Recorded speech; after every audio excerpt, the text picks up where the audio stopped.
When I rock short sleeves, breezing a pound with the heat blasting, keep acting and keep blasting. Sitting on marine shining, marine fashion, backing them down. Niggas going keep hating and my cliques going keep running, keep moving, locking the town.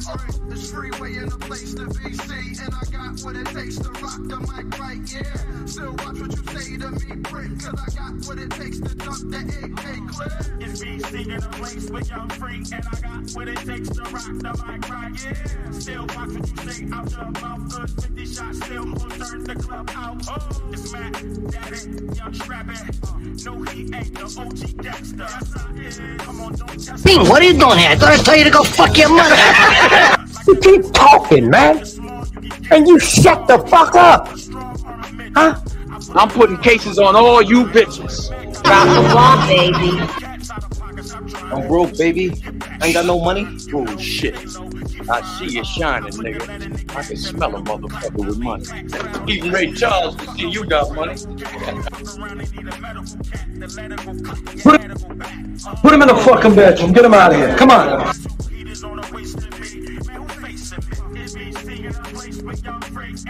What it takes to rock the mic right, yeah. Still watch what you say out your mouth, cause 50 shots still will turn the club out. Oh, this freeway in a place to be seen, and I got what it takes to rock the mic right, yeah. Still watch what you say to me, prick, cause I got what it takes to dunk the But Ish, what can't be fleeting? And then you're letting him lead you. It doesn't matter how you feel. Saying he's led by God, but you feel like God is not telling y'all that. Do you still follow him? You said something interesting, Ish. You just said like men don't think the way that women do. So it almost sounds like you don't fully trust their expertise. So how could you successfully be led by So the majority of men don't have kids. Y'all are picking wrong. Y'all are literally picking the minority. Every man that's on this panel, y'all have more kids than all of us women? 51% of black men are single and childless. Excuses for the statistics. The statistics don't bode well in your favor. So you say things like, okay, are they shooting blanks? Or they because men, I don't feel like men are overall passive aggressive. The majority of men. Do you think that silence is that passive aggressive? Because we will do that. Yeah, because there's niggas that'll use that as a way to trigger a woman. Like, because a lot of time a woman will tell you, like, when you're silent, it makes me feel like I'm ignored. So a nigga will do that intentionally. Yeah, no, I'm just, because I didn't agree with the passive aggressive part until Mary said that. I'm like, okay, I can see men and be like, you know what? I ain't saying nothing else. Will unsubscribing from the Democratic Party help fix Black America? Let's just unsubscribe. No, you got to know why. I don't think so. That's the only thing that get black people together. You know what I'm saying? Like that's shit like that. Shit like that. Shit like that. Wow. What I think will fix is if black people truly understood politics. Because for a guy, because listen, it's so many different reasons for a man to want to hang out with his friends. Adrian, I'm not gonna let that slide. I heard you. Why do you think that it's older single women who share that opinion? Sometimes that's the case. There has to be balance. Explain what White History Month is. It's honoring the achievements of the greatest ethnic group in human history. Wow. I think all of that shit deserves a put him in the bathroom. Would you rather have a whore of a daughter or a gay son? Let's see here. Bruh. Because if she's a hoe, that ain't my problem. Hell, she just be a hoe. Shit. That's a whore. Definitely. Like, yeah, it's going to college a waste of time. Absolutely. I wouldn't think for biology. It's ridiculous.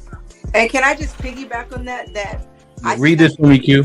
Okay, $5 super chat from Omega Green. Depends. Go for STEM, medical or law. However, if you go for BS degrees like communications, is that supposed to be policies? Or poli-sci, political science. Poli-sci, okay. Yeah. Or criminal justice, it's wasted time. Final thought. When you take a man's time it's like taking his money. When you take a man's money, it's like taking his time. Simply put, we want something for it. If you're not interested, don't go out. Sis, hit me up. Let's clear your coochie balance. Do women, should they still be covered by men? Do women need to understand what it takes for men to feel like they should be covered by men? Yeah, absolutely. Like, women don't value men anymore, and it's evident. For women to admit that they're not equal to their men, women have to come to that conclusion that you are not equal to your man. Are you for spanking? Let's go around the room, yes or no. Q, you for spanking? Absolutely. Age. Okay, so big kids don't get spankings? You gotta fight them niggas. There's no difference between divorced women and single mothers. The man will, in both circumstances, suffer comparably with no benefit to himself. The benefits don't outweigh the cost.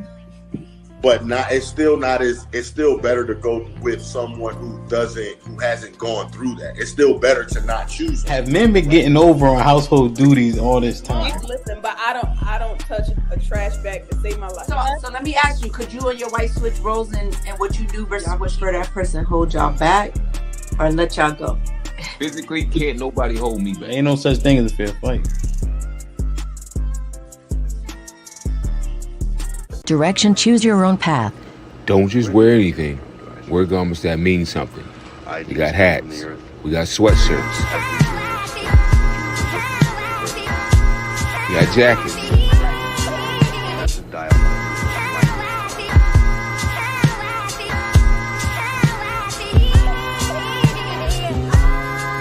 We even got hoodies.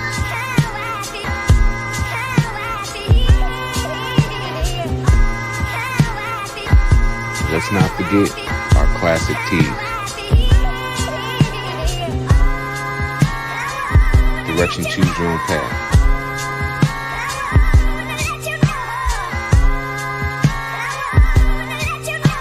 The message is always in the cloth, the colors, the designs, the fit.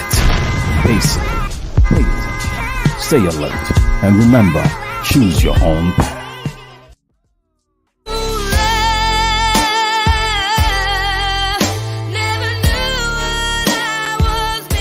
But I knew when we start kissing, I found love.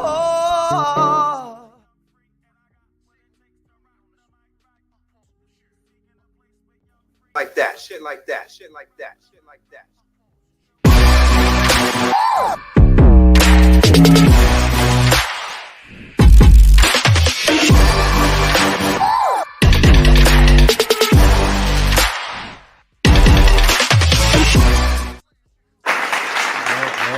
We can hit the stampede. We in the building. Midday.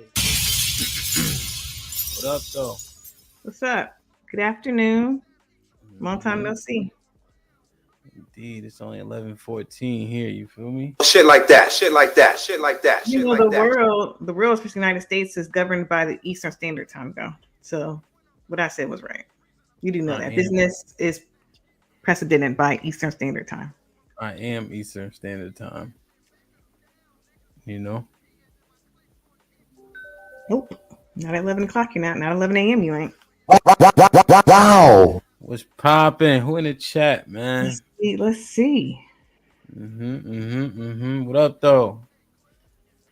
Almanaz, I see you. What's up, Almanaz? What's up, Lionel? Thank you. What's popping, Snowman? He knows. What up? Nick, what up, my boy? AFR dropped the ball, too. Put him in the fucking bedroom. Get him out of here. Come on. Diddy, what'd he do? He might hit the link. Kiki was popping. What's up, Kiki? Lionel, what up, Lionel? What's up? Impress was popping. Shit like that, shit like that, shit like that, Enos. shit like that, shit like that. Enos want a one-on-one. He want a what? He want a one-on-one with you. He want to have a conversation with you. No, he doesn't. Red lipstick vibes. about it. I was like, yo, you should come on a panel one day, but she never came though. Oh, yeah, I remember her. I believe her. I remember her. Did she come on one time? No, she didn't. I remember she was in the chat all the time. She was always faithful in the chat. Word. Shit like that. Shit like that. Shit like that. All Shit right, like man, that. we Shit like are that. here. Like, share, subscribe, tell a friend to tell a friend. Hit that like button right now if you can. That helps the channel the most. How the Steelers do this weekend? Don't worry about worry about your own team. We all right. I'm a Steelers fan to the day I die. What? That's why it's called a fan. Do or die. Stay out our business. We regrouping. It's just crazy. You don't know if y'all won or lost. That's we crazy. Lost. No, I know we lost him. I just don't want to talk about it. Mm-hmm. What's up, Jeremiah? On the better topics. What's up, Jeremiah? Where do you see Jeremiah? He said, hey, Ham. Oh, shit. Wrong name. Love Jeremiah, not Lovely. It's all right. But he's calling me Lovely. I could be called Lovely. Better than the other words they be calling me. A lot better than the other words they be calling me. So I'll take Lovely too. Shit like that. Shit like that. Shit like that. Shit like that. Shit like Dig that. it, man. All right. So you introduced this topic to me. I did. Where is it that you coming from? What's up, sis? The reason why I thought that this was a topic that I wanted to discuss is because I hear or see social media posts about so-and-so's invited to the cookout. So-and-so, we need to invite them to the so-and-so. And typically they are white people. Very rarely I see Asians being invited to the cookout, to the proverbial cookout. It's usually white people that can dance or that can sing. And the proverbial cookout is the Black cookout in which we invite family and friends. And so we're opening up our gates to allow this white person or non-melanated person in our friend circle and family circle, embracing them because they've shown that they can dance, typically, which I think is nuts. Yeah, I think it's specifically referring to white people, I think, to your point, though. Yeah, I haven't seen anything about, the Hispanics or Latinos or Asians. Typically, it is white people. And I wonder if it's because the others I mentioned are already people of color. So they're adjacent to us and they're automatically embraced as opposed to non-melanated people that aren't. Yeah. Well, I think to answer that question specifically, do you think it would be more of this here? Stockholm syndrome. Wow. Right. Because if you're saying it's not everyone else, then would this make more sense to the reason why? Just trying to answer that specific question, why it's kind of, it looks like it's when it's white people that can do something, they do it mediocre at best, but we praise it. I wouldn't say it's Stockholm syndrome. I know how it's defined. I don't necessarily think it's a Stockholm syndrome. I think it's like we're always looking, when I say we as a collective, we are always looking for reason to embrace them.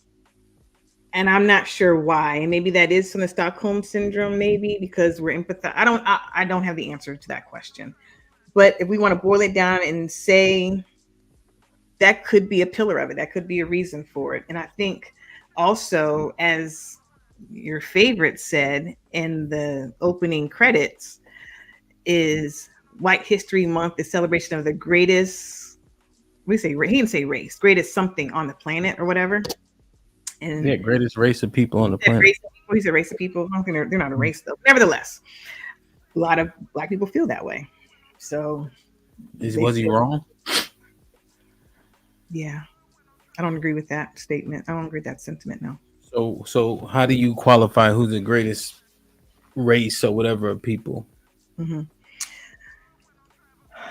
Well, I'm not sure when he started his analysis, because if he's talking about the captivity aspect of it, because they captivated or colonized a lot of the world beginning in the 1700s, I guess that's where he's starting from, or maybe 16. I think The first slaves were taken in 1445. 14, but they didn't really necessarily take over, and they didn't colonize as many places. Prior to that, there were other melanated people that colonized. I don't say colonized. I don't like that word. That conquered. That's the word. Conquered large areas of land and peoples before the colonizers did. Like who? Like, are you talking about like Genghis and Attila? The Moors were one. Attila was another.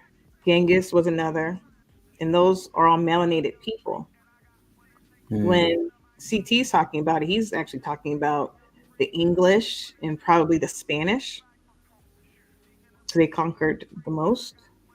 I wouldn't consider the 1400s as the beginning of their, as beginning of their territorial rule, but it started, yeah. But it didn't become widespread until what, 1700s? Okay, so what about the industrialized world? I think the reason why they won is because of weapons, right?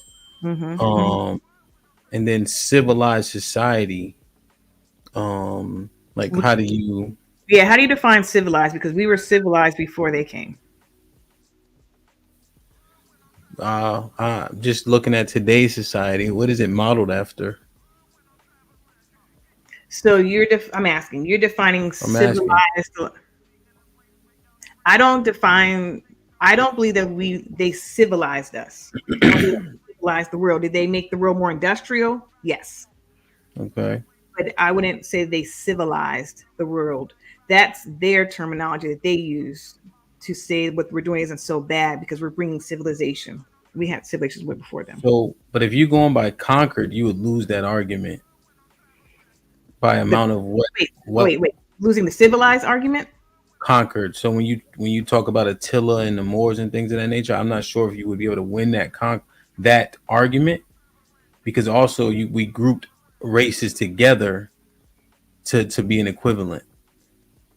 No, what I was saying when I made that statement was they were melanated people. I know, but group people. So Attila the Hun ain't my people, nor is Genghis Khan. I don't claim any of their history. I know. So what I'm saying is we grouped a bunch of different races, just for lack of a better term, right? Together, and then we're saying put all these together to equal the amount of I don't know, white conquering or whatever you want to say. That wasn't my argument, though. Well, my argument was that there were other peoples that were melanated that also conquered large amounts of territory. So they weren't the greatest in history. That was my point. I know what I'm saying is you would that argument would lose the argument, because when you look at the amount of shit white people conquered, you just grouped a bunch of different people together to equal. You see what I'm saying? I don't know. It's and we praise, but like you said, they're invited to the cookout. We arguing it, but aren't we also perpetuating the fact that how they're revered or looked at? Unfortunately, yes, that's the problem. That's the problematic term of inviting them to the cookout, because we're holding them to such high regard that we want to invite them, and any little small inkling of something we hold in high regard, we invite them. So the most mediocre person that can dance a little bit, have a little bit of rhythm, they invite it. Why are they invited? Why are we so quick to not gatekeep or let the gates down and let others in? Is problematic to me. Why? I think we should know by history that it's not always the most wise thing to do. Because historically speaking, it has been to our detriment. And we'll go back to our original discussion from 5-10 minutes ago. We let the gates down. They came in with their gifts. They came in with their weapons, which is one of the gifts. They came in with things that we didn't have, let our guards down, and they came and clobbered us over the head. And you know what the rest is? Rest is history. What's that, Lauren? Well, so then why do you guys perpetuate it? Who's you guys? We or you guys? Who is you guys? Not me. Not me either. So who is you guys? I mean, why do niggas travel to white countries first? Like once they can afford it, right? Once y'all stop going on cheap trips and y'all go across the pond, why do y'all niggas go to Europe first? Excuse me, y'all for laughing because Hamp ain't. I'm asking a question. Why do y'all go to Europe first? So I believe that more often than not, Black people as a collective go to Europe, such as, France and Italy, because those are the fashion capitals. They've been touted as you've arrived when you can make it over there, when you can go over there and travel, not just, as you call it, cheap trips in Mexico. You can afford to go across the pond, go to Paris. That means you've arrived. You can afford that. And that's just how we, hold white history up, as opposed to, but I will say this, there is a resurgence of Black folks going to Ghana. And I know that for a fact. Ghana is a big tourist place now. More Black people. Name the answers again. That's what I want to understand. I don't give a fuck about Ghana. We talking about the truth right now. Huh? So your phone ring and answer it. I'm good. I'm just trying to understand. Like, what are you trying to understand that I haven't already said? So many cheap trips. Y'all revered. You saying it. You talking about invited to the cookout, but it is revered to go to France and Italy. You talking about fashion. Like, go to there for fashion. Y'all think Africa is the pits. No, we don't. And like I said, there is a resurgence of a lot of, group trips of going to Ghana. Ghana is one of the first ones, right, where a lot of Black people are going to now, and that's awesome. Another one is Kenya. So it is. Africa is now, going up there with tourism as well. You confuse me with somebody that doesn't listen. You said resurgence. That's an assumption that people were going before. That's not true. Y'all niggas never went over there. Y'all sure to go to Europe and backpack, but y'all forget about Africa. So that is the same sentiment as loving white people for being able to dance okay. So I used the wrong word, resurgence. There is, I shouldn't use that word. Thank you for that correction. Whatever. There are a large number, an increased number of Black folks that are going over to Africa. And Ghana is one of the, largest tourism places.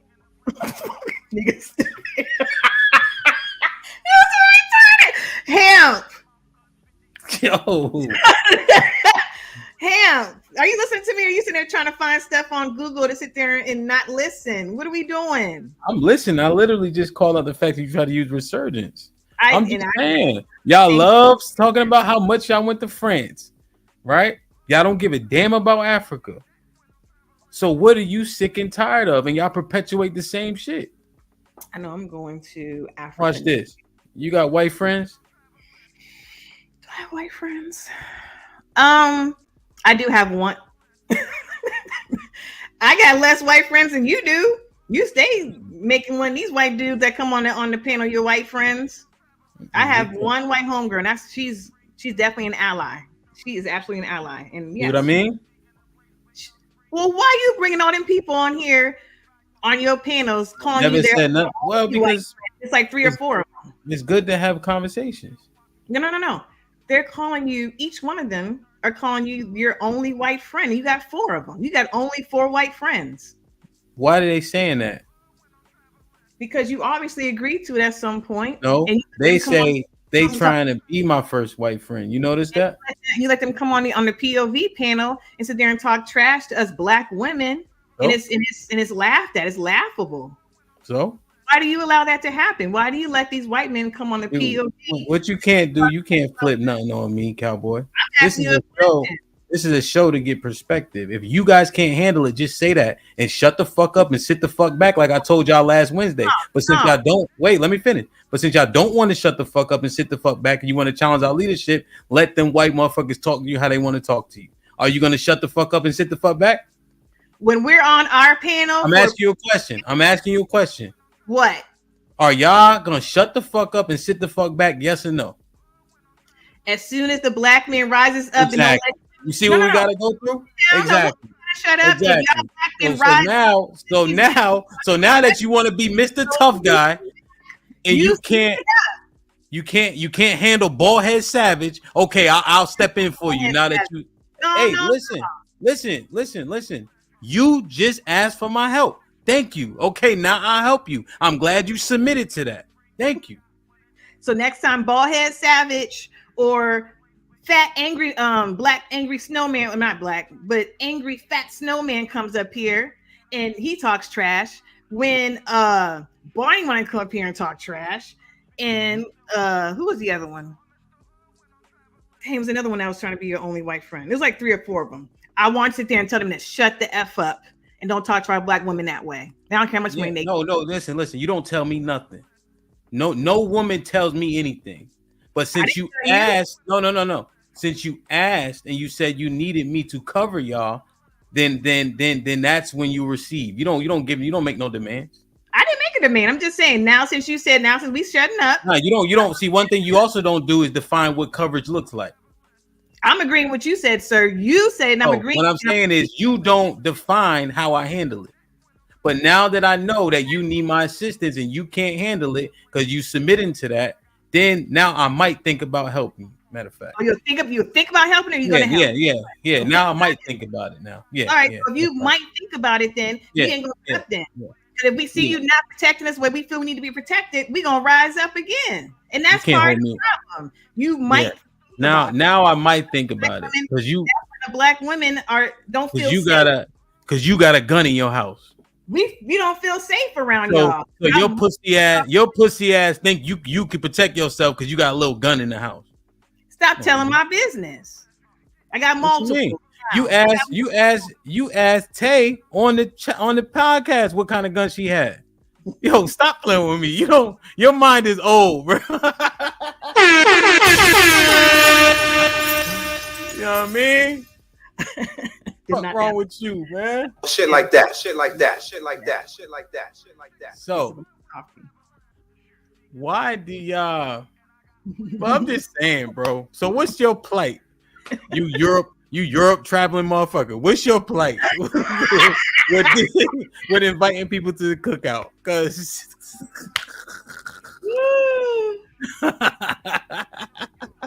First of all, y'all better stop playing with me, man. I'm going to South Africa next year, and I'm going to Ghana next year. They've already been planned. My trip's been planned already. I'm going for my birthday to South Africa first, and then I'm going to Ghana in December.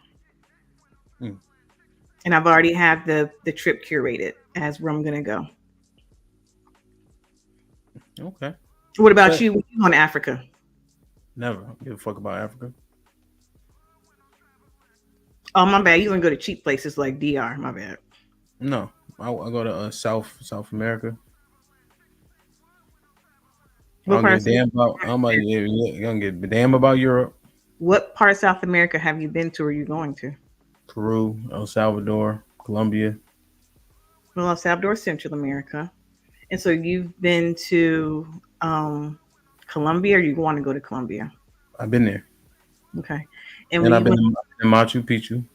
Okay. And how does that I'm investing in the South American? I'm an Israelite, so I know who the Israelites are. See, that shit don't work on me. I'm asking you. I'm asking the questions. The question is answered. The question is answered. You good now? Fine. And what about the history about you being an Israelite belongs in Machu Picchu? What do you mean? You didn't hear my question? You know there's pyramids down there, right? I asked a question, Hamp. I'm asking you a question. Do you know there's pyramids down there, right? I do. Okay. You know who built them? So I'm asking you, sir. The Israelites. That's all. No big deal. Which tribe? Down there, would you know? I do know the tribes. Which tribe? Don't You know deflect. all 12 tribes? Of course. Don't insult my intelligence. Which tribe? Manasseh. Okay. That's one of the tribes. I know my tribes now. Don't play with me. No, man. You better stop playing with me, man. What about Colombia? What about Colombia has to do with your Israelite ancestry? What you're saying is ancestry and heritage, right? So if there's 12 tribes, right, the tribes don't just look like us, okay? So when you go to countries that have the tribes in them and you're saying support, right, because that's the word you're trying to use. So if you're spending tourist dollars and those are the people that come from the same patriarch as you do, then that's the same thing. What about Colombia? So I asked about Colombia. You answered about Machu Picchu. Or Peru. That's what I said. That's what I said. You just because you said the word stop, because you said the word support, right? You said the word support. I did. I'm not. So if you got so if you got poor people, right, that come from the same patriarch, and you go down there as a tourist, right, and you fund their businesses, that's the question I'm answering. I.e., Colombia. So when you were in Colombia, how did you help out the poor and destitute in Colombia besides sitting on your resort? I spent my money. No, we stayed in the city. See, you stayed on a resort? No, in the city, in a hotel. Because Colombia is a country. What city did you stay in? I was in the Bogota. I went to Bogota before. Okay. Yeah. And I actually stayed in the city too. You know what else I did when I was there in Bogota? Actually, but you don't have to prove that to me. I'm saying that I don't care about y'all going to France, and based on the title, I'm asking why do people make? Because the argument I'm making, you wouldn't have to have this conversation with other people because when people get a little bit of money, they go to Europe. So we're trying to uncover why is it that's happening. I say y'all because it's funny, but why do people have that mindset that Europe is the first place you go when you get money? Why is that people have the mindset that we love when a white boy do a two-handed dunk and we doing windmills all around him? Why are we applauding that stuff? So I will say this to answer your first question. I think honestly, the first trip that we go on as a collective Black folks is to Mexico, somewhere in Mexico. Sure. We definitely do that. And then because we've seen the stars like Jay-Z and Beyonce, they talked about euros. Jay-Z talking about I got euros decade ago, maybe more than that, before we even knew what that crap was. And so when they start talking about it, that's when they start going over there. But when we first got a little bit of money, like in college, and got that student loan money back, reimbursement, we all went to Mexico. I know, love, but you're not answering my question. Because I literally said once people get money, why is the first place they go Europe? See, I already know I'm saying exactly what I'm saying. I'm not arguing the fact because what I call cheap trips. I didn't say cheap trip. I said once they get money, why are people flocking to Europe first? And I'm saying that is the same thing as applauding white people for dancing regular as hell. Yeah. And so I answered that question already. I said when Beyonce and Jay-Z talk about it, Jay-Z talked about it a decade ago about getting euros. And that was considered I've arrived. If Jay-Z can go get some euros and visit France and whatnot, that means, and I idolize him, that's where I'm going. I answered that question already. And I'm just giving Jay-Z as an example. Obviously there's others, but that's when it became luxurious and money focused. You got a little bit of change, a little bit of coins, then you go to Europe, get them euros. Then I also said almost 30 minutes ago that Black people are now awakening and going to Africa. So what argument are you making then? Are you making? I wasn't making an argument yet. I was just answering your questions. Now I can make an argument, but go ahead. Well, what I'm saying, you're saying invited to the cookout. So you're saying now we starting to wake up or something? What? I believe so. I believe so. Obviously, the numbers are small. It's always going to be a small number at first that begins to do the waking up, because now we're talking about gatekeeping more. You think you're gatekeeping more? Say it again. You think you're we are gatekeeping more? We're beginning to. Think so? I'm not sure video that we're not. Okay, go ahead. I mean, I'm just asking. I can follow your eyes, and you start talking like that, and your eyes go somewhere. I know what you're doing.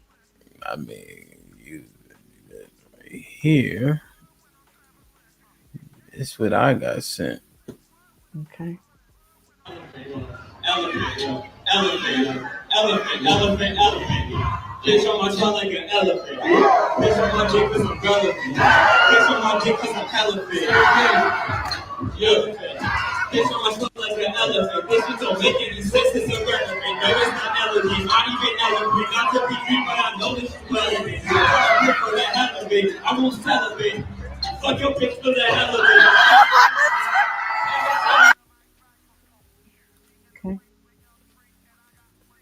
Is this still happening? Little kids, yes, because they're impressed. They're highly impressionable, and they're impressed by when their classmates, white boy on stage singing about, I don't even know what he was singing about, elephants or elevators, whatever, and they were excited and hyped. And so they haven't lived life enough yet to understand. What about these old motherfuckers in this video?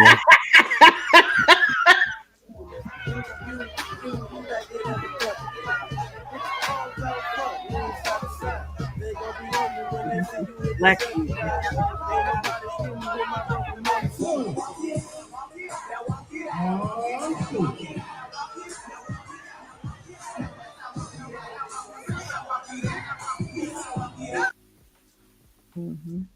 What's up, man? I need answers, man. Yeah. So again, as I stated earlier, there's a number, small number, but they're understanding that gatekeeping and on being very judicious on who we let in is occurring. Yes, you showed 3 videos in which they were old MFs, as you like to call them, watching white people do the Dougie and walking out and whatnot, and they were applauded and invited to the cookout. So what are you trying to say? We need to gatekeep more. Okay. So are you gonna cancel all your future trips to Europe? I don't have any trips planned to go to Europe. I told you So my ship. from now on, you going to Africa? Yes, I told you I'm going to South Africa and I'm going to Ghana. From now on, you ain't going back to Europe, are you? Sir, what I said was I'm going to South Africa and I'm going to Ghana in December is what I said. Okay. So you saying right here, right now, to hell with Europe. I'm not going there. I told you I'm going. Ever again. I told you where I'm going. No, I'm just asking the question. Ever again. You're asking me if I'm going to go to Europe? No, I'm not going to Europe next year. I'm going to Africa. 2 different countries. No. I heard you say to next year. How about the years after that? The next 20 years. The next 20 years, I'll be retired. But yeah, Africa. Okay. Shit like that. Shit like that. Shit like that. Shit like that. Shit like so, that. The gatekeeping thing is just weird. I think it is. I think it is Stockholm syndrome.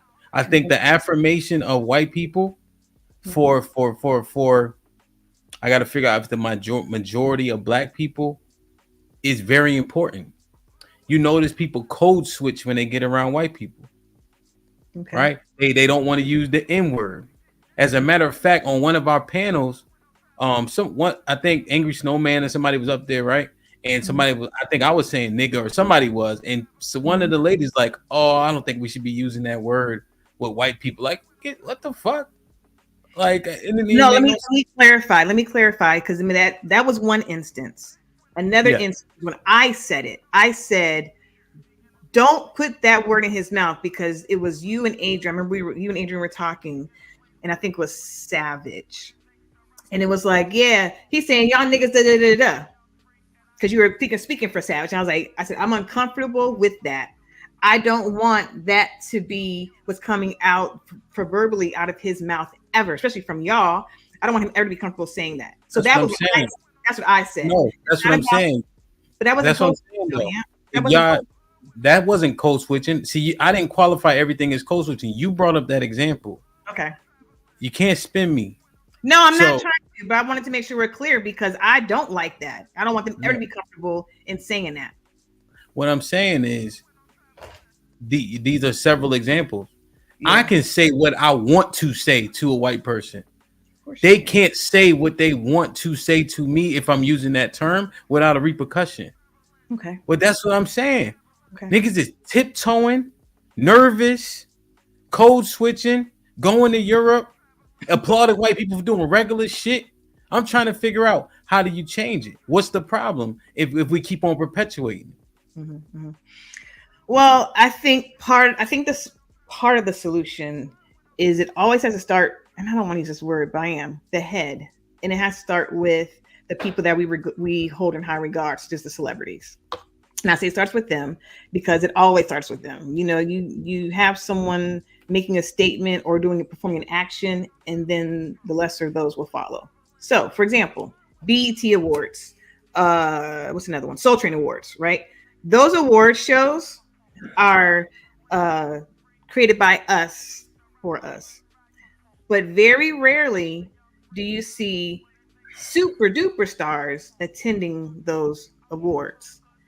And in the same breath, we as a people get upset when the American Music Awards don't acknowledge us the way we feel that they should, as in the music, and so and so should have won this category, so and so should have won this or been nominated.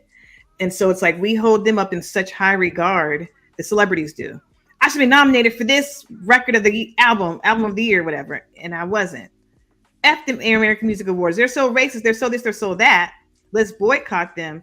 But in the same breath, you don't patronize and attend the BET Awards or the Soul Train Awards. And what they'll say is it's lackluster, it's ghetto or whatever. But at the same time, if you're coming and you're investing back into it, it will come up to a higher regard and in better quality. Dada, we appreciate you telling me. It was an example, Hamp. Dang. That we have to depend on celebrities. Oh my God. Did you not hear what I said? You said it starts with them. Because they are the brand. And it's like whatever they say, the larger number of people follow. I literally said that. That's why black people start going to Europe. Because the hip hop artists such as Jay-Z, who would just hold held in high regard, he's talking about going to Europe. He got euros. He bought a house in France. So that was seen as luxury. That was seen as arriving. If I can do what Jay-Z does, then I've arrived. And what I'm saying is if someone like him, or maybe not as A-list as him, starts doing the opposite direction and doing it towards Africa or attending the Black Music Awards, the majority will follow.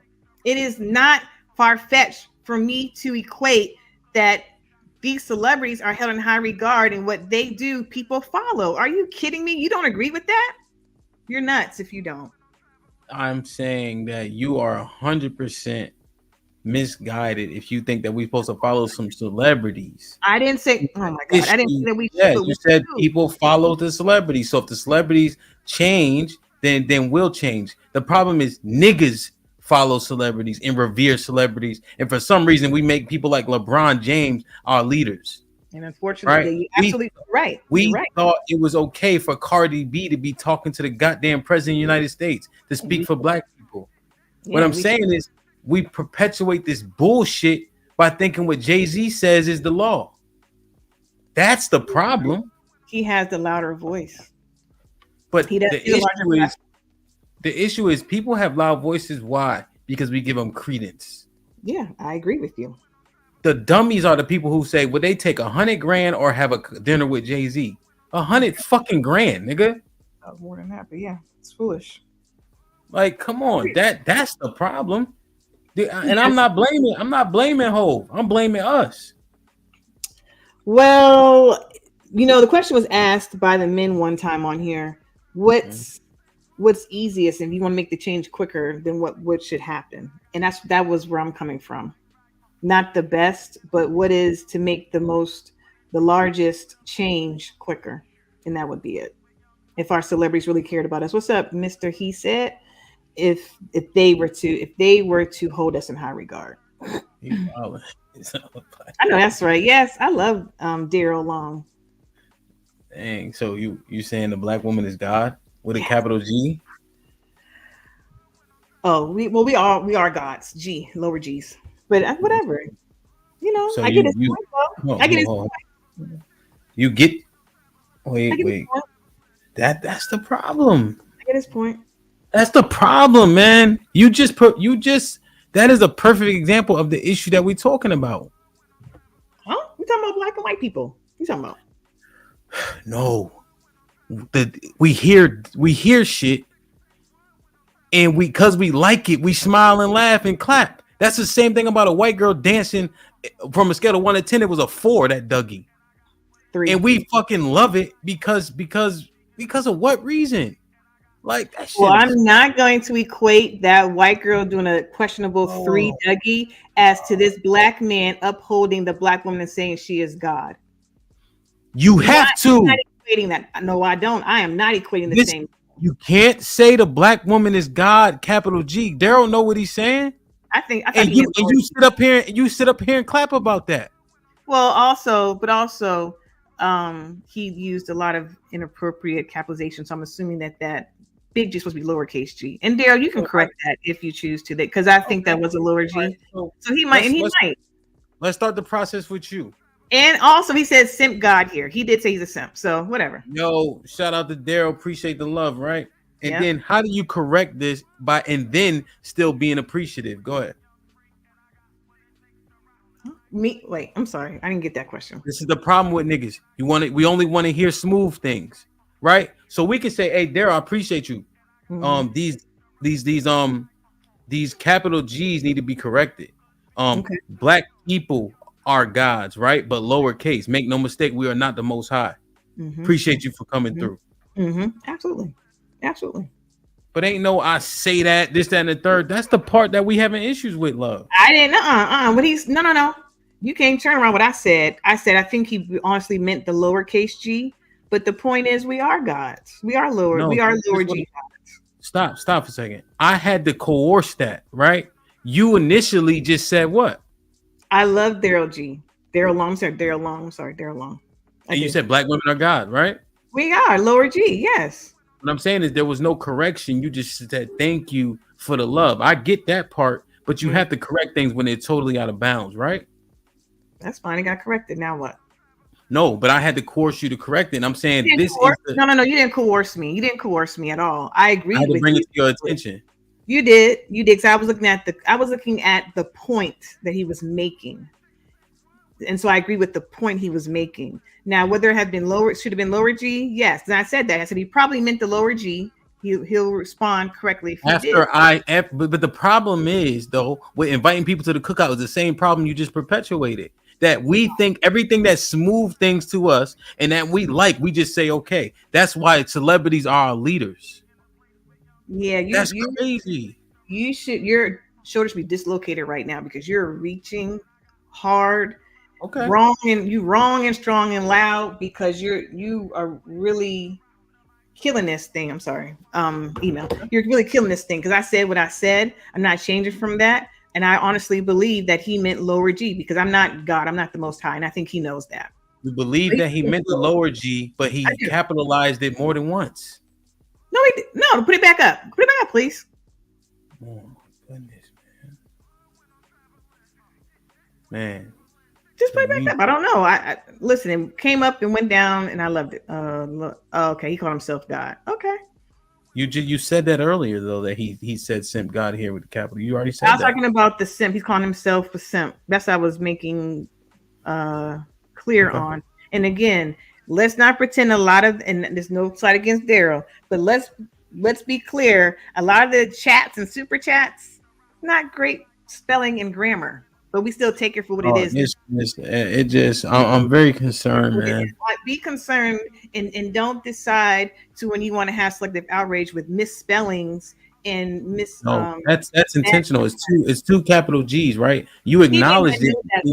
I want him to he knows, right? And it's not even about that. It's about the fact that, well, you said you know what he meant, right? So how do you know what he meant? You have to read it and say, this is what he said, and you have to offer correction. That's all I would like to give him benefit of the doubt that he does not think that he is God, capital G, most high. I would give him the benefit of the doubt that he does not believe that he is the most high. He didn't say, he said, you guys are God. No, He said he's the simp god. Right, which is Then capital he said, T. and then he equates slow to down, Asia. You just, and then he's No, saying the black women are God. But all I'm saying is that flawed that you just said, oh, thank you so much for this, is the same thing that we just let celebrities tell. Puffy saying vote or die, so niggas just start voting. Right? That Cassie stuff ain't new. But that's what I'm saying. That's the dangerous nature of that, though. See, and this is the passiveness, right? You don't know what's that deep, right? Because if something is an example of a larger issue, you have to use the example to get clarity. That shit is crazy, man. That shit is alarming. You saying I shouldn't be alarmed? I don't know if I could talk. You told me to be quiet and slow down, so I didn't want to get reprimanded again. Damn, that shit is. Oh man, it's disheartening, man. So I think that and again, you took it off so quick. I think the name was BJ Tight or right. I'm not sure, but again, the sentiment is what we were going towards. I don't think that we should spin in Daryl. Daryl may or may not have responded. I don't be in the chat. Daryl may have responded to that. I do believe. Shout out to Daryl, right? I mean, yeah, definitely shout out to Daryl. And kids, I want this to be day drinking. Make sure you drink some water after each sip of the brown liquor when it's daytime. That's all I'm saying. Brown liquor gives you wings. Brown liquor gives you wings. I just feel, man. I just see like just the weakness, man. That shit is. That's why everybody will always be invited to the cookout, and we say one drop of black, you black, no matter what. Like we want all this acceptance. We didn't say that. They said the other thing, huh?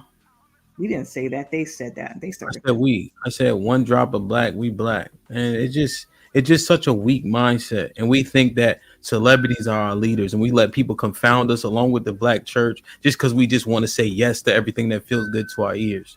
And we want to be accepted by white people and other people. So we allow them to just infiltrate our culture up, down, left, right. And we code switch and simp out for them because we so fucking weak. And we don't got no standards, man.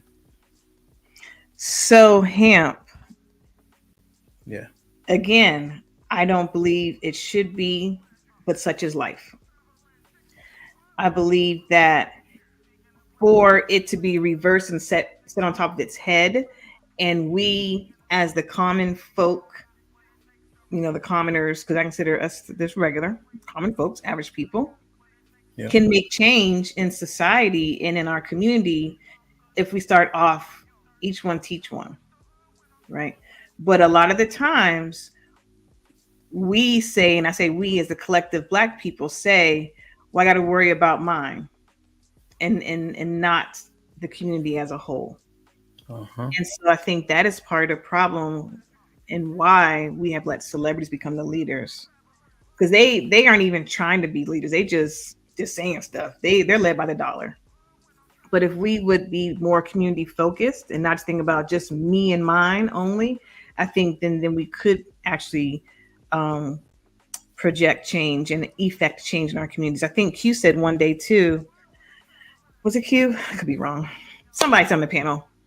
How they affect change in the community by doing mentoring and whatnot. I think Chief is one of them that does it. I think Chief, does he do mentoring? Somebody does mentoring. I'm forgetting. Somebody. You used to coach football, but you stopped because you got a big family now. I think that's how we affect change. More community focused. But that's why when you said it starts with the celebrities, are you changing that now? I don't know why this message is being lost. I really don't know. No, you said it starts at the top. You said it starts. Well, that's what I'm saying. Slow down, because it sounds contradictory to your initial statement. So that's why I'm asking. You said it starts at the top. It starts with the celebrities, right? This message that you just said, I think, is more realistic, but it's not the same as your initial thought. So are you changing it as we're going through the conversation? No, I'm not changing anything, because that's not what I said. Unfortunately, I'm not saying it's a good thing. I said a long time ago, it is not a good thing, but unfortunately, and I gave the example of Jay-Z, Jay-Z don't run nothing in my life. But that is how society is all I was saying. It's backwards, it's upside down. And if we don't want the celebrities to keep on running our communities or leading our people, then this is what we need to do. I absolutely did not say that was the right way that things should be run. Did not say that. I'm not even sure how that got misconstrued. I mean, Mr. Gary S. was popping. He says, keep preaching, brother. Hank, appreciate you. Shit like that. Shit like that. Hank shit Deezy, like what up, though?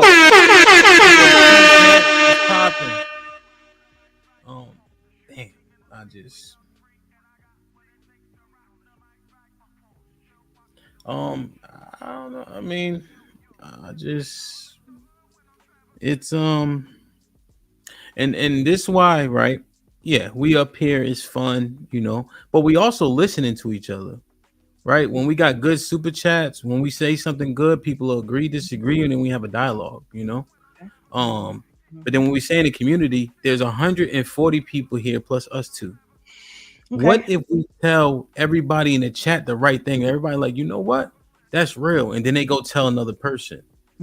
You're thinking the voices are smaller than what they actually are. Now, granted, there's channels that are huge, right? That get 10,000 people watching. All right. When Mr. Samuels had 10,000 people watching, right? That permeates, you know, but you'd be surprised. And that's why I asked you to clarify, because what you initially said is not what you thought it said, or at least that's not how it came out. You saying that the celebrities got to change for us to change as a culture, and I'm saying that's the white people invited to the cookout narrative, because you just said they got too much money to risk anything. I'll repeat myself because I know what I said, but let me repeat it for those that just came into the stream, because I know what I said, and I definitely do not want what I said in the beginning to be misunderstood. I literally said that celebrities have larger platforms. They do have an impact, an effect on the culture. They do. And it's quicker because what they do has a larger reach. And I gave the example of why Black people started thinking that Europe was the place to go. And I gave Jay-Z as an example. And I said, if he was to go to Africa and say that's where luxury is and that's how you know that you made it, then that's what majority of Black folks would think. I said that. Because they do. You understand, that's why there also are brand ambassadors, because people understand, the people in charge understand, if Jay-Z is wearing it, if Beyonce is wearing it, if Rihanna is wearing it, then a large number of folks will follow suit. Niggas, right? Now, majority, because we have a lot of buying power. Yes, we have a lot of buying power. So yes. Doesn't that show our weakness? That's the sheep-like nature. Yes. And is that why we let everybody come to the cookout?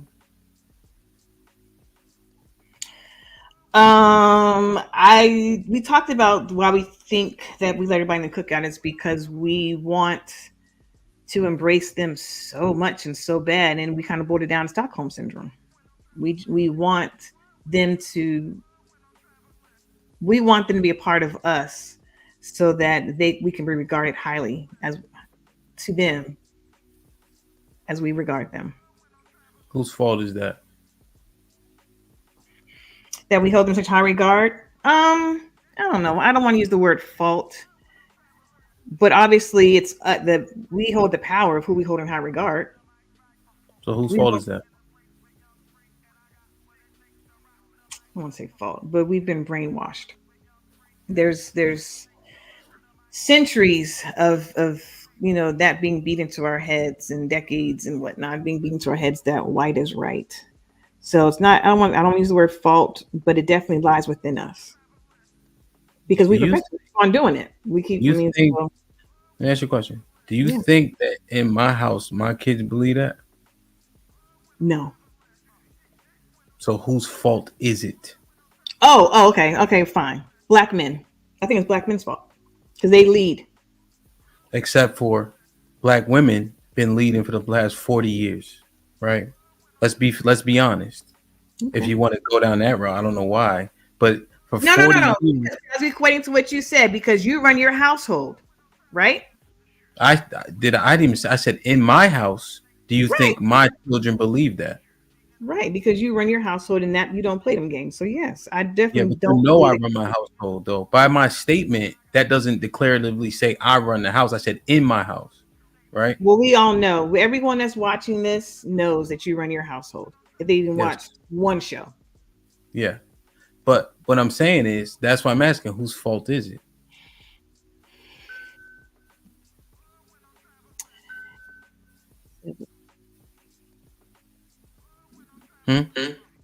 Black men. Damn. You hear that? No, what is it? Echo? No. No, it went away. Lionel with the $10 says this channel will get 10,000 people watching. Shit like that. But you see what happens, love, if we say we've been indoctrinated and brainwashed. Now, are we held accountable? Yes, we still should be held accountable because we have knowledge at our fingertips. We do. We have knowledge within our fingertips. And so when you know better, you have to do better and not just keep on going with the status quo. So I said it is our fault. And then go ahead. I don't want to lose this. Okay. So you don't believe that black women have been holding up the black community and pushing us forward and holding us down? Holding us down, like holding things down, or like suppressing? What do you mean with holding down? In our community, like holding things down colloquially, like I hold shit like down. holding it down. Yeah. Yes, I agree with that. Not if it's our fault, you don't. If you're blaming us for us being quote unquote brainwashed, that means you guys literally weren't holding anything down. You saying that you weren't in charge, you weren't doing the right things, right? Because if you're saying you agree that we've been in under matriarchy for 30, 40 years as black people. You're asking me. So I believe that black women have been holding things down as in the way of managing the households, right? And rearing the children. Yes. But in the children's mind, how did the brainwashing happen if you're rearing the children? Well, the brainwashing didn't start 40 years ago. The brainwashing and indoctrination started a long time. But it's been perpetuated, right? Yeah, of course. But you know that did start with women, but it was for a different reason. Let's take slavery, right? Okay. If your child was super intelligent, right, could catch on to things quickly, then what would happen with that child, right? That boy child, especially, he could be sold for higher rates. Right, it's more likely that you could use him for other things, or they would sell him because of his value. So, what would black moms do out of righteousness? He's stupid, he dumb, he can't read, he don't know no better, right? To drum it down, look this up, look it up. I thought it was their brawn, not the smarts. I'm looking at face. It was for their brawn, not their smarts. No, everything, right? Because you got to be able to comprehend, but all of it inclusive, right? But you could dumb him down so that you wouldn't lose him. Just look it up. The reason, right? But again, trust me, they would acknowledge that with slaves. They would acknowledge that, right? That's where you get people like what's the one that Birth of a Nation? Nat Turner, right? Because they would understand that slaves that people could think. But I'm not saying they did it for a negative reason. They did it to protect the child and not get the child taken away. But nevertheless, that was moms back then. No, and that I'm quiet. I'm making that face. I'm like, I don't agree with what you're saying. I don't agree with it. It's nothing to not disagree. This is a fact. Fair, seriously. But what I'm saying I don't agree with is not that they were dumbing the boys down. Men, slaves were sold for their brawn. Thank you. What's up, Ricky? They were sold for their brawn, and the harder they worked And it wasn't for because they were so smart. Yeah, they have to, pick this up, move this over here. And the stronger you were, the better. They were called bucks. They sold at a higher rate and then so were the women because they can birth babies and more labor. So I just don't want to mess that up, and I don't want to dilute the conversation. I just want to make sure we're clear on what we're talking about. What? Well, you're 100% incorrect. Do you know that? Did you watch 12 Years a Slave? I did. I had the book. Do you know that's true? Right. Obviously, all movies have some embellishment, right, and some centralization. But you have the book. Yeah, I do you remember what he did on the river? No, I don't remember what he did on the river. So they were trying to basically move product from here to there, right? But they couldn't learn how to navigate the river. So he built something in the river to allow navigation to happen on that river, right? So everybody would be considered to make things go. You know what I'm like? I mean, it's illogical to think that they didn't. Well, no, the reason what I'm just not readily going to accept is that Black women in the slave time dumbed their boys down so they wouldn't be sold. That's the only thing that I keep on making that face about. I don't believe that to be the case. Let me read some more accounts of that. I've never read in any account that Black enslaved women dumbed their boys down so they wouldn't be sold. I've never seen that. I've never read that account. I've read quite a few books. That's all I'm saying. That's all I'm saying. Okay. I mean, back to the original. Go ahead. Go ahead.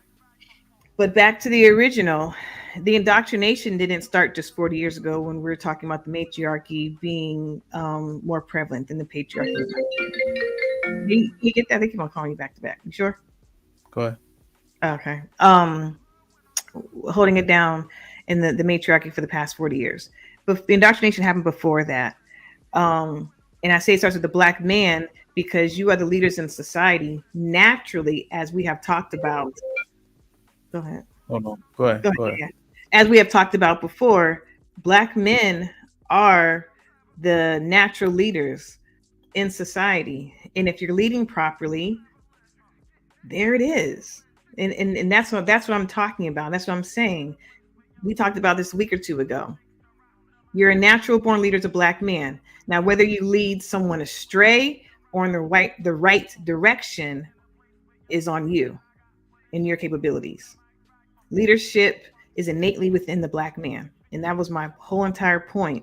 So the indoctrination of thinking white is right, as Hamp said, it was righteous because we had to do to survive and get through life. But at the same exact time, it didn't have to stay there. I'm gonna read some of your comments real quick while we wait for him. I think he's coming right back soon.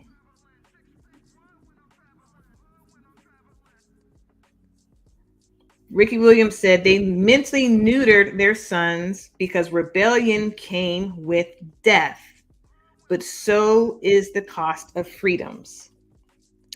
Actually true. And I see this one. Miles Manigault says it's even in the Willie Lynch letter hand. Let me go back to see what you're referring to. Or I won't. I'll just keep on reading other ones. Love C says, Hamp, you're saying what was done in righteousness by the mother. The master did it in return for money. Now mothers that do that to Black boys in unrighteousness to obtain payments. Jonathan Earl says, and I know a lot of people are like whatever prisoners, but listen, every incarcerated African American loses their right to vote and bear arms. That hurts the whole country.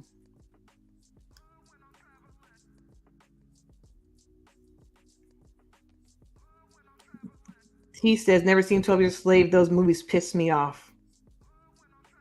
Yeah, they are. But I recommend you watch it. More so read the book because, movies like to embellish a lot. And they're very Hollywood. Devin D says, if you look it up, families didn't get separated like that. That's propaganda. The first waves, maybe. Nurse Fancy, however, men were stronger. Okay. It's true. Gunny said the reality is what's happening now. Lauren Mack says, love, you look gorge. Thank you, Lauren. You know, Ham's gonna be mad if I read that one because I only go for what makes me look right. It's not true. Love C says, even in the Bible, the most intelligent Hebrew boys weren't used for slave labor. They were sent to the palace to be formally educated, and that is very true, Love C. Absolutely true.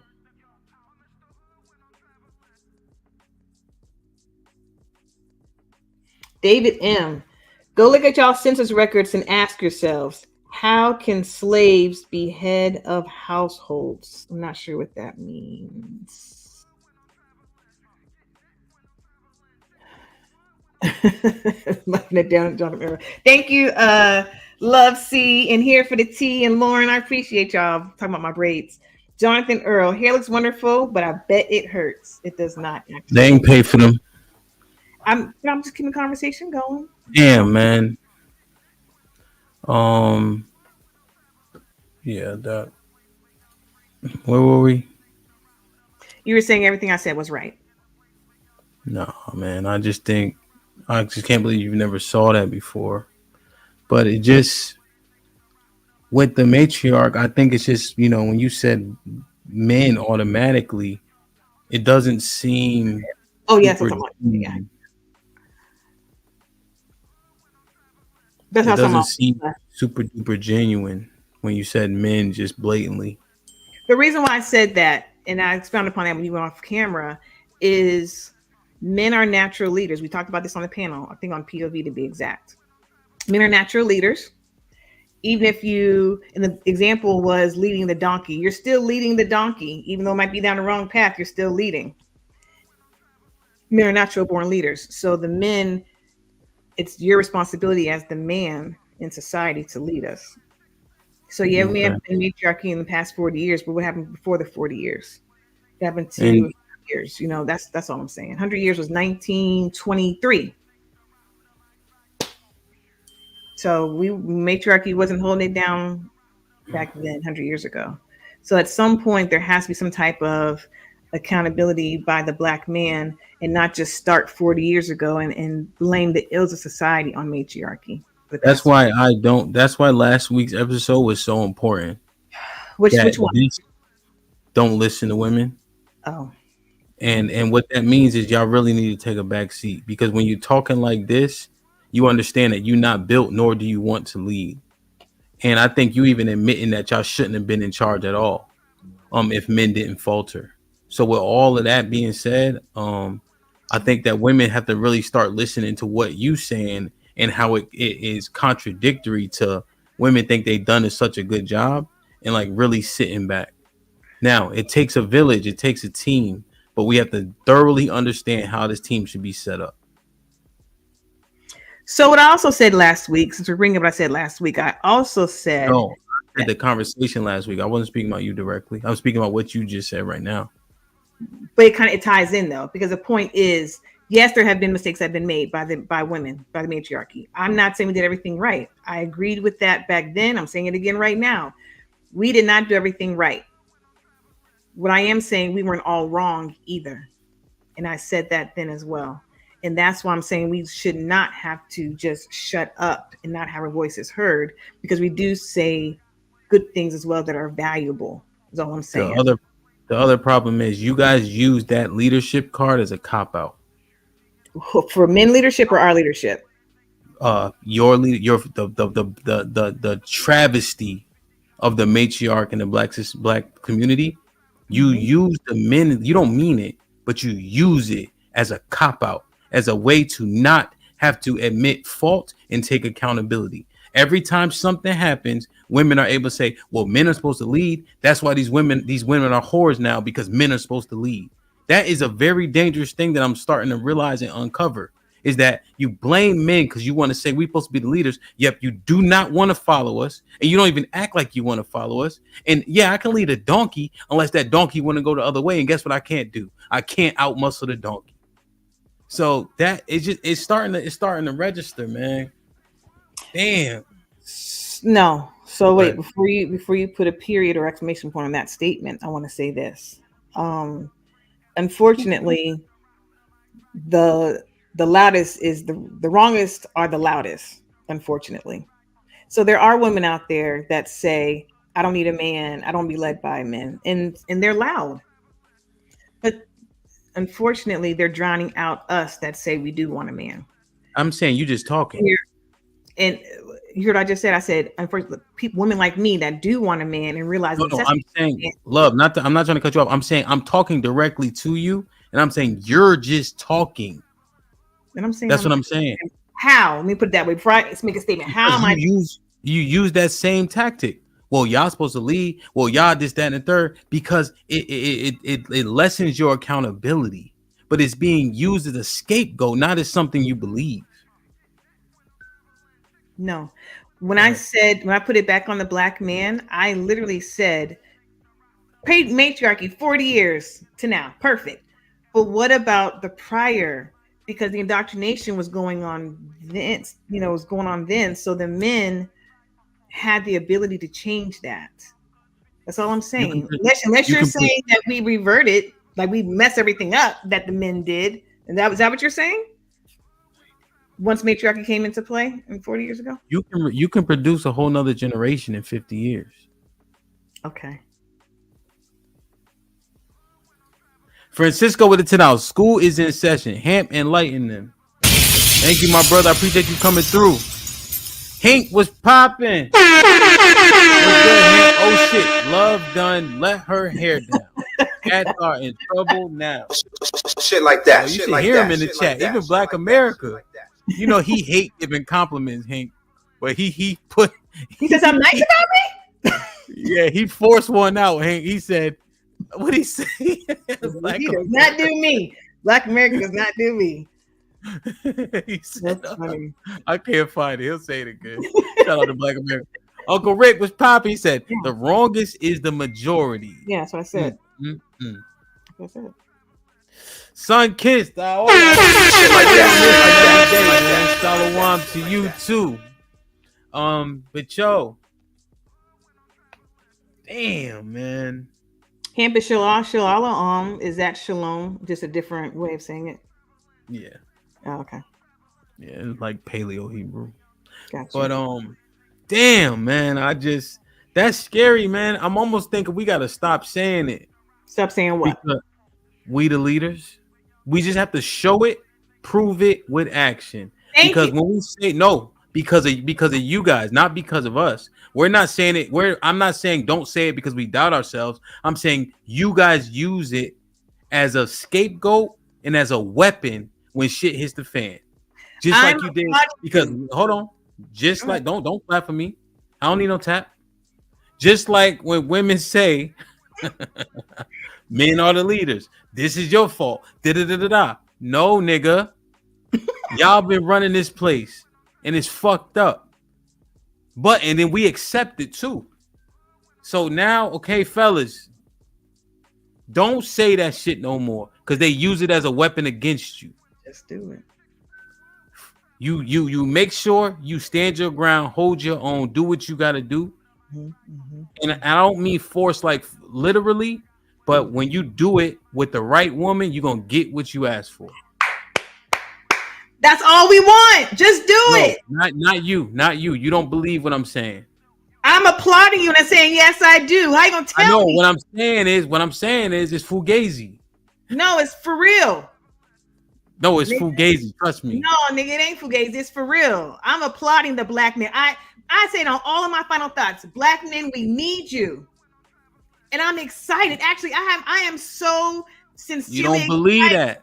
You don't believe that. You don't believe it. Love. People watch the show. Okay, and they gonna you say you don't need a man. You got a gun. That's a lot. That's a lie. People that are new here, don't you believe what he said? I've never said I don't need a man. Ham, don't you lie to these new folks. I have never said I don't need a man. No, you said you could do. You could say you could do all these things. No, what I said was I have to because I have no man. Is what I said. Right So now, let I me ask have you a no man, question. so I have to. Is what I Let said. me ask you, yo, you better chill with them hands and all that. First of all, you over here windmilling this shit. So let me get this straight. So you don't have to allow the man to lead, right? He gonna take it. You're such a jerk sometimes. You're such a jerk because you're trying to twist my What's words so around. What's so jerky about that? Pause. Because, right, pause. You're a jerk because when I said that, it was for me saying I have to disengage in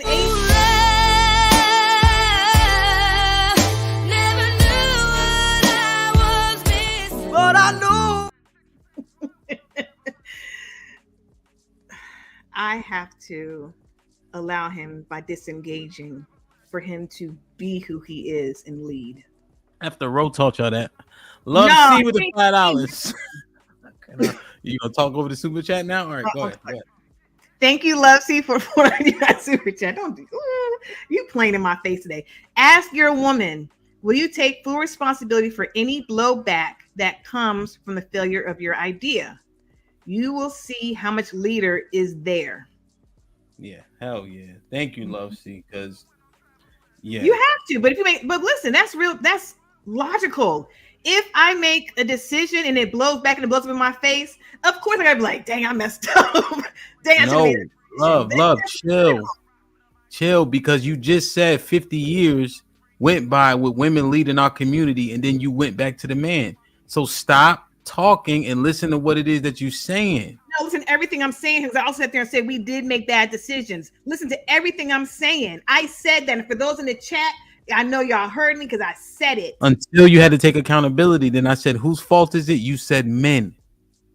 So this is what Love C is saying. When it was time to say, yo, I fucked this up, you didn't do it. I did. I said we made bad decisions, we made errors, we didn't do everything right. I acknowledge that. Did I or did I not? It ain't about being coerced, because I can't be coerced. If I don't want to say it, I'm not gonna say it. Oh, hey, Johnny Cunny J. Welcome. Thank you, Gunny. Love. Don't listen to him. You big up black men all.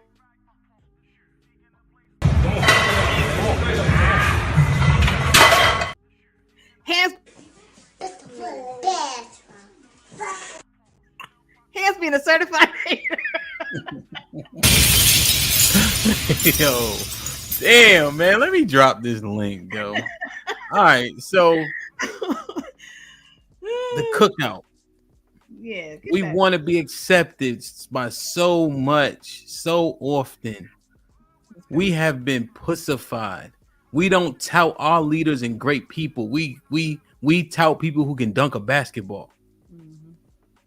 And shout out to all the athletes. In my estimation, if you play in the NFL or NBA, that's an MD to me, right?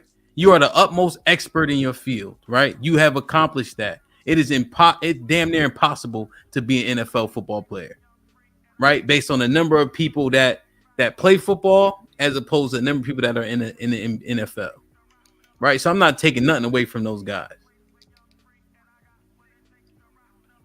What, you don't think they're expert? You don't, but I didn't. I'm just listening to you talk. No, the NFL players. Did you hear what I said? I heard you. No, I'm saying that they would in their field. They have doctorates. That's what I'm saying. I get what you're saying. That's what I'm saying. But you're going back to what I'm saying. The celebrities, and I consider them a part of the celebrity upper echelon. And no, I'm not taking nothing away from them in terms of what they do. I respect it. What I'm saying is the fact that those are our voices. We have to change that 100%. And I don't know. And I'm out of that mindset. I don't need approval from white people. Yeah. And we need to figure out why we need approval from white people. It got to be Stockholm syndrome. And we perpetuate it with things that we don't even know we perpetuated with, like the countries we choose to travel to when we get money. And I'm not even talking. I'm just talking like being honest. Niggas don't go to Africa. What are we teaching the children? Mm-hmm. So how do you, this is for the people in the back, people that really want to know, how do you teach your children, you know, like we're self-love, but to love Black people and not look to white people as a standard? Like, how do you teach them? They don't even know, for all intents and purposes, like white people really did anything good. Okay. They don't know. They only know Black inventors, right? Black doctors, you know. If I look at like the fraternities, sororities, right? Look at all these great Black people. Look at the number of Black people that are in the middle class. Look how many Black men Black people, for all intents and purposes, committed murder, death, kill. 8,000 out of 21 million. Okay. Right? Jesus is Black. God is Black. Everybody's Black in the Bible. The Bible is a Black book. Okay. Right? Because, and that's not even in my belief, because if people say it doesn't matter what Jesus looked like, you know how they say that in the Christian church? Yeah, they say that. Fine, then. It does matter. They do, right? Okay, so fine, let's take that. Then I can fucking assume that everybody, if it don't matter, then I can paint it how I want. Right now, that's not what I'm believing. But if you want to do it like that, let's do it like that. Yeah. You know? So they're not competing with white people. White people aren't the goal. So when they get to school now, right? When they get to school and they see white people, they're like, you don't have melanin. Like the sun will whoop your ass. This is what they right? Like they're like, how? Your hair falls down, mine stands up. We get that all hair is dead, but there's something about something standing up that don't make it look dead. Right? No, my hair is a nappy. It's strong, you know. So all of that changes for them. So when they finally get around white people, because you have to, and that's not even talking about anything even saying white people are bad. They just not the goal. Right. I'm the best person because of X, Y, and Z. Amen. And so now when they get with white people, now it's just like, okay, you know, give a fuck about George Washington, but they care about George Washington and Carver. Yes. You know, and so, that's what we should be teaching in our homes. And even Black if you don't Thoughts. have kids, Hold on 1 second. I got Black Thoughts in the back real quick, love. I want you to go out just one. Black Thoughts, can you get on camera? We got the camera rule, right? Sometimes he be driving this shit. Oh, he be driving. Okay. See if Black Thoughts can get on. He unmuted. On my work van and shit. I'm like, you know what I'm saying? I all right. Stay in the company and all that. All right. Hold on a second. All right. I mean, if you want me to drop down, I'll drop down, bro. No, I want to hear what you got to say. It's just that we got that rule because it just makes for better quality. But I know you be driving there long. Yeah, I know you usually got to make it stick. Go ahead. Which one do you want me to touch on? Whatever you want. I think we've reached a point where the Black male leadership is only viable at this point when it's leading the way a woman wants you to lead. She like her leadership is through emotion. Men don't lead through emotion because that doesn't lead to anything tangible. And so when a man starts leading and it's not leading with emotion, what she feels, she tends to kind of turn the other way and feel like she needs to be leading. Now, as far as what is it, the whiteness? Listen, if Black people only knew who they were, what they could do, and what can happen, they would be a lot better off. But unfortunately, they follow the entertainers. They do. They look up to them, and those people are being led by other people. And so therefore, they're misleading Black people. And if you pay attention to some of the Black people that you should be following, and this is going to be controversial, you know, the one thing they don't follow Democrat logic. They only put Black people before you that follow Democrat logic. Any of the other successful Black people that believe in conservatism, we don't know anything about them, right? We was taught to hate Ben Carson because he liked Trump. We didn't look at any of his achievements. Like, so I mean, you know, there's a lot going on, but ultimately, I don't blame no white man because that don't lead to anything productive. I blame Black people because at this point, you have enough knowledge and know-how out there to make a change. Yeah. Yeah. Love what you think. I agree. I mean, I don't have any disagreeing points to make with what he's saying. I'm in agreement that it lies with us. Plain and simple. Pull it down. So but Black Thoughts is also dispelling the argument of brainwashing. He's like, yo, we got to take hold of it. Mm-hmm. I agree. So the brainwash. We can't use that as an excuse anymore. Like, we know there's too many knowledgeable, tools of knowledge at our fingertips for us to keep on using that I don't know, I didn't know excuse. Hey, Jeremiah. What's up? Yeah. Black Thoughts, that's solid. That was an interesting point though too about the conservative and then the Democrat. Yeah. Yeah. That's a good point. Jeremiah was popping. Good. How's it going? Shit, man. You tell me. What up?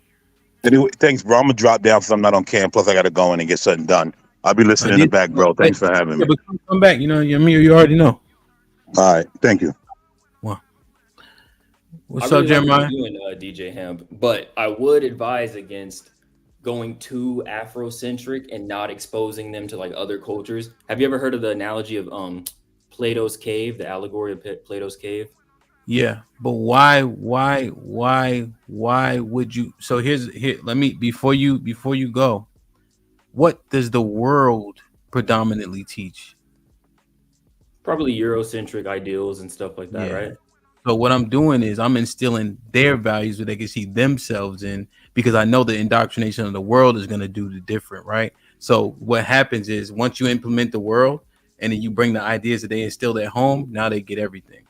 But see, that's such a juxtaposition, and I think I'm not here to critique it, but in my opinion, that might be a little dangerous. Huh? Did you hear the critique? It's okay. Oh, okay. It might be a little dangerous because, like you said, you don't want to teach them about George Washington. You rather teach them about George Carver and stuff like that. When they are exposed to like a new, say they go to college and they're exposed to new ideals, new thoughts and stuff, teaching them like white people invented penicillin or whatever they try to promote and teach. I don't want it to be such a stark contrast, and then they're like in shock value of it. You know what I mean? Like there's certain people that might try to like poke against that. Like, what did your father teach you? Like, yeah, he told you about that, but did he expose you to this? And that might be such a shift that it might it might stunt them a bit. That's what the assumption they think that they've been deprived. See, what they understand is their culture is the most important to them in their growth, right? Okay. Because the world around them is going to tell them that they aren't.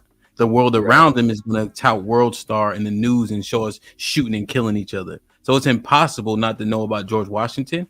But I'm saying when they go to school, right, unless they're homeschooled, right? My assumption is they go to school, right? Mm-hmm. George Washington is going to be taught, right? Yeah. George Washington Carver may not be. Now he usually is, right? But in terms of that, right? So I'm saying what you're gonna. I'm gonna show them what they're not gonna be taught, and then they're inevitably gonna be taught some of that standard stuff.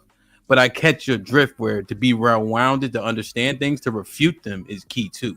Yeah. I thought you meant like you were just gonna be like so like closed in, and then like as soon as they expand their horizons, then it's like, oh man, the shock value of it all. I didn't learn about this, and the negatives, because there's negatives a part of every culture. We got to be honest. Yeah, you got to teach the negatives, and the thing is, the schools do a lot of that too. So me and the school are working together essentially. Now, if they were homeschooled, I would have to expose them to more, but the schools are leaving us out a lot. Yeah. I hear you. And we in Texas. You remember the school book in Texas that was like slavery was like, it said something about slavery was like good, like something ridiculous. I forget. We were happy with it. Like they were trying to make it not as bad and more tolerable, so that the white people didn't feel so ashamed and guilty. And it was like indentured servants, which is a lot supposed to be palatable than saying slave. Yeah. See, I'm from the West Coast, so like, thank God we got the liberal views over here. We don't really go like, all that propaganda stuff too much. Yeah. Another thing, real quick. Yeah, go ahead. I have a very diverse group of friends. White people look up to me. Like, first of all, I got more money than all my white friends. Literally, they're asking shit me like that, shit like that, shit like that, shit like daily. Like that. I be spanking these boys. You know what I'm saying? Pause. But like, no one will ever come up in here and try to use no race card against me, because then I'll check them on that too. But look, bro, you a blank canvas. Let me add some color to that real quick. You feel me? Yeah. Shit like that. Shit like that. Shit like that. Shit like that. Shit like that. Nah, and now I ask, how many people that look like you are you instilling that knowledge in and giving that game to about getting this money? See, that's the hard part, because some people are stubborn. Like, I try to like put some of my friends on who are, you know, of the same heritage as me, and they just don't like to hear it. They think I'm challenging them in some way. So I just give the knowledge to who's ever accepting it. Like I said, I have white friends, I got Asian friends who they want to get on board. I also have some black friends who want to, but the majority, they want to be like, nah, bro, you don't have to tell me how to get money. I try to tell one friend, like, yo, just start a bank account. Like, yo, use the PayPal high yield savings, bro. Stop keeping your money just like in your mattress or whatever you do. Bro, I'm good, bro. I don't need that. All right, you don't need it, don't take it. Whatever, that's you. So Jeremiah, I'm gonna ask the same question. How do you think? No, I'm gonna say, like, what have you asked them? What is their mindset that's creating a barrier to them trying the new way of doing it? Have you explored that with them? Well, one, they probably, because like we're all the same age and stuff, they think like I'm trying to sun them or whatever. But it's not really like that. I'll be like, yo, just talk to my mom. If you really want to, I put my mom to investing. I got her off of lottery tickets. I know that's a really big problem in the black community. You want to go put $15 on scratchers and Powerballs and stuff. But, you know, I think, like I said, they just think that people are trying to size them up, or they're trying to like, they don't want that to lord over them. Like, oh, I'm the one who put you on, quote unquote. And that's an ignorant mentality, in my opinion. Let me ask you this, Jeremiah. You're obviously, I think, are you considered a Gen Z or a millennial? What do you? Yeah, Gen Z. Okay. So, do you find that Gen Z are a lot less tolerable or accepting of knowledge from either your age range or even someone older like Hamp and the millennials? I think in certain regards, they're a lot less tolerable. So like, let's say financially, but if we're talking about culturally, they'll be way more open to discussions like this and less more like, let's say, desensitized to like racial issues than what the previous generations would be. Okay. Yeah. Jeremiah, so how do you feel about the inviting to the whole cookout sentiment? I say everyone's welcome as long as you bring something, you know, bring your own beer or whatever, bring your own plate. But I think we should invite everyone. We don't want to be too exclusionary because, you know, safety in numbers, right? But they don't invite you though. They don't have to invite me. I'm always the guest of honor. I'll show up if I feel like showing up, and they ain't got nothing to say about it because I'm the one funding it. So Jeremiah, are we talking about the proverbial cookout? You talking about a real cookout? What are you talking about? Proverbial cookout. What I'm trying to say is, who's the richest black man? You guys know who Robert F. Smith is? Yes, we do. You think he's getting invited to? You think he's getting excluded from any cookouts? Well, no, I was referring to you saying, as long as they bring something, like what could they bring that we need? That's what I was saying. Like, what are you talking about? I just wanted to understand. Okay. You're right. I probably was going a little off the charts there. Everyone's welcome, right? Like we can have white people on this panel open to discussions as long as they're willing to listen, as long as they're not being ignorant, as long as they want to hear what we have to say, and they can also contribute their perspective to it. So that's what I mean by it. Okay. Yeah, this isn't so much the cookout though. I would say. Well, let me think. I think so. Yeah, I like getting perspective. Good opinions. Yeah, I like getting perspectives, you know, and I think people can get along, you know. People can be cordial. You got to go out in the world and work every day, right? You got to deal with people, you know. So, I mean, it'd be foolish to not be like, I'm not dealing with any white Asian. Like, that doesn't make any sense, right? But the cookout is we invite everybody, and then we show so much love, and it's almost like we get something different out of it, and they don't be doing shit. Like the dances, as an example. Right. And Jeremiah, I don't know how long you've been on. Oh, you've been on the whole time, right? On and off, but yeah, I saw the clips of the dance. It's just the cookout to where I see like black people like kowtowing, like. Yeah, I have a question, and I want the men. I want you guys to answer. Hank, it's popping. Hey, Hank, enjoy your shoot. Hold on, give me 1 second. But I want you all to answer. I gotta go in a minute. They're texting me now.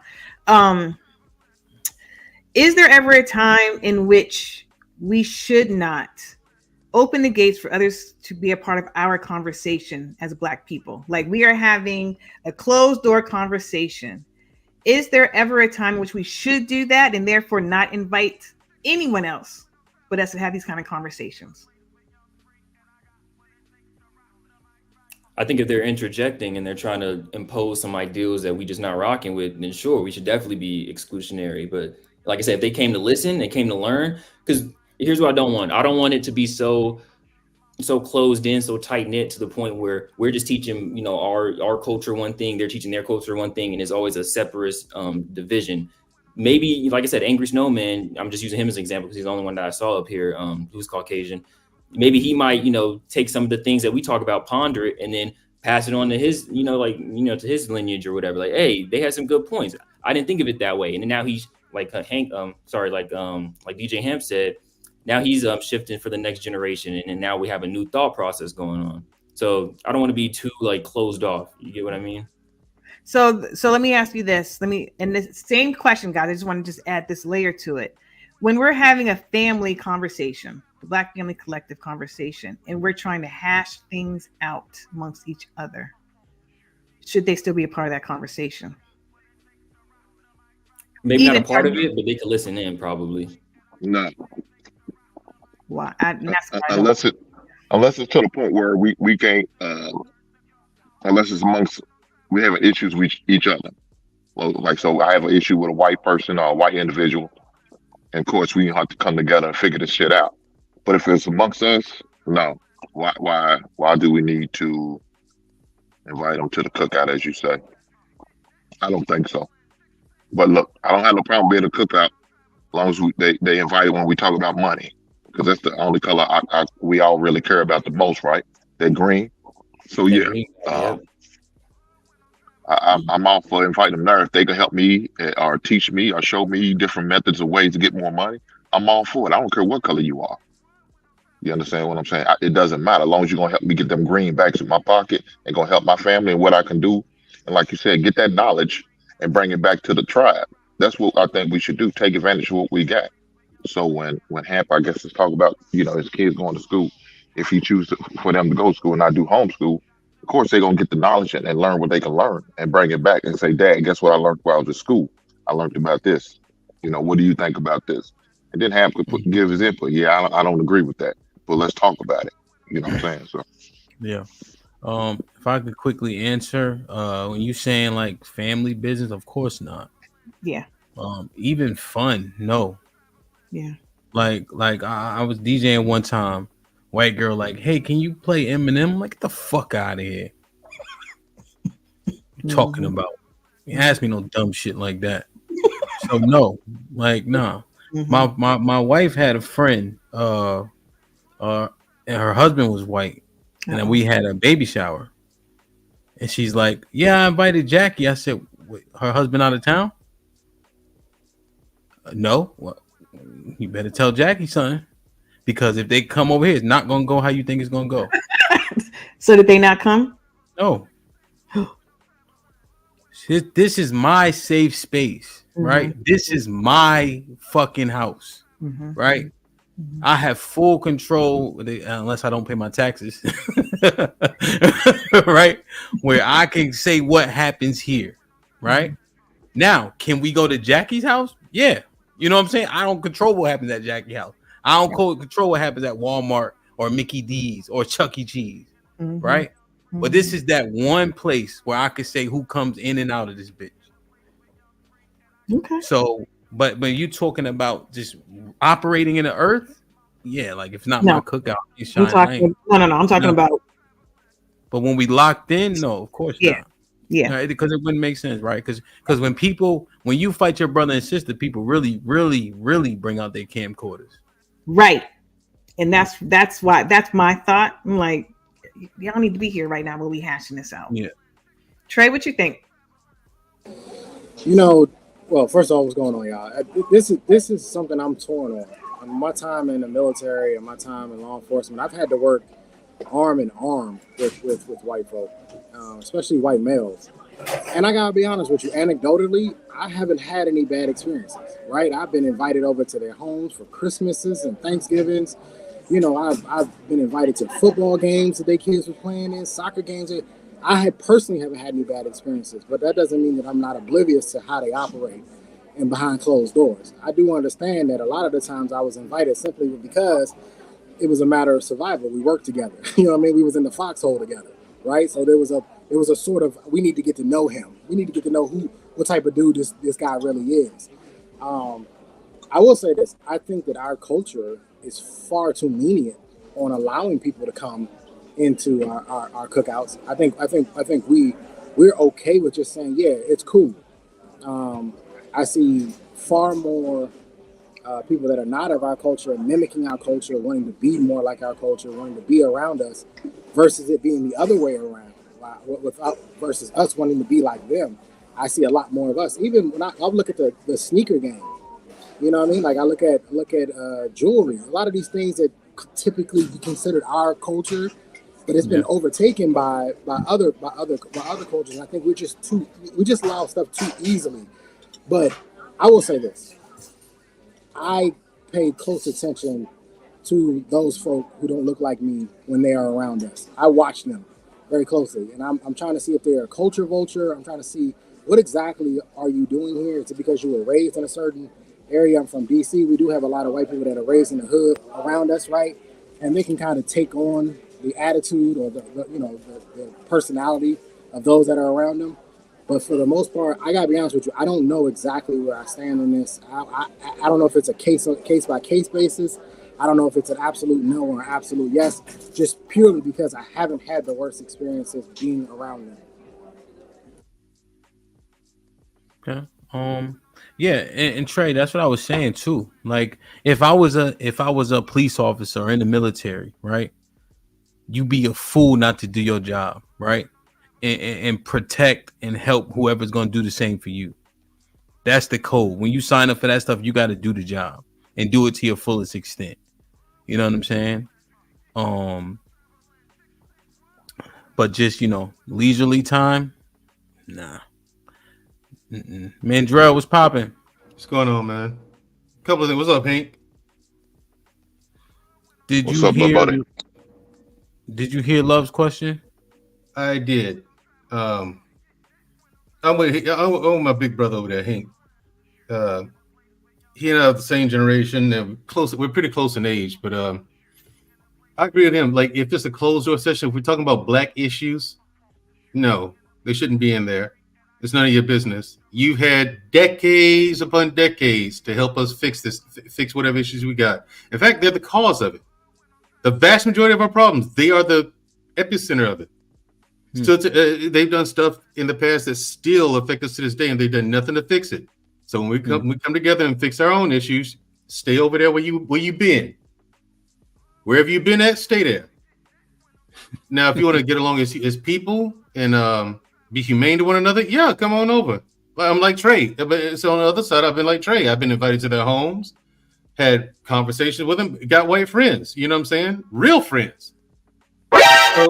So I mean, there's that. It's circumstantial, dude. I mean, some people, when it comes to some issues, no, they shouldn't have any place there. They've had their opportunity, tons of it. But and then at the same time, I've had experiences like Jeremiah. When I go out and get knowledge about financial literacy, business, and things of that nature, I come back to us and try to share the knowledge. I don't need to hear that. I don't want to hear that. No, but then a white man tells you believe that. So then you come back and tell me what Robert Kiyosaki said or someone like that. And I'm like, yeah, I read that like 5 years ago. Yeah. But see, then they notice the gap between myself and them, and that makes them jealous. Oh, you think you're better than me? No, it ain't that. It's just I tried to tell you like years ago, but you wouldn't listen. I have a question. Jeremiah? You think people are more likely to grow if we hold people accountable, or do you think like they could just do it on their own? So do you think somebody, for example, somebody dealing with drugs, you think exposing them like to the public will really put that fire under them, or do you think just leaving them just to be will spur that change within them? And all I'm trying to really ask is the reason why I say they probably shouldn't have a voice within it, but they should still at least be present within it. Because let's be real, Black people won't just do things like we had the time to go and huddle up and do that playbook type of style. We can't do it. The only time we really, focus on what we need to change is, like you said, when we make it exposed to the public, when we start showing the numbers that Black people are the lowest ranking socioeconomic wise. That's the only thing that really promotes change, from my opinion. Do you think that the community got torn apart more before or after desegregation? I'll probably say after. Okay, so does that contradict your point? Nope, I don't think so. Because I'm thinking that if we were doing it by ourselves, we had all our own everything. It just wasn't at the same. Maybe it wasn't, the quality of the items weren't the same, but we lost everything, and then we literally did this once we desegregated. I think the real plight against the Black family unit was again socioeconomic reasons. I think is when we let the government come in and say we don't need men. I think that was the issue. I don't think it had anything to do with like letting other people like expose. What I'm trying to say is I don't think there's any correlation to what you just said versus what I said. You said we can't do it on our own. When we were doing our own, we were better off. Jeremiah, we were doing it so well on our own that they had to drop bombs on us.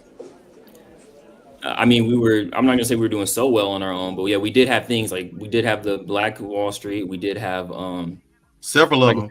Have a better family. We had more than one. Several of them. We had several Black Wall Street. I know. I'm talking about collectively Black Wall Street, just like how we have Wall Street now. There's different NASDAQs. There's the New York Stock Exchange. There's the one in Chicago. I know what I'm talking about.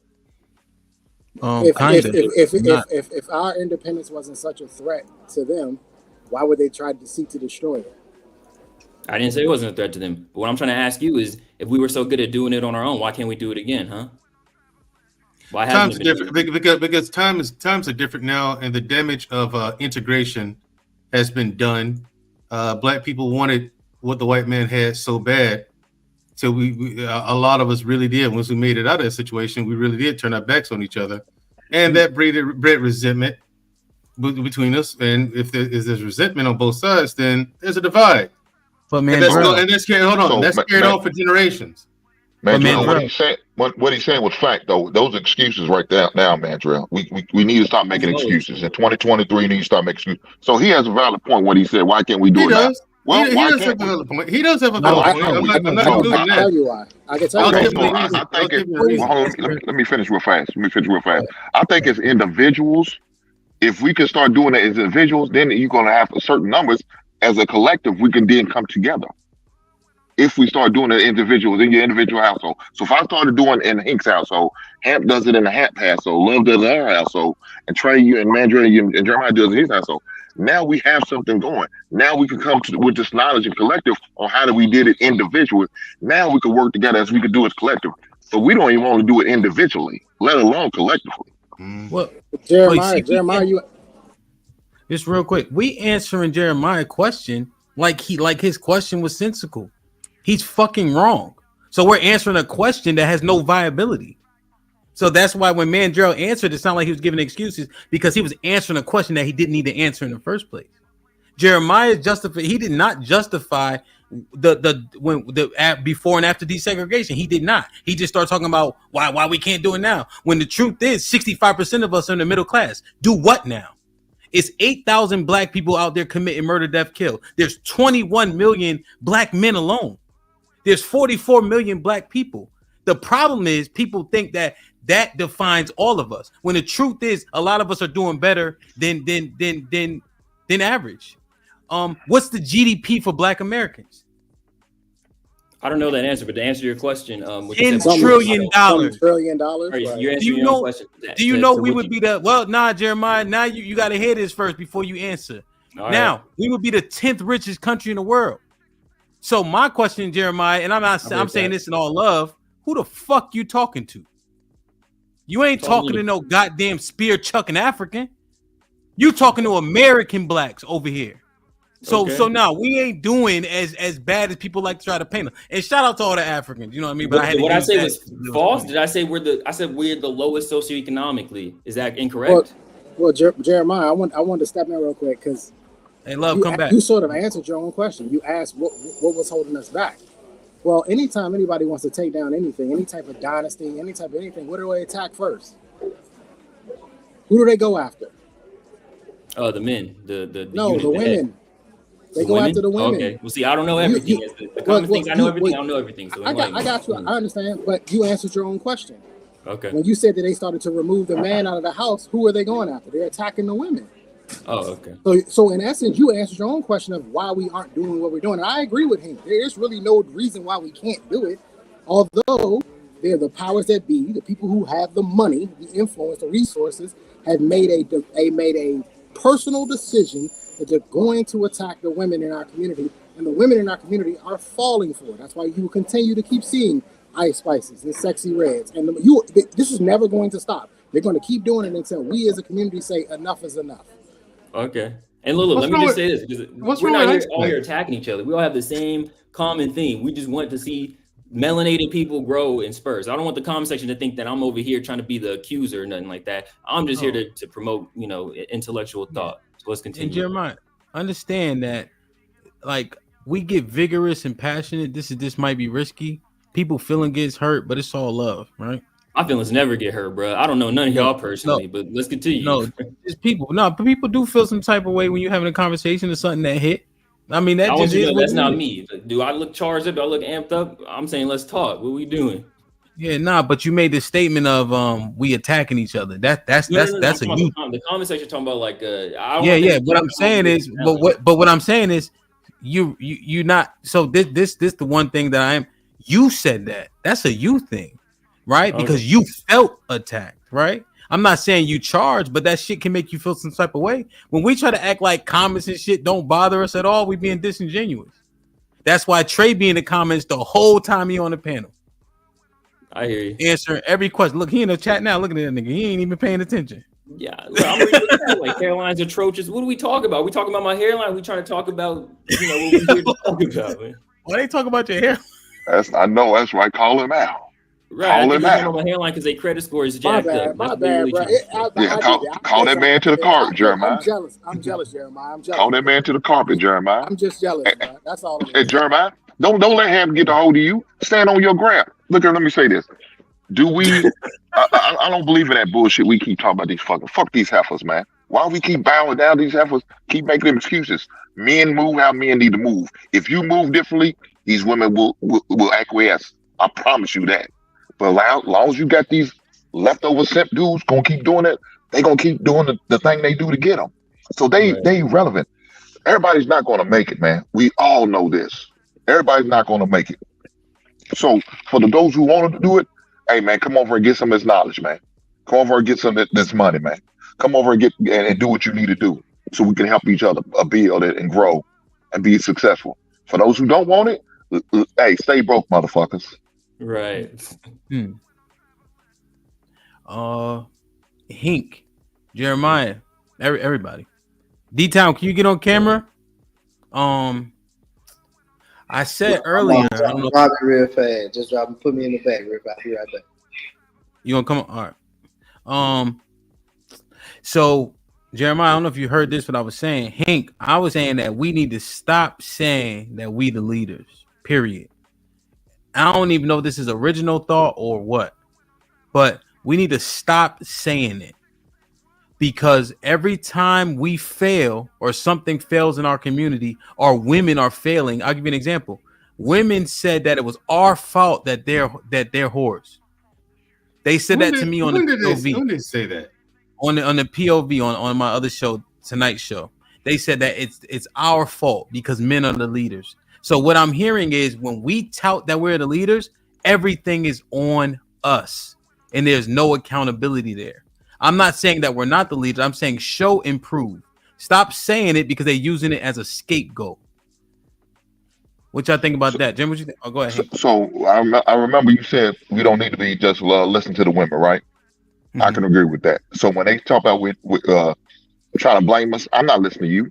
Again, I was talking to UT. I said, that's your problem. You keep allowing these women to trigger you. Man, look at them like they not even there. They beneath you, dog. If you the man, they are beneath you. They not above you. They're beneath you. But you keep cowering down, bowing down to them like they on your level. then that's your goddamn fault. As a man, if that's what you do, you allow them to make you feel like you shouldn't say you're the leader, that's a goddamn lie. As an individual in my home, in my household, in my family, I am the leader. And I'll take on whatever resource, whatever issues, whatever success, because I'm that quarterback. I'm going to get the praise, but I'm also get the failures. So I got to take the L when I got to take the L. But you're going to give me my goddamn wins when I win this. When I do what I need to do, make sure you give me my goddamn flowers. Yeah. So I'm talking about solution and effectiveness. That's all true, but it's not working in the way in which we want it to. And what I'm saying is, they say this, Hank, you the leaders, right? That's the part that I'm sick and tired of hearing. So how do we combat it effectively? That's what I'm trying to understand. Well, and I'm going to tell them, where's your leader at? I'm not the leader of you. Unless I could rule over you, control you, I'm not your leader. You need to go find you a leader. Until then, you out there like a goddamn nomad. I'm a leader of my lady, my family, and the surrounding and the mentors, the young men that I mentor. I lead over them. I'm not trying to lead over Hamp's household, Mandrell's household. That's not for me to do. That's for you to do, my brother. Not for every man to become in another man's house a leader. No, that's not how it rolls. As individuals, we got to lead ourselves. So now we're going back to individualism. Yes. That's where we got to start. We have to start there before we can come together as a collective. You know how we are. We all about, well, I need to see the receipts. Okay, I'm going to show you the receipts how I'm a leader. This is how I do it. Now let's come together. What are you doing? Now what can we do as a collective? Jeremiah, what you think, Jeremiah? Yeah, I agree because like I said before, like I know I took it the financial perspective, but if people don't want to be taught, if they don't want to learn, I can't control them. So if you don't want to promote me as like an authoritative figure or someone who has wisdom over you, then that's all right. You don't have to receive any of this that I'm giving. So it's all good. Like how Hank said, find your leader, whoever that is to you. If you ain't got no leader, then just walk around with your head severed like a chicken. Do you? Man, I don't see no traction with it though. You know what I mean? I think really it starts with. I think you're doing everything perfectly, DJ Ham. Like how you said, you're educating your kids, you're being present in their lives. We need more men like you, like on the front line. Without that, like you said, the women are just gonna be as ruthless and as nonsensical as possible. And I don't really have time to be like a shepherd to a flock of desegregated herd. If you know what I'm saying. Okay, I understand that. So what do you think about the tactic I'm putting on the table? About like what Hank is saying, maybe it aligns. Like just do it in your life, show it, prove it, right, with action. But every time we say it, it's weaponized.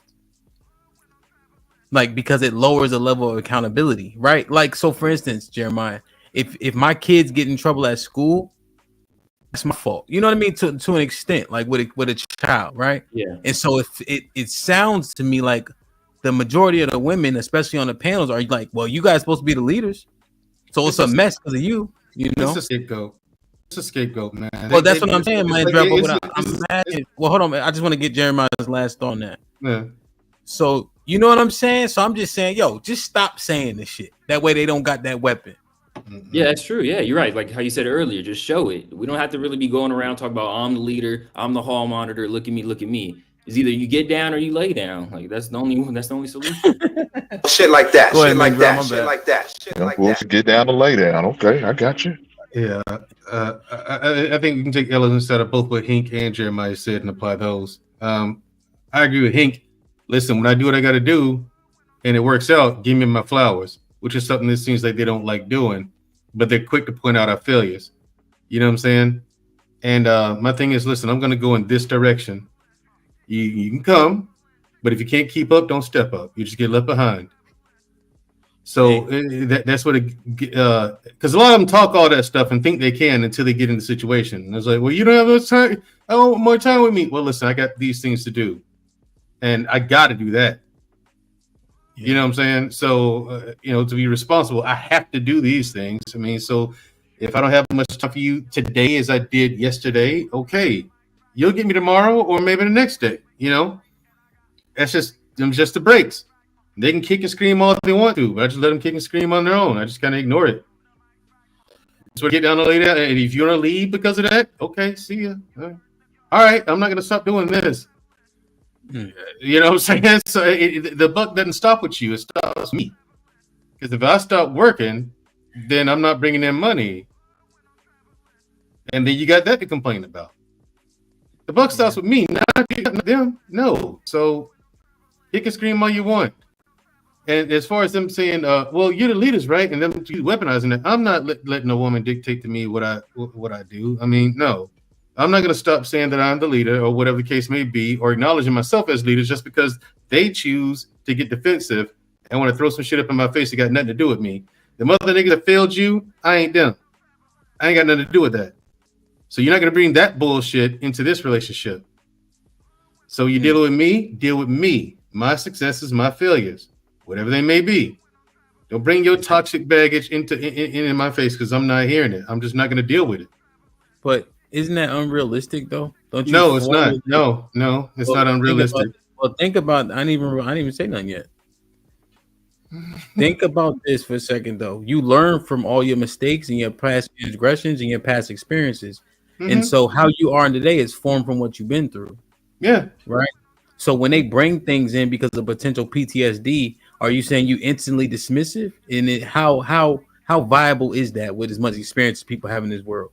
What I'm talking about is the 9 times out of 10 that they're bringing shit to you about what men do, or on these panels, and they talk about men this, men that. How many men in your circle do these things? How often is that you do the things that they claim men do? Well, I do want sex salad and a sandwich. Right. But I'm talking about the crazy stuff they say men do. Most men, I mean, I don't do that stuff. So why are you bringing that to me? I can't answer for them. Go ask them, the guys who do it. Well, but do we do it though? Do what? Depends on what you're talking about. Want them to shut up? Want some cheeks? Want some food? Yeah, we do. We do want those things. I'm just thinking, I don't know if we have a whole Uncle Rick was popping. I don't know if we have a whole bunch of nuance like we try to think. I don't think we that eccentric and that unique. We do. When they talk about men lying and coming down with bullshit and stuff like that, I'm like, yeah, I don't do that, and the guys in my circle don't move like that. So don't bring that to me. I didn't do that to you. You don't know men that cheated? They're not in my circle. That I know of. I mean, if they do, that's their business. Again, what does it have to do with me? Well, Mandrell, that's not the same thing because you added the circle in. I didn't add your circle in. You added. I've been saying circle. Okay, but that's what I'm saying. So what they do matters, right? That's why you said they are in or are not in your circle. I mean, I guess, but again, it's not my business. My point is, when women address us, I'm not going to let a woman say, "Well, y'all the leaders, right? Then why are men doing this?" Oh, I'm not those other guys. It's a scapegoat that they use, and I'm not going to let them using a scapegoat determine the way I move or the way I think of myself. So if you see, let's say, so you snitching on your man. Let's say he had a little side chick. His wife asked you about it. You telling the truth? I don't know. Ask him. Okay, so you ain't telling. It's none of my business. It's not my place to tell. But she asked you. It's not my place to tell. Okay. Now, what if it's vice that's versa? your issue? Now, what if he come to you? What if he and he asked you about something you saw with his wifey? You telling? Well, still ain't your place, but it ain't my place. It ain't my place. I'm not gonna, here's the thing. I've been in that situation before. Come on, man, Drell. I've been in that situation before, but here. Yeah. Here's how I handle it. I'm not backpedaling anything. You want answers. I want the truth. I'm not. Listen, would I be biased in this situation? Of course I would. If he's my friend, you know what I'm saying? Of course I'd be bad. I'm not friends with his lady. That's his lady. I'm not her friend. Oh, Mandrell, are you telling? On who? Her? Oh, Mandrell, don't forget about it. Put him in the fucking bedroom. Come out of here. Come on. Say something, please. Look. I was gonna ask you, Hap, because your logic makes sense. Like it does make sense. The logic makes perfect sense. But I would ask you this though: if we're not leaders, what exactly would we be? What's the alternative? If we're not the leaders, and we don't want to be addressed as leaders. What exactly would we be addressed as? Me, Trey? Yeah. No, I'm saying when we say it, they weaponize it. I'm saying we are the leaders, but we show and prove that we are that, as opposed to keep saying it. Because what Mandrell is accurate. However, they judge us all together. You know, And that's the majority issue. of the time. Yeah, that's the issue So I'm talking when men about. who ain't leaders are saying it, right? They like, nigga, look at your results, or X, Y, and Z, or you emotional, and they saying we failed because of y'all the leaders. So I'm just saying, just do it. Just do it. I'm saying I'm done. I know I probably will be hypocritical and say it tonight for all intents and purposes. But I want us to stop saying we are the leaders because they just keep weaponizing against us. That's what I was saying. It was like he said, go find your leader. I'm the leader of my lady. And that's about it. You know what I'm saying? I'm the leader of my lady. Where's your leader at? And that's how you that's how you shut that up. But all black men aren't the leaders of all black women. And understand, black women have to choose to follow as well. That's the choice. They can choose not to follow and go and do whatever, you know. And let's see who that gets you. Damn. KP said with the $2, unmarried women have no leader. Him. That's the thing that I need to. Uncle Rick, what's popping? Oh, incidentally, not all men are born leaders. Not all black men are born leaders. You have to learn how to be a leader. You have to be forged into a leader. Let me see. Rick, you there? Can you talk right now? Give me a second, bro. All right. Do you think it's something innate though in there, Mandrell? Like, no, I think you have like different attributes and qualities that make you more prone to be a decent leader or prone to be a leader. But those things have to be worked on, improved. You have to be competent. You know what I'm saying? Like, you're not gonna just go out today and be a world champion fighter. No, you have to train. You have to run. You have to hit the speed bag, or hit the heavy bag. You have to learn how to throw a punch. There's things you have to do before you become a world champion. You know what I'm saying? It's the same thing with leadership. You have to learn what leadership is. You have to be competent about the world around you. You have to be confident about the subjects. But in that analogy, though, if you don't have good hand-eye coordination, you will not be a world champ. If you don't have natural reflexes, you will not be a world champ. Right. So just like with being a leader. If you don't have now, here's the thing, though. Here's the thing. So you're saying that women can lead just as good as men then? I'm not saying that. Well, if you're saying that, but here's the thing. I have seen women. Hold on, Mandrell. Because let's just follow. Because I'm asking these questions because we got to get somewhere now. All so you're saying because by nature of what you're saying, they can be just as good as leaders as us if they can be born with, if they can be taught it. Okay. So women can be just good as leaders as men then. So we aren't the leaders. Who says we're not? I didn't say that. Well, you're saying you learn it. So if you can learn how to be a leader, then women can learn just as well as men. And therefore, we aren't the leaders. It's just whoever was taught the best. That doesn't mean we're not the leaders. It just means those ladies have those lessons, and those ladies happen to be really good at leading. I'm lost. Because it's more nuanced than you're giving it credit for. No, I think I'm lost because I think you're saying that men aren't the natural leaders because we taught. I'm not saying we're not the natural leaders. I said we're born with certain attributes that are higher in certain attributes than women are. That's a biological thing. You know what I'm saying? Mandra, are you trying to trick me? No. Am I on punk? No, you're not. Trey, say something. Why would you want Trey to come back to you? I got nothing, bro. I'm not sure what just happened here over the last I don't know 5 minutes. And Hink is letting this shit happen. That's what get me. Now we need to go back and forth. We need this. Now, we need. I'm gonna help Mandrell out. If I was Mandrell and put me in that situation, I'll say, man, bro, you need to go talk to your wife. That's all I'm gonna say. I ain't got nothing else to say. I'm not gonna give no details of what I've seen or what I heard. You need to go talk to your wife, bro. That's all I'm gonna say. Like I said, I've been in a situation. I was about to say I've been in a situation. I did not. Here's the thing. I did not come full throated and out nobody out. I did, however, pointing it in the right direction. No, but Mandra, I get that. But now I'm talking about what we talking about now. You kind of all over. Matter of fact, I'm not all over the place. Here's how I'm gonna describe it. I haven't backpedaled on anything. I've been moving forward. You're the one. You're the one who gets stuck every 10 feet. No, hey, man, Gerald, I'm almost a professional. I do this, and I'm just like, hold on now. You know who you reminded me of?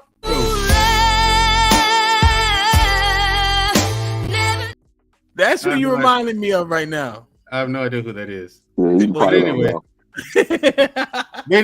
no. Like I said, men are born with higher in certain attributes than women are. Like, think of it like a video game. You know, you got your speed.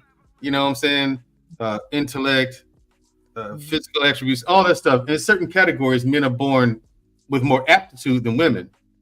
You know what I'm saying? I'll be right back. Y'all let me know when Mandrell stop talking. Well, go ahead, Hamp. I mean, ask your question or whatever the case may be. No, man. Cause I'm just trying. Maybe if it's just me, but I don't think it's just me, Mandrell. I think you wilding right now. No, it's y'all don't understand what I'm saying. So I'm trying to find an analogy to make it more, what I'm saying, more relatable to you. I don't think you understand what you're saying. I do. Here's I'll bottom line it for you. Make it, for you simpletons. Can women lead? Man, stand on your bullshit, man. I'm standing on it. I'm standing on it. Here's the thing. Get Hank out of here, man. Hank the one putting the battery in your damn back. Here's the thing. Can women? Here's the thing. Can women lead?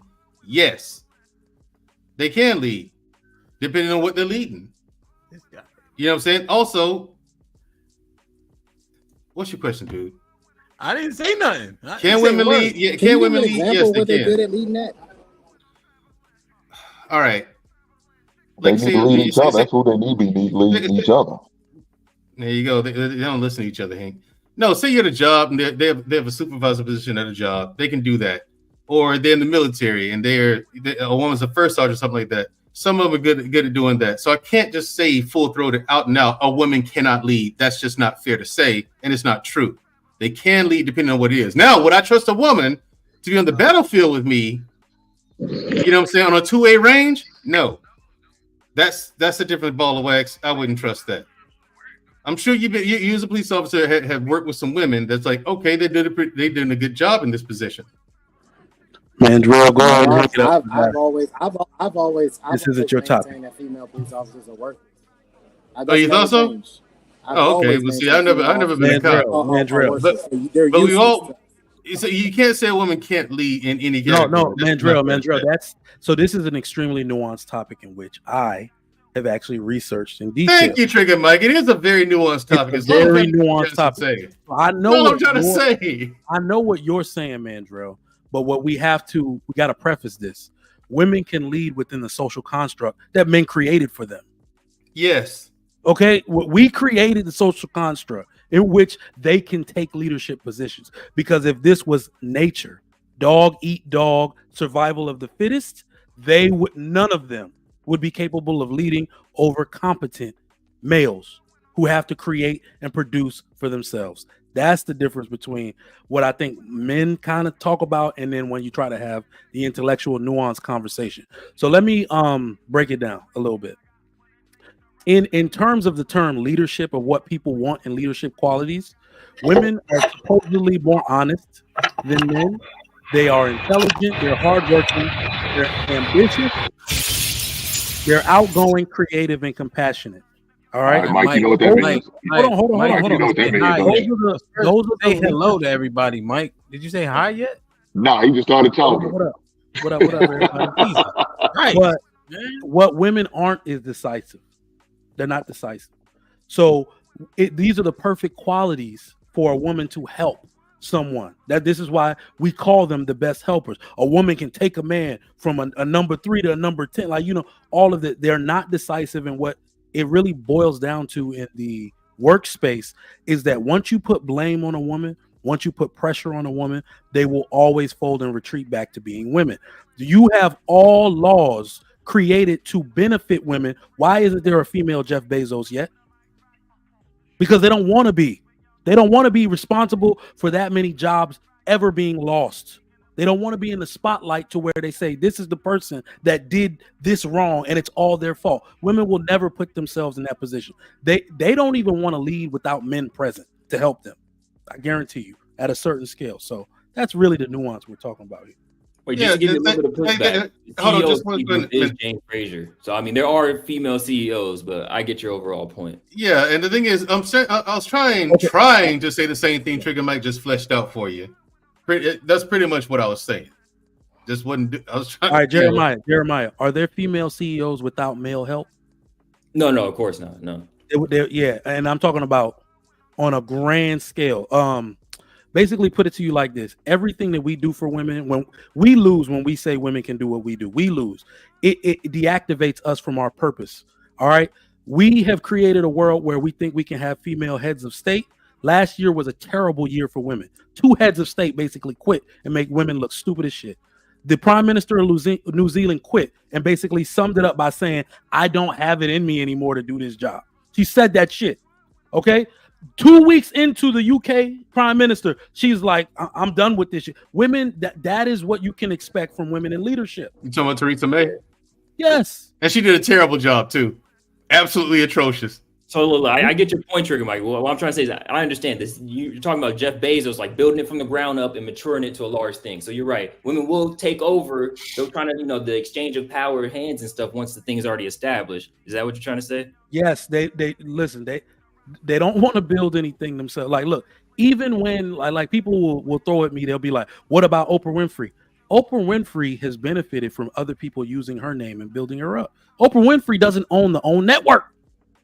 Discovery owns that shit, right? So you see what I'm saying? They don't even own shit that has their name on it, bro. They don't want to be responsible. That's the ultimate term: responsible or accountable for that much pressure or blame ever being put on them.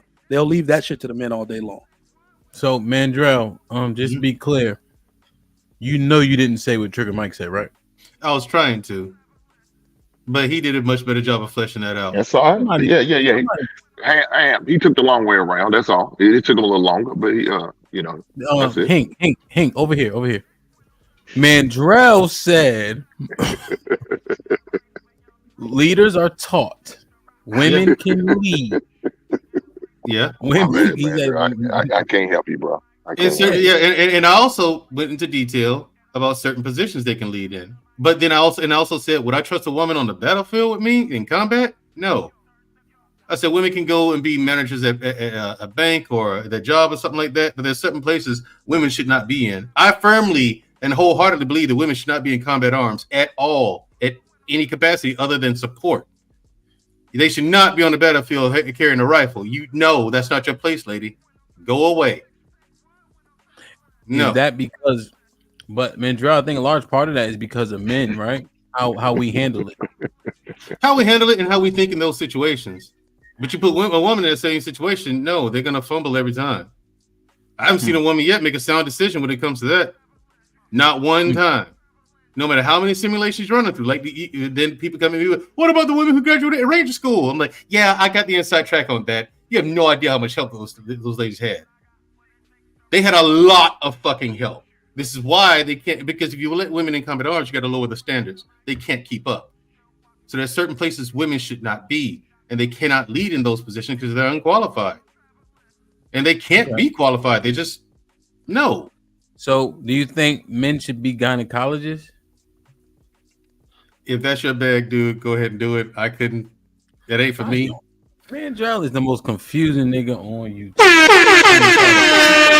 Chief, what's popping, man? Please save me from Mandrell. I think he's trolling me, man. I'm not trolling you. I'm just saying, again, what you want, you doing what most people know. What you do. Mandrell, just leave me alone for a second, please. I'm just saying, no, but here's the thing. You're doing what most people do. You're trying to operate in a binary fashion in a world that's all gray. You can't do that. Everything is circumstantial.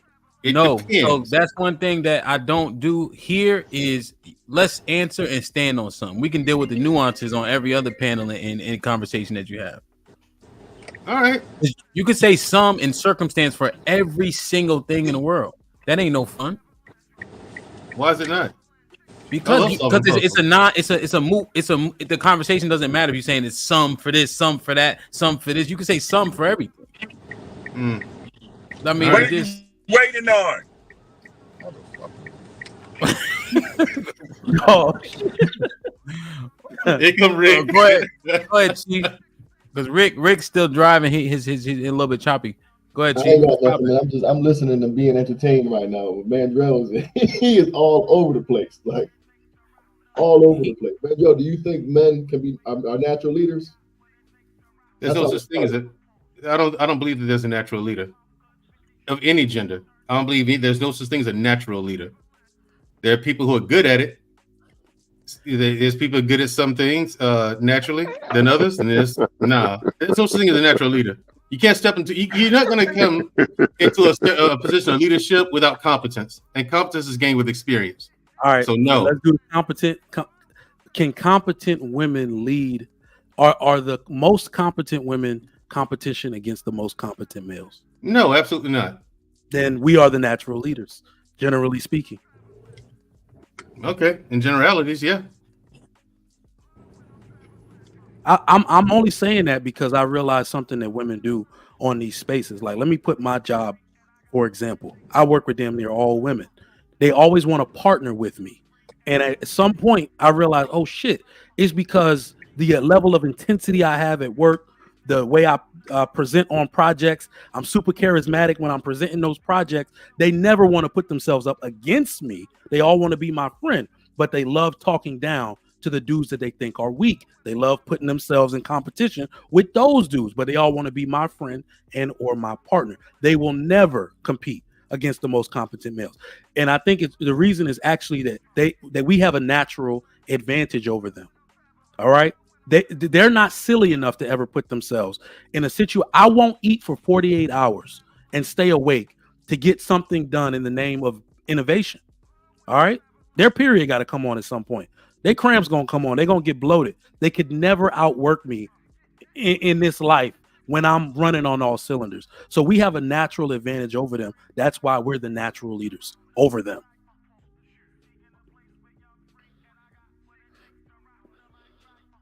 Do you still stand on your square? Or does that help change your perspective and agree that men are the natural leaders? Just curious.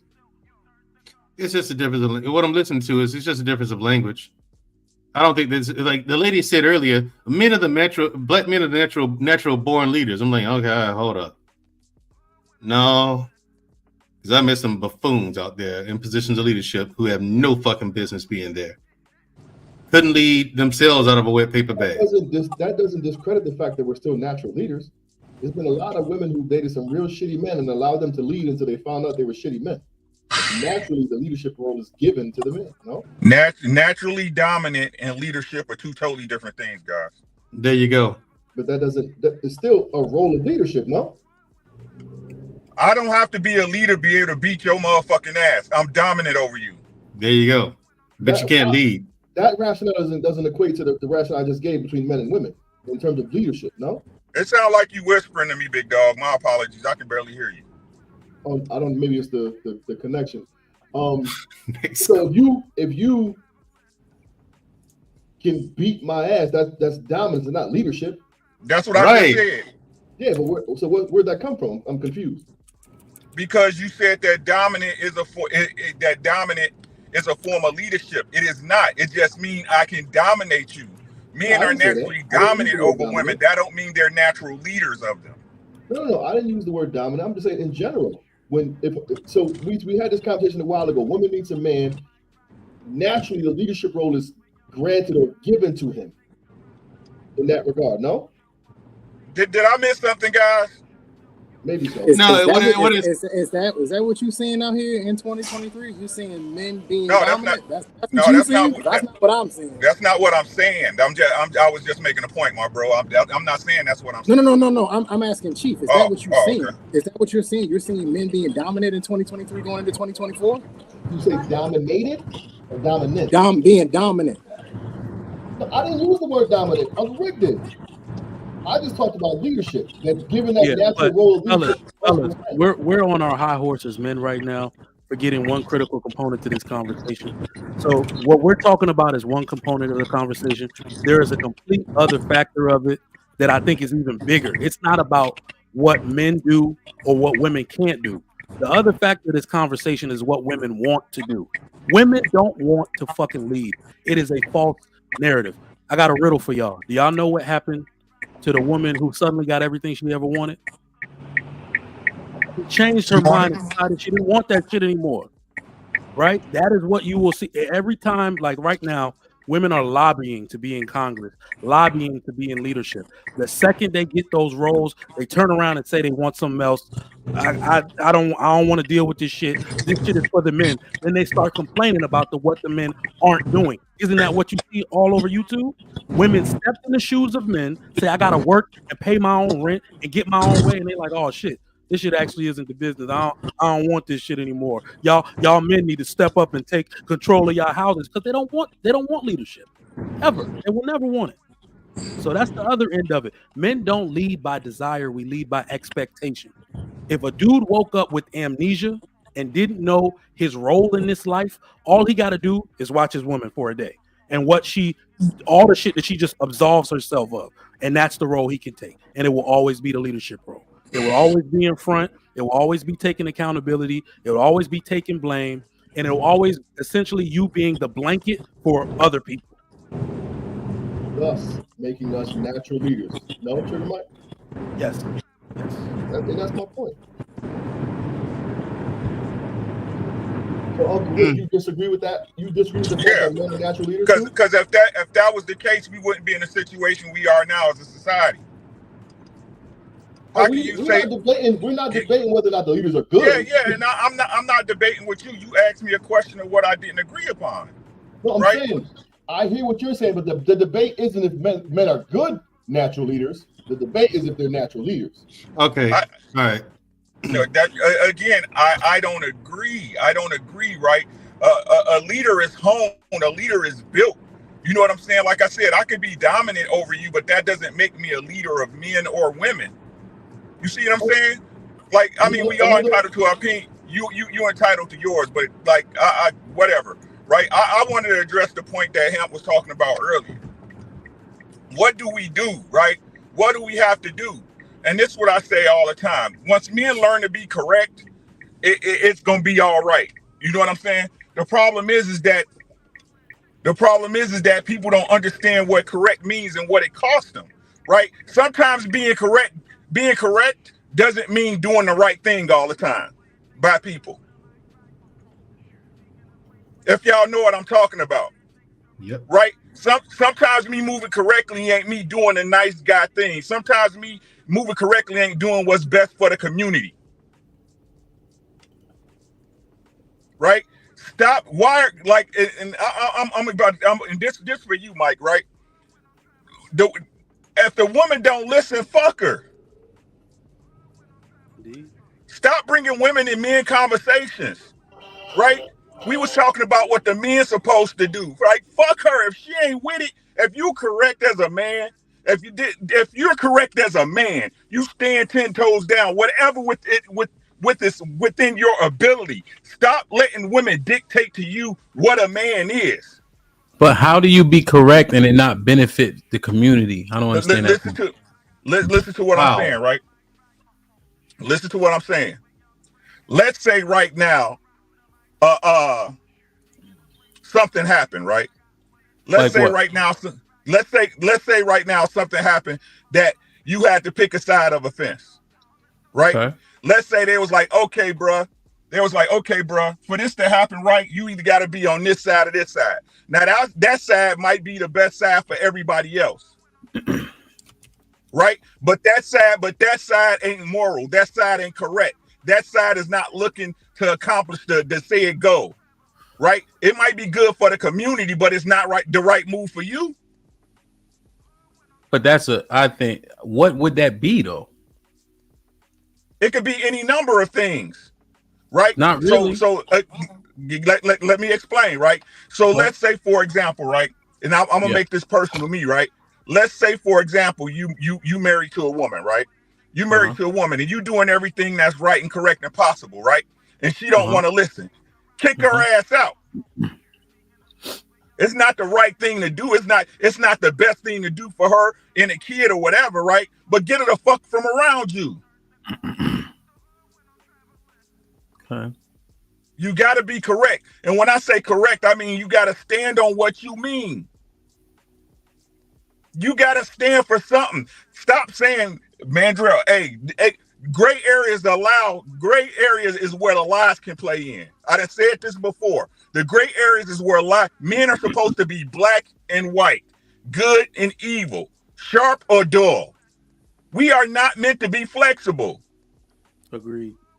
The women play in the gray areas. The women are the ones who come up with the what if, shoulda, coulda, wouldas instead of, hey, this is what happened and this is what's going to happen.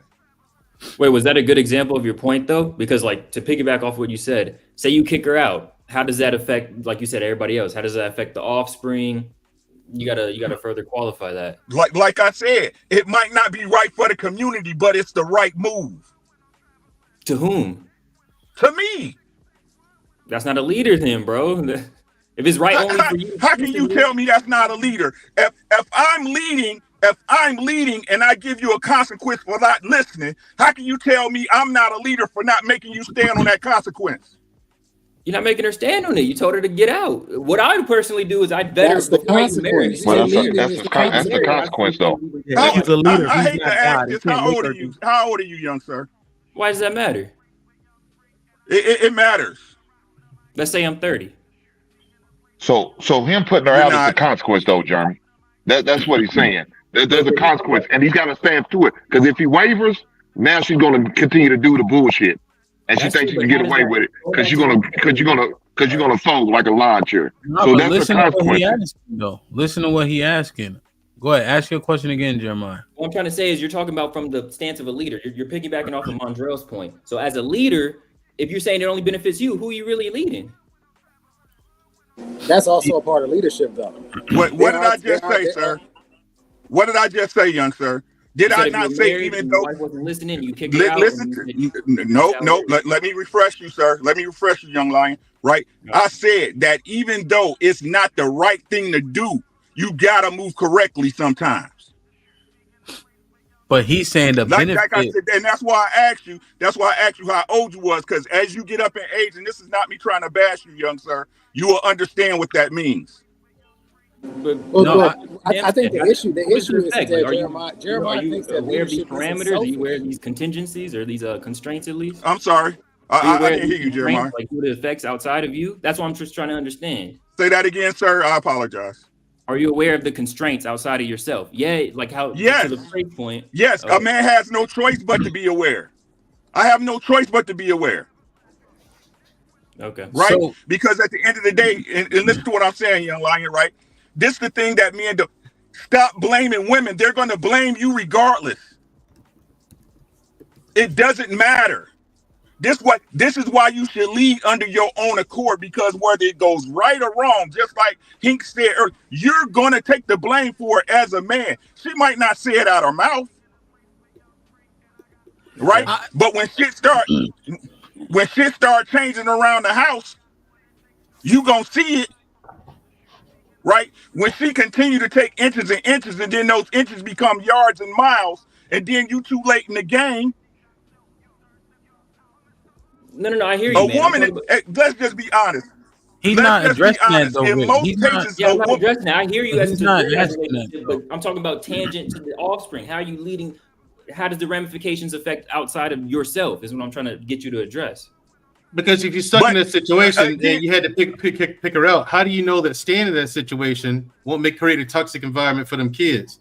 So temporarily, that choice to leave, to kick her out and leave, might not seem the best at that moment, but later on down the line, for future reference, it could be the best decision. Jeremiah, I don't think he getting the answer, honestly. I think Jeremiah's got a little bit of confusion. I think he thinks that leadership doesn't have any selfishness in it. There are a lot of leaders that are selfish. There's a lot of leaders that have a my way or the highway type of idea. When you serve under a leader, he's going to do it his way. Yeah, like Stalin. I get you. I hear you. Okay, so if you kick her out, that's your way. That's your way, or the highway. She got to make a decision. Get down and lay down, as you said earlier, sir. Hold on, real quick. Don't slide past. Man, Drell been getting a lot of flack for the last 30, 40 minutes, right? But you can't slide past his response, because I believe his response was spot on. And did you say hi, Beans? No, I said don't slide past. No, did you say hello? Absolutely. You didn't say hi to me. I did it with my eyes. Oh my God. It sound gay right there, Beans. Shout out to my Say man pause. Hemp in the building. Jeremiah, Trey, Trigger, Uncle Rick, Hank, Mandrell, the Don't chat, worry. YouTube, Don't worry, He said, Bean. he said, Green he Yard. said I Mike said didn't it say with hi. my.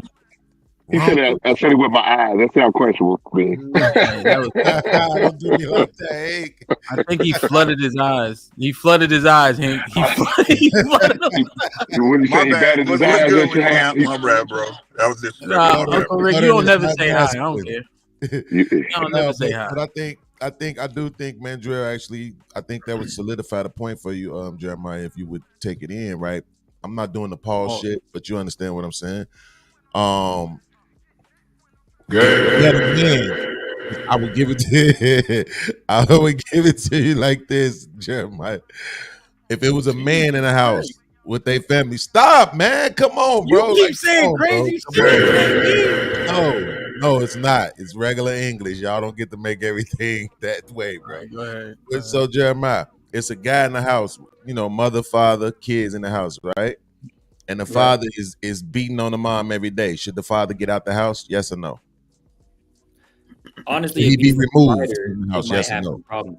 But go ahead. What were you saying? What was that last part? If he's beating on the mother, should he be removed from the house? Yes or no?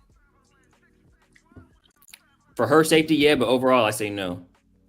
So your answer is that he should still stay there and beat the mother. You think that's the best option? He should still stay. Now, if he's beating her, like that's a whole separate issue. But Absolutely. overall, I think yes, he should stay. He should stay. Okay, so that is crazy to a lot of people. It will be, right? That you would think that the mother should put herself in harm's way. The children should view the mom being beat on for the sake of the father just being in the house. Now, see, that's a different thing. There's ways to mitigate that. Is he doing it behind closed doors? Are the children there witnessing? Does he tell them go to the room, or does she at least tell them go to the room? But I don't think he's removing the father. So you're saying that it's better if they just hear her being beat up as opposed to seeing it. Yeah, but the evidence gonna still show, brother. You don't want that. That's true. I hear Right.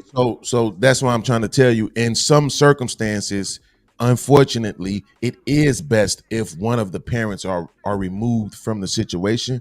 Unfortunately, for whatever reason, usually it's easier for people to accept that if the parent is the man or the father versus the mother. When we think about the mother being removed, it's like shock and awe, right? So yeah. That's a good example because you're right. Like the reason why I said don't remove the father, because I wouldn't say to remove the mother either. Like, you know what I'm saying? Like you could go either which way with that point of who should be removed.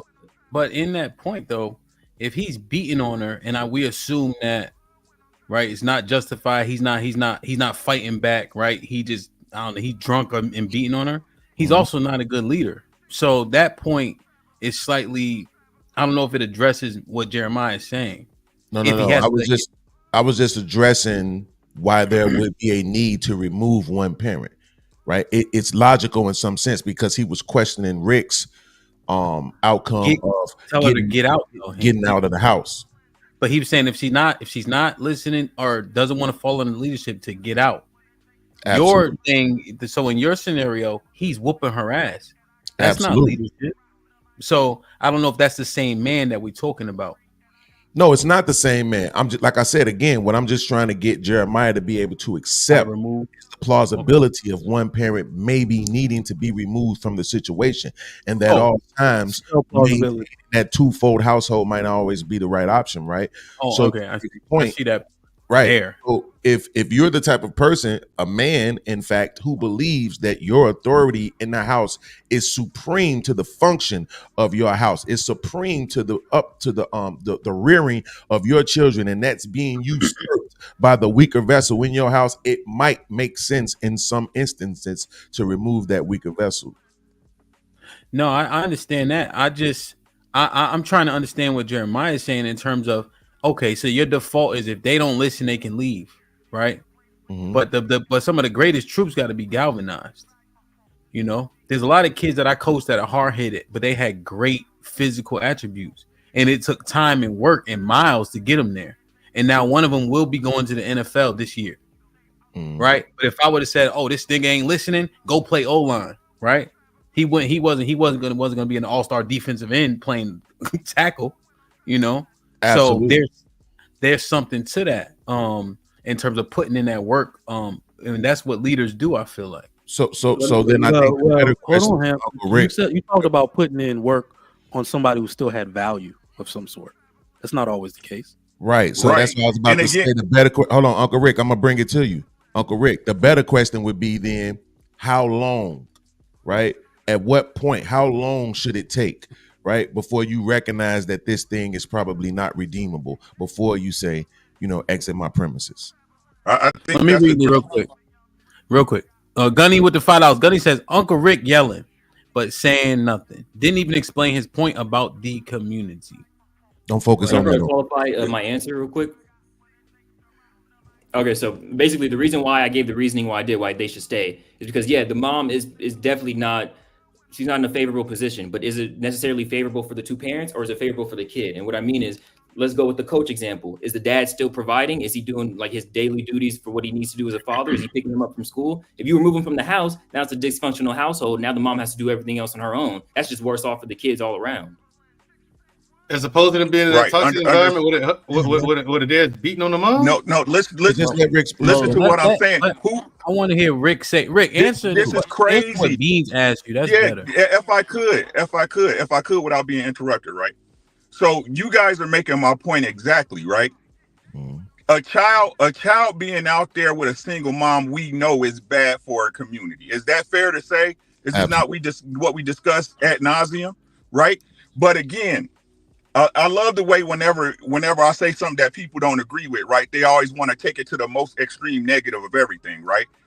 No, I don't think, if y'all know me or Beans or Mandrell or Hink or Mike, right?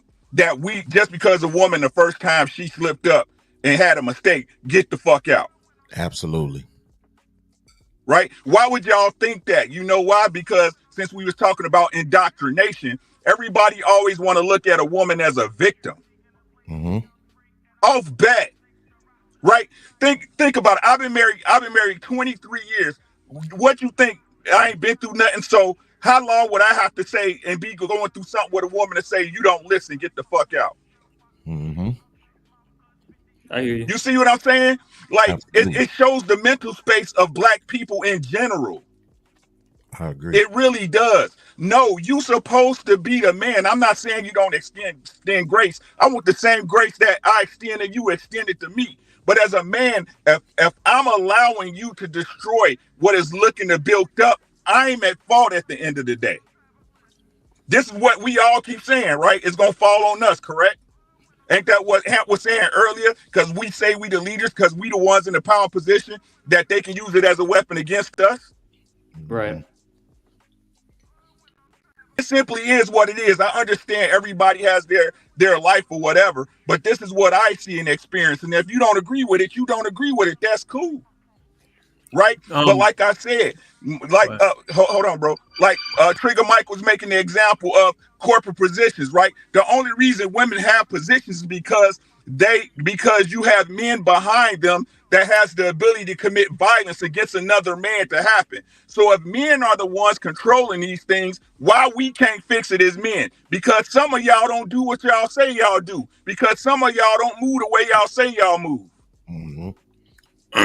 Well, I don't think my point contradicts what you said, because I think you just acknowledged what I pointed out. Like, the women, they just have to make the concession. So I'm not saying we're cater to the women and do everything for her. Well, I don't think so. My follow up to that is, Uncle Rick, we went off of what you said. We didn't make any assumptions. You said if she ain't doing X, Y, and Z, you breaking up. I'm breaking up. I can't hear you, bro. I'm breaking up on my end. I'm gonna come back in. I can hear you very well, so it's on his line. Rick, can you hear me now? I'm gonna come out and come back in. All right. Okay. Yeah. Well, because I do want to ask him this follow up real quick. I'll wait till he come back. And to summarize this real quick, man, Drew, if you don't mind, to Jeremiah. I don't want you to be like real quick about what you say. Go ahead. I don't want you to be like the other young people. You read the man, bro. Like, I don't want you to be like the other young people in this space, man. Like, when you hear that question, right, about how old you are, don't immediately get offended by it. right? It's coming from certain people. Because usually, if I'm asking you that, if Uncle Rick to that point is asking you that, what we're trying to do is gauge how old you are to determine how much grace we're going to give you. If you are of a certain age, then we can understand why you may be lacking some experience or wisdom in a certain situation. You see what I'm saying? So don't easily be offended by that. Okay, well, just to answer, I'm in my mid-20s. I just know people try to size me up. I was on Aaron Absolutely. yesterday. Some do. That's the first point, you know. Absolutely. Some. I got no ill will towards none of y'all brothers, man. It's all love. Well, Jeremiah, let me just tell Jeremiah this. I completely disagree with Beans. You being patronized when they ask you that question. I'm not even talking for Uncle Rick and Beans per se, but nah, because here's what happens, Jeremiah, when you get asked. Maybe not even Uncle Rick won't be like, oh, okay, but the whole chat be like, see, he don't know shit X, Y, and Z. Exactly. It is a qualifier, right? Absolutely. Why the fuck do you need grace from Beans? You got a dick and balls, right? Oh, you're asking me? Yeah, of course. I thought you were asking Beans. Yo, jump at that nigga, Jeremiah. Fuck that. Let me disagree with him. Jeremiah, did you shrug your shoulders when he asked you that? I thought he was asking Beans, so I'm like, what? What kind of school is this? Hold on. Yo, Jeremiah, fuck that. Hold on. Jeremiah, jump at that nigga, man. I got you back. I already got on his head, bro. Talk about credit scores don't matter. They don't matter to you because you ain't worth it, bro. That's why it don't matter to you, man. No, I'm just messing. Oh, no, we can have that conversation another day. Another day. Nah, Jeremiah, jump at Beans, man. Jump at that nigga, man. Nah, I rock with Beans, bro. Like, look, I'm not from scary. Chicago, but I understand his mindset. It's because he got the glasses Who on. is this nigga? No. Beans, you're right, man. When people try to come at you and you be talking about F your moms, I say the same thing, bro. Like, you ain't about to tell me how to react and turn up. Absolutely. Beans must got something on you. He must got something on you, Jeremiah. You ain't gonna get that reaction. Yeah, he got some pictures of that young man's mother. That's what it is. I know what's going on, man. Beans, you ain't shit. I know my son named Jeremiah. You know what I'm saying? Oh, okay, there you are. That's your step boy. I got you. Uncle Rick, can you hear me now? Hey, real quick, can y'all hear me? Guys, I'll try to be back later, but thank you for having me. You got class? All right, Jay. Good luck in class, bro. All right, salute. Rick, what I was saying was you said kick her out, so that's what we were commenting on. So maybe what would be better is what happens before the kick out, what steps are taken. That gives us the full frame of reference. I'm sorry, Ham. My connection keep going to trash, bro. It's breaking up. I can't hear you when you ask a question. Damn. Try to go. Well, if you're in the same spot, it probably won't get better. My apologies. Just see if it'll work. See if you can come back. Let me type it for him. And I think what people misunderstanding, the disconnect and misunderstanding that came in from the point I was trying to make. A lot of people have added on enough to kind of sum what I was trying to say up, even though I was doing a poor job of communicating it. Bottom line, I'm saying I don't believe in a natural born leader. I've seen enough people in leadership positions who fail and just shouldn't be there to know. Men are born in a natural place of dominance, not leadership. Leadership has to be learned and earned in most cases. But are we in the natural dominant gender? Yes. I agree with that wholeheartedly. But leadership, there's too much that goes into that for you to be a natural born leader. That makes a lot of sense. So it's a difference in language is what I'm noticing here. That's why y'all got confused with what I was trying to make. And it's relative to what you're talking about too, because in the dynamics, usually I think when we're usually talking about the dynamics of relationships and families. Then yes, men are the natural leaders in that situation. Leaders of families. Women will expect you to lead. That's why they complaining on you to lead, right? About the leadership capability or incapability of the men they like to associate with. But you're right. When we're talking about work or natural selection, survival of the fittest, men are dominant over women in relation. Y'all husbands be looking henpecked. Y'all do not be looking like leaders out here. And women look like the leaders of the marriages, not the husbands. Damn. Who you talking to, Trey? You don't want this smoke. Whoever it applies to. With these marriages I see, some of these marriages I see, that's what we're gonna get today. The women are clearly leading. Damn. I don't even Trey, that's some titty pink buddies you deal with all the time. Damn. I don't know. I'm trying to consider Mandrell's point. I just have to remind myself that here on YouTube, everybody's perfect. Everybody's rich. I ain't perfect. Nobody rich. does Everybody rich. here. Absolutely. I have to remind myself. Hey, we're in a fantasy world here. Trey, you remember Trigger Mike tried to tell us that his wife wear leggings, but she wear a big shirt over it. Right. Going to the gym. Right. Exactly. She don't wear leggings. Yo, you don't even know what leggings were. It had to be explained. That's what I'm saying. I asked for clarification. Yeah, I said leggings are those stocking looking shits, right? No, tights, man. Yeah, but it's a whole variety of them, bro. Do she wear form-fitting pants? Yes or no? No. Okay, that's all you. So then why she no? Beans? I don't believe it. So then why she wearing a big shirt if they ain't form-fitting? Come on, y'all gotta stop. Yo, listen. Stop the cap. No, first off, have you ever seen Trigger, like just Indian say women? you don't know what the hell your wife wear to the gym. I don't know what the hell yoga pants. I don't know what yoga pants are compared to tights or leggings. All I know that is shit is form fitting. Basically, put it to you like this: anything that a school would require you to wear for gym, that's what she looked like when she go to the gym. She looked like she run track or some shit, right? Not in no. You know seen what track athletes wear? You seen track? I want the truth. I watch track. Goddamn it. Yeah. Mike, I don't think this is your subject. Have you I don't think it's my seen? subject. I don't know what a yoga pant is versus a legging or a tight. Yoga pants are like here's the difference. Here's the difference. Yoga pants. Mike, man. I'll help him out. He's talking about, man. Let me help him out, him. Okay, the difference between yoga pants and regular leggings or tights is the material. Yoga pants are made out of something soft, like bamboo, cotton, hemp, things like that. Leggings are made out of polyester, or a combination of polyester and spandex. I know this because I own a clothing company. Yeah, I was getting ready to ask. All that shit is form fitting, so it. But all of it is form fitting. Yes. Okay, yeah. She wears yoga pants and sweatpants to the gym. Oh, there you go. Yeah, there's a difference, but they're all form fitting. Just like all the other women. Yeah, and the yoga pants are the one where she always puts on my shirt or a regular fitting shirt.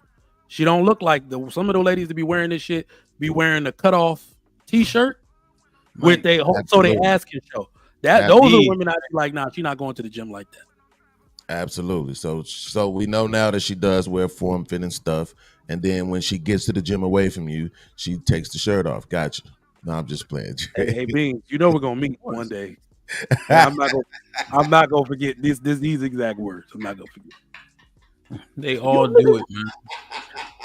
He ain't working out in that big dumbass shirt. That's fucked up. I gotta live under threat now. This is some bullshit, bro. Chicago.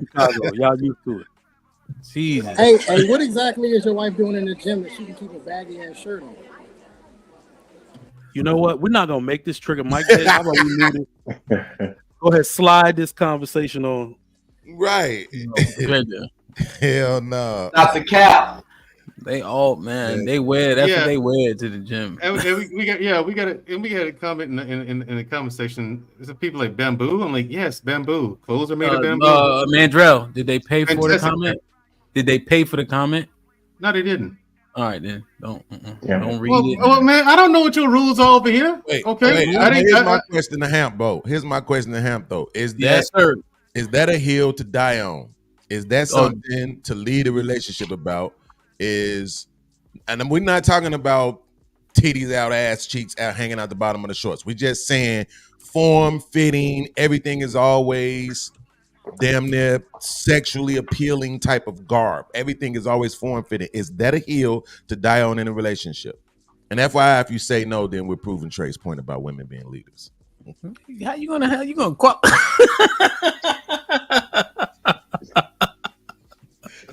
That's a fucked up question. Dude. That's a fucked up question. Yo, here's the Beans always put that little motherfucking twist at the end of it. You know, like grab it, put that little twist at the end of it every time. People up, hold them to it. Goddamn it. It was a good twist though. I ain't gonna hold you. So that ass. When we first got married, we went through her closet. All right, so this dress gotta go. All that. Somebody went to Goodwill and looks like a goddamn. After we went to Goodwill, they got their ass out and all that. They got They got a carnival outfit and everything for $6. Yeah. But yo, they do that shit, right? Like my wife, if she about to go to the gym, well, she work out here in the house now, but she'll tie her sweatshirt around her waist, right? Absolutely. Because she know I feel the way. But guess what? That sweatshirt never make it out the car. I'm not a fucking idiot. You know what I'm saying? Like, come on, man. Right. That's like Mike, that big ass polo shirt, that shirt that you got on right there that she throw on just to get out the house. She get down the street, that shit halfway off her head. Come on, man. No, so I'm not saying an exaggeratedly. Uncle big Rick, shirt, she in the car like this. But one of the things I will say is that the good thing about wives, or some wives anyway, they care about what other wives are doing. Like we around a bunch of Indian women around here. That's a group of women that I notice are they're not trying to look like hoes out of fear of shame of other people in their culture. Yeah. Right. So that's one thing I notice about my wife that I like. It's like you can't, especially where those women husbands are at. Like, you know, if you want to feel comfortable, don't bring your ass around people of that culture looking like you're trying to appease their husband. So we live in that type of neighborhood. It's a lot of Indians around here, a lot of people like that. So when them women go to the gym, they'll have on a job, whatever, a big ass shirt. They'll put on a skirt to work out. You know what I'm saying? So that's why I'm like, yeah, she'll wear that big ass shirt, because having your titties out and looking like that type of person, it don't really fly in this motherly ass neighborhood. The women will talk about you. Can I ask a serious question to the panel? Yeah, I just want to real quick, Beans. Kasim was popping. What's up, man? What's up?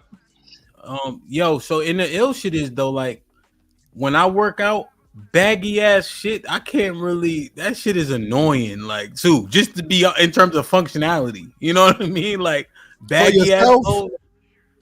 I don't wear like big ass clothes to work out. Nah, Me just saying, just functionality of working out. Like, I mean, Beans. Once you start working out, you'll see what I'm saying. You know what I mean? Oh shit! I almost missed that shit. Like, oh, yo, but most people don't wear baggy clothes in the gym.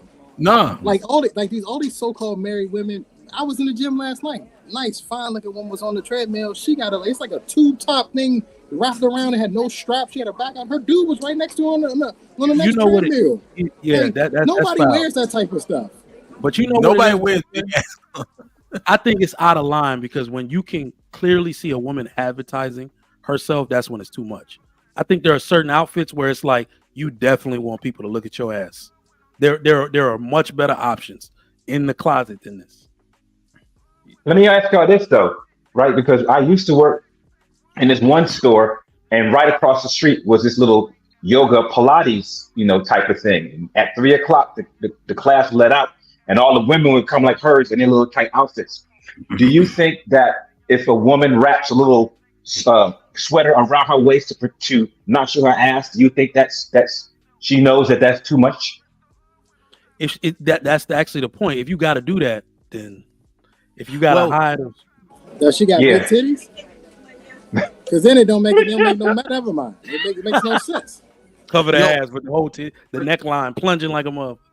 But Kasim, I think so. Like, for instance, like if you ever fight or like mixed martial arts or wrestle, like that's what you wear when you go. But then you know people usually change clothes, right? So if you're doing yoga, whatever the case is, they have a big ass sweatshirt on probably don't make a lot of sense. They got this other thing called like Bikram yoga or like hot yoga now. Where they wear what they wear. Yeah. But then they'll put on the jacket because they know that's a yoga outfit, not an outside outfit. You know what I mean? Like in terms like does that make sense? Like if you compare it to like mixed martial arts or something like that. Like you wear the outfit and then you get dressed and leave, Right, but there's a difference between like this jacket, like me wearing the jacket to the thing, and then they'll come out and they'll have the jacket wrapped around their waist. You know what I'm saying? It's like, wait a minute, we already saw that ass when you was walking over to the freaking yoga thing, and now it might be 3:00. Oh, I see. You get out. Oh, they just too hot at that point. That's when you still cooling off type shit. Yeah. I think what it is that they know that those damn leggings, those tights is tight as hell, and they don't want people checking your ass. Well, maybe they don't want certain people to look at their butt. Yeah. Maybe rephrase that. All right, Yeah, let me step in here for a second. Listen, the leggings and stuff like that. It's the construction of the fabric. It's the fabric itself and the construction of it. It does wick away sweat and keeps you cool. There's a functionality to wearing those outfits. So I mean, but at the same You time, think these women give a damn about that, Madrill? Shut up, Trey. What I'm saying is there's functionality to the outfit, and he's right. Also, they're okay with some guys staring at them and other guys that they're not cool with. But man, that's a them problem. But man, to Mandrell's point, Trey, keep it a buck. You go work out, right?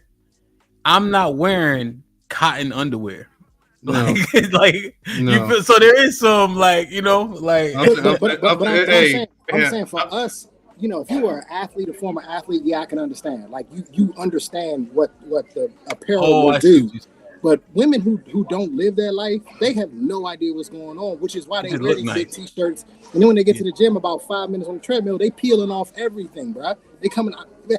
I'm gonna take a picture for y'all. When you look behind the treadmill, you're gonna see articles of clothing because these women are just coming out of their clothes because they're getting hot. Yeah. That's why you shouldn't wear cotton shit when you're doing cardio. Yeah. Damn, man. And most of these women, they wear clothes to be cute. They go to the gym to be cute, not functional. But now, Trey, be honest now. If you ever been to the Golds in PG County, it's a fashion show, and that's a fashion show, right? But everybody be dressed up. It's so much work in there. You cannot work. You cannot go in there looking like trash and garbage. They gonna clown you.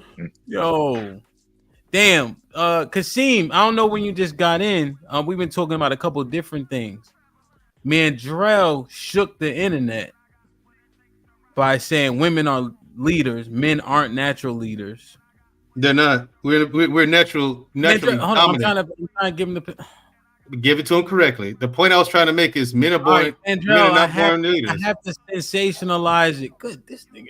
Why sensationalize? I don't like that shit. Because it's better like that. I gotta fabricate. Now, somebody else said. All right, the point I was trying to make is that men. I want to give them all the topics. That was one topic, right? Kasim, I'm joking, right? Yeah, that's one topic. But the key topics that we launched off with was bringing everybody to the cookout. Everybody, like for instance, you ever hear the thing when people say, if you got even an inkling of black in you, you black, right? Yeah. Like we let everybody in our business. You see a white person do a one-handed dunk, everybody throw a party, and then the other black players windmilling and doing all some other shit. And it's like, why do we always invite everybody to the cookout? And so one thing that we uncovered, Love and I were talking earlier, was Stockholm syndrome, or white people being the standard for us. And then we were asking, like, should we stop inviting everybody and have more, I don't know, barriers, wall, I don't know, whatever it is. Oof. That's a really good question, because we know that the things that we do, our culture has an effect on other cultures, right? I think our culture is probably the most copied, the most replicated, the most influential in pretty much the majority of the cultures out there. I mean, God, you guys probably said this already, but you can look at hip hop, right? How much has hip hop translated to pretty much all cultures? It's probably very hard for you to go anywhere in the world without the influence of hip hop or part of our black culture being there. Our style of dress, right? I remember back in the 90s, early 2000s, I was over in Asia, and I was over in Stockholm, over in Sweden, and people were wearing the baggy clothes. They were wearing FUBU and stuff like that over there in Scandinavia. So I think some of us wear that as a badge of honor, right? Knowing that as much as we've been persecuted and y'all try to put us down at the bottom of the barrel, push come to shove, y'all really want to be us. And we have pride in that. Except for when Macklemore wins the Grammy. Oh shit, yeah. For all those albums. I remember that. We get tight. We complain, right? But we got our BET Awards if what you saying was was the thing. But unfortunately, we want the shit they got, and we invite them to every cookout. So why are we doing that if we care about the shit that we create so much? I think it's. I don't even want to. I ain't gonna say that. I gotta watch his mouthpiece. Pause. Why? It almost fucking came out. No, but I hear think it. You not. No, but I think a lot of it has to do with wanting to be accepted, right? You could probably take that back all the way to back when we was in chains, right? That mentality that we always have to be accepted. We always have to kind of not accommodate, but always host, right? Bring people in the house, right? If we got something, we always want to be the nicest. I think that's where that comes from, man. Okay. Let me read this real quick. Lauren Mack with the $5. Trick neighborhood smell like food soon as you hit the block. Curry from them and jollof from. Oh shit! Bodies! Damn, man. We put Trigger Mike on the hot seat, man. He had something to do. Hey, man, I bet it smell like curry the second you get past that gate. Oh my goodness, it's probably crazy. He said there's a lot of Indians out there. So I mean, yeah, probably smell like curry. That shit probably smell crazy, man. And damn,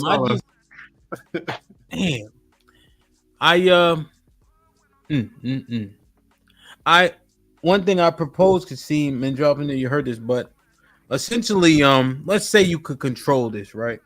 In a hypothetical. I almost, and I'm just thinking of this, but I thought of this previously. Kids should almost go to school separately until about 6th, 7th grade, 8th grade. Oof. Those formative years, right? For the children, like let's say you take black children. Yeah. Formative years, they should be largely together, right? In a particular environment where all things that they aspire to look like them. The teachers, what they're taught, right? Mm-hmm. That way, white people, right? Because that's what it is right now, are the standard. But if they're in their own schools, the standards are different. And then people come together, but their formative years, they already have that mindset where, black is beautiful, etc.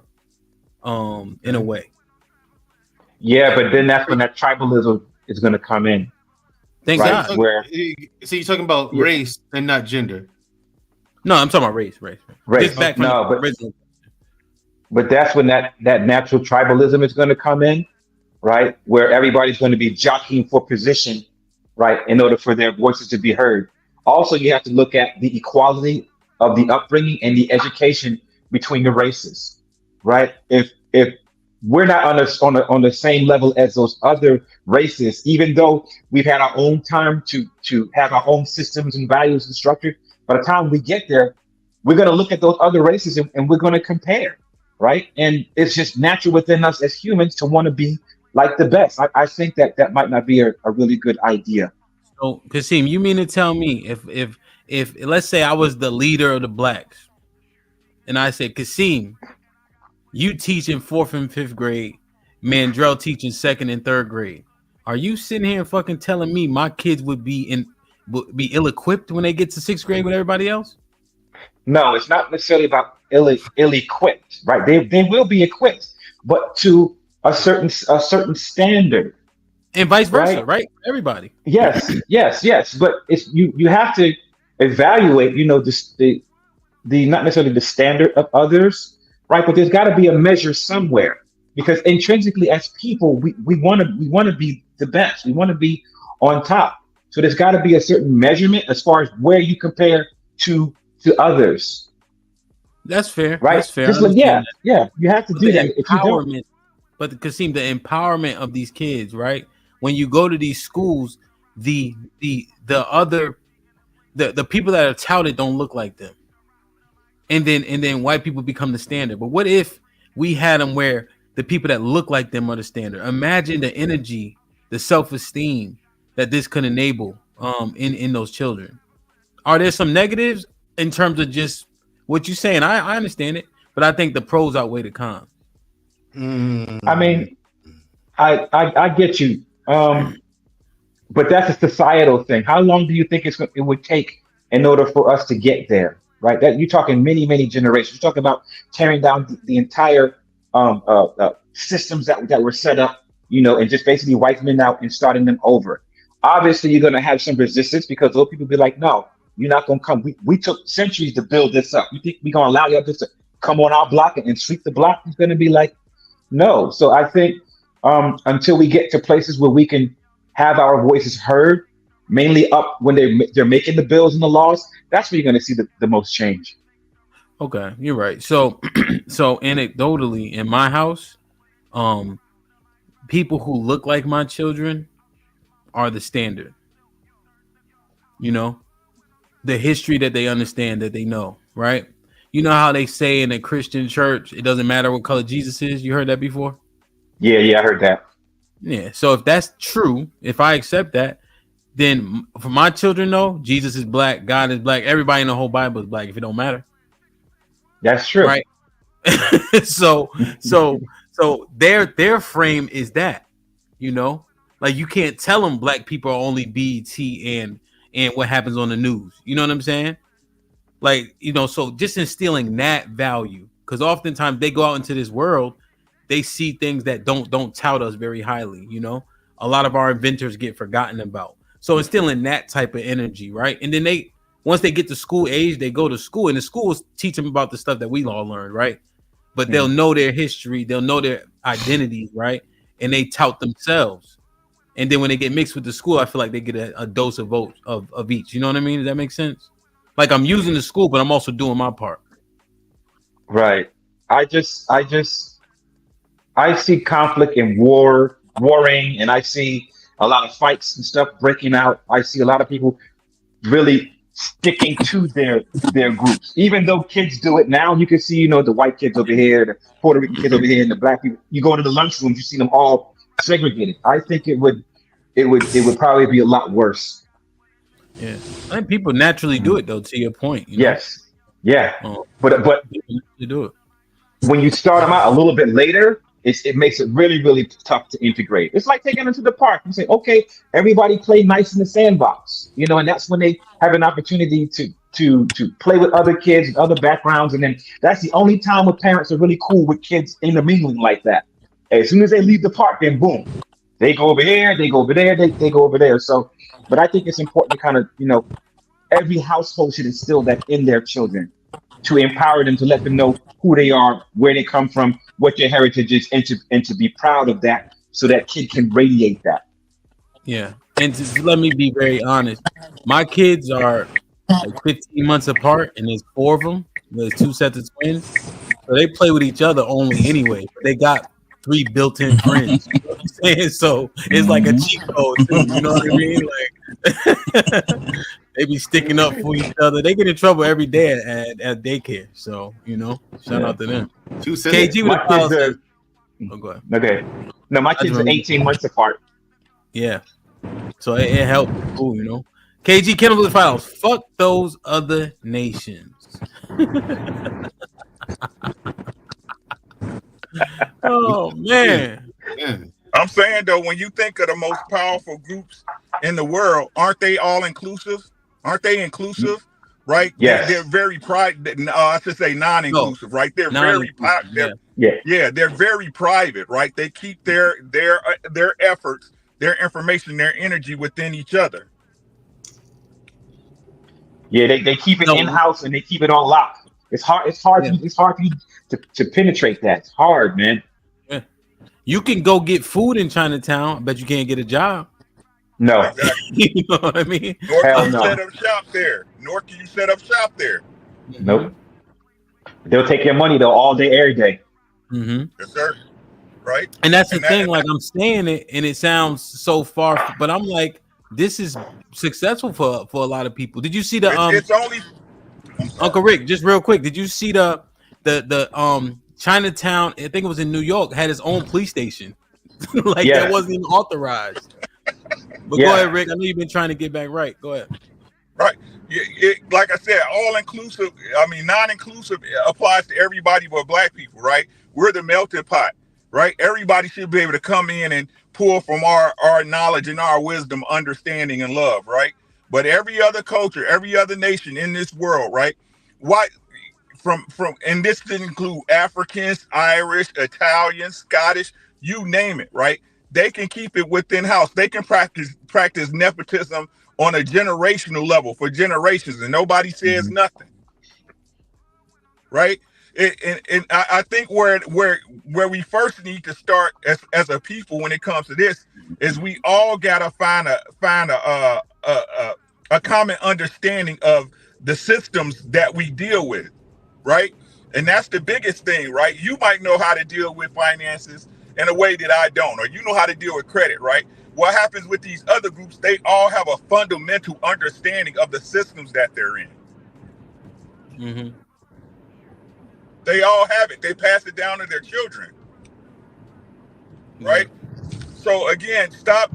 Like it's good to have fun when everybody go to a Travis Scott concert, but when it comes to building the nation, that's different, guys. It's some stuff that got to stay in house. Everybody's not allowed at the barbecue.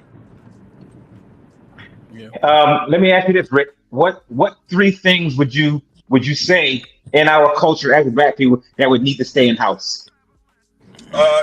Like non-negotiable. No, I'm not going to even, if I can kind of redress your question. The first thing Black people need to learn is that y'all ain't no color. That's what divide us up from the inside to starting out, right? Y'all, what's the African American flag look like? No, we ain't got one, do we? I ain't seen one. Right. But you know a flag from China, you know a flag from Russia, you know a flag from Nepal, you know a flag from Nigeria. We first got to get to a common understanding of what we are. We are not a nation. What people don't understand is Black, African American, all that stuff are political stances, categories. And it says in the Bible, God gave Adam the reign to name every animal, everything that walked and flew upon this earth. And if someone can name you, that means they own you. That's why you are your father's son. But everybody talking about they Black and African American when those are political statuses that are put upon us by a corporation of the United States of America. All right, so us having a color would be one. What would be 2 more? Two would be share financial literacy amongst the masses, right? It's crazy how our people can put together a large business, right? And it's time. And look, everybody, and this is the problem to me. This is my personal opinion, right? The game been sold for long enough. It's time to tell the game, people. Everybody done made enough money off of it already. Y'all, everybody talking about they for it, but it comes with a charge attached. And what's the excuse? Oh, I got to know that my time worth something. Understandable. But how long can everybody use lining their pockets, right? As the crux of not sharing information. So we have to keep our financial literacy like in-house. We have to have our own. I think it needs to be It needs to be taught on a mass scale. The way you teach your kids to go pee, the way you teach your kids to walk. Who's doing that, right? But Rick, do you think that as Black people, we really see value in that? Like, are we too scared to go after it? But intrinsically we'll want it. You think that's what it is? I can't say. I think it's on an individual basis. You know what I mean? And again, that's the problem. We don't have a culture of teaching that stuff from one generation to the next. Everybody's on their own. I feel you. Kasim, that's a good question. I would say we need to banish divesting. You can't sleep white and talk Black. Good luck. Banish divesting. Yeah, no, I disagree with that. I think that should be a non-negotiable. No. Why would you say that? Yeah, seriously. You should be with a woman of your culture. If the women of your culture don't want you, then what do you do then? Hold on. Let me finish my point. Because she talking too much. The fuck was I saying? You should be the woman of your own culture. We should banish divesting. Why? Yeah, because Kasim's an initial question. What was the question again, Kasim, that you asked to Uncle Rick? Just so Mandra, I don't know if he was here. Do you think that we are too afraid, for the financial literacy stuff? Or no. The original question. Damn it. Damn, what was the original question? Negotiables. As Black people, what 3 things should we have non-negotiable that's in-house for us only? Yeah. So 1, we need to stay together. Black women with Black women. Oh shoot, Black men with Black women. That's I think that's one of the key pillars of it. Mm-hmm. That way, all your resources stay in the community. Period. Yeah. Is what it is. Or else. What's the second one that need to stay in house as a people? Oh, for me? Are you asking me for 3 or? Okay, yeah, 3. So 3. I agree with the ones that Uncle Rick said. And then that one I think is essential, for that. I also I kind of agree with his, and in that one, I had to think a little bit more. I think I had one more, but I kind of lost my train of thought. But that's the main one that kind of stuck in my head. Woof. That you rang a bell on that, man. When it comes to Black people being like together, no interracial, no nothing. I think that's gonna be a tough one, right? Why? Because we know eventually people gonna get together, right? Sometimes you can't help who you love, right, or who you fall in love with. In order to be really held captive in that particular aspect, I think there are some benefits for other cultures, interracial people getting together. And I think if you have that, it'll be a really bigger snowball effect But for it's the other benefits for races, them. right? It's benefits for them. What's the benefits for us? I'm just saying, we stay together. You talking about you can't help who you fall in love with? Yeah, if you don't go talk to that bitch, you can. Come on, man. Like, come on, what are we doing? Come on, Hemp. If you make it, Uncle Rick, am I bugging? If you make a point to go talk to Black women, you can help it. You can help who you love. I think that's a false narrative. You help who you love. You pick who you love and who you hate. Yeah. Oh shit. Yeah. Have you seen Black women? Like, come on, man. It don't get no Yo. better. They get on our nerves, but it don't get no better. I don't give a fuck what nobody say. I say the same thing. They talk too goddamn much, but shit, man. And they get on your nerves.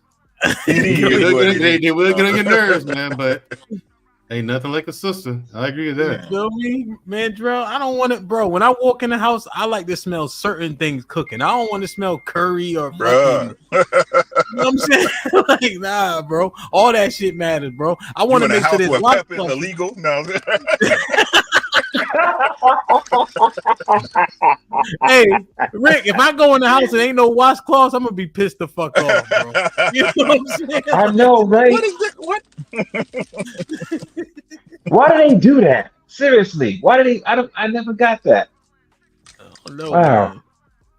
I don't know. The military guys probably know better than us, cause I know they've been. Look, in the military, I use a washcloth. Yeah, or a leather builder, a loofah or something. I use something to scrub my body. Oh no, I'm saying from just with the different women y'all get exposed to, like. Oh no, I can't tell you that. Why would you just use a bar soap? What the hell? No. They make it so you could grip it though. Pause. That was crazy with the hand motion, but right, just no. Shut up. You ain't clean. I don't know, man. When it comes to that, that's on the one hand I agree because I am very pro-Black, but on the other hand, that situation could do more harm than good. Mm-hmm. If we just if we ban the mixing of the races, it could, because you can't be pro-Black and be married outside the race. Shit. I'm saying though, like so to address the point, right? There's cultural differences that you're going to have to accept, right? And ones you don't have to accept. So, like, I mean, that's what I'm saying, man. Like, choose wisely at the end of the day, man. I agree, man. Like, at the end of the day, if you about your people, man, you should be, shooting up the club of a woman of your like kind. You know what I'm saying? It's simply what it is. Mm-hmm.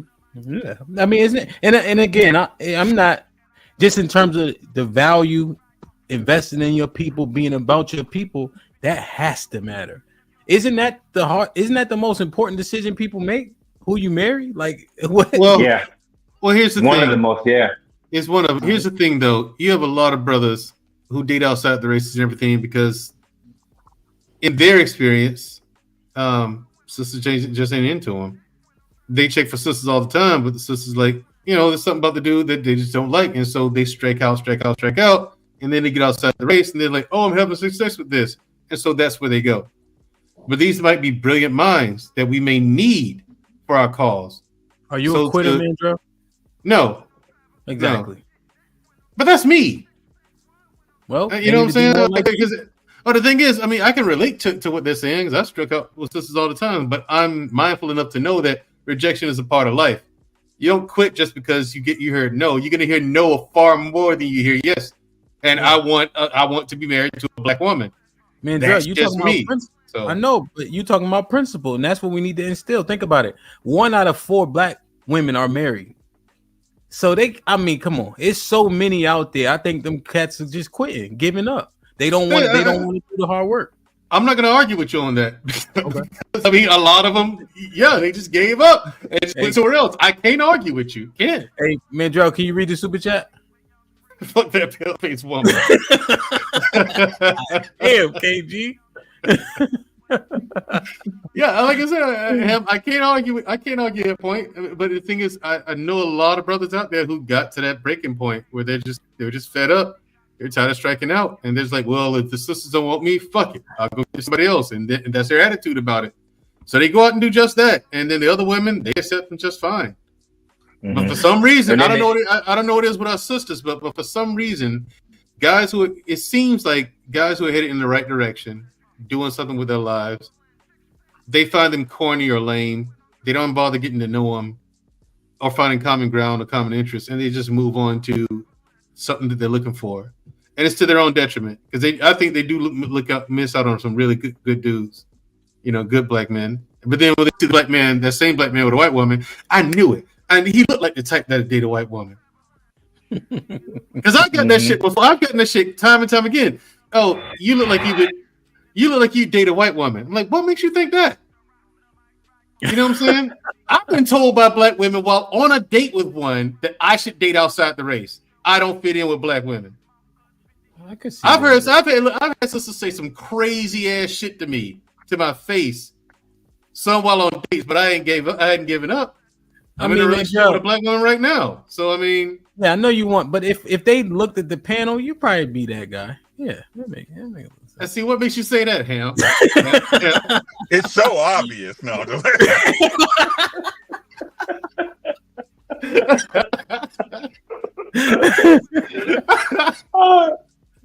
Damn, that's funny as hell, Just man. Say, look, I've heard some crazy ass shit told to me, but again, I ain't giving up. You know what I'm saying? Again, that's just me. I know what I want, and I don't want to be married to a white woman. I hear what you're saying, man. But I mean, like I said, I think again, the problem is we got so many different roads that lead to nowhere. You know what I mean? We got to come to a common ground of, hey, this is a certain blueprint or tradition that works. And at the very basic, let that foundation be that everybody follow. You know what I'm saying? It's like Mike in the air, right? He want to cut, right? He want to go to the basket, but once he get up in the air, you can, make the move what you want, right? We got to have somewhere where everybody can start and follow, and then you can improvise as needed, right? But we don't have no baseline of where to start. Yeah, that was the one thing. No, Uncle Rick, on that point, we would need a strict baseline. Honestly, and there's a set of rules that I follow in particular that I think we could all benefit from. But you know, I don't know. I don't know how viable even that is. Mm-hmm. And the hard part is getting everybody to buy our new social contract, to buy into it, right? So you'd have to start that at a very, very, very young age.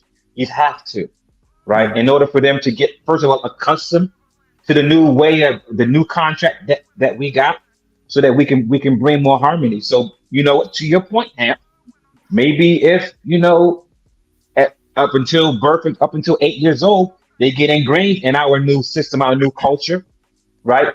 By the time they get to a certain age, maybe 8 or 9, they're already used to being with one another. And then once they get older, then they marry one another, right? So you know, you might have a point there with that. As I thought about it. Yeah, no, real, you know, but that's what I see value in. You know, I mean, shit, man. I don't know. I'm just saying, you got a lot of brilliant brothers out there in that same situation, but then throw in the towel. I don't consider them weak. It's just my thing is everybody has a threshold. Yeah, they Everyone just sell has out. a breaking point. That's not selling out. What about when, like in situations like me? What if I'd have taken that woman's advice? She said, "I just don't see you with a black woman. You should date you should date white women. No. Don't date." She correct herself. Don't date white women. No, and Asian. You should date Asian women. I'm like, like I said, I've heard the craziest shit. I've heard the craziest shit from black women. You know, say it to me. I'm just like, I don't know what this is, but I'm just gonna have fun with it. Needless to say, I never talked to her again after that. That was it. But yeah, if you would have listened to her, yeah. What if I'd have taken that advice? I mean, I'd have been out of the. Oh wow! But here's the thing, but you get what I'm saying. You got black people who saying these things to black people, and it's crazy to me that people do that. Why did she say that to you? That's what we need to. Hold on, let me read it. MC Heavy Tips was popping with the $5. Hello, chat and panel. Is that what that first word was? Yeah, mistype. Okay. The L and an N, yeah. I know. I'm picking that. Mandrell, why do you think they say that about you, though? Oh, it's obvious. My vernacular, the way I speak, the way I present. You know what I'm saying? I come off like Kasim here. You know what I'm saying? Clean cut. They didn't say that to Kasim, though. Yeah, they do. Yeah, they do. Yeah, man. They say that. They say that a lot. What year is this? 2023. Shit. In 2003, I was dating this Caribbean girl from St. Vincent, and you know, we were dating for a minute, and then all of a sudden, out of nowhere, out of the blue, she was like, you should date a white girl," and I'm like, why would you say that? Like we together? She's like, "No, I can see it. I think you go end up being with a white girl." I'm like, "Oh, so you pushing me out the nest now? That are you pushing me to date a white girl?" But I kind of understood, you know, what she said. You know, I was a little bit more articulate, you know, a little bit cleaner. You know, I used to be hood, but my environment kind of shaped that.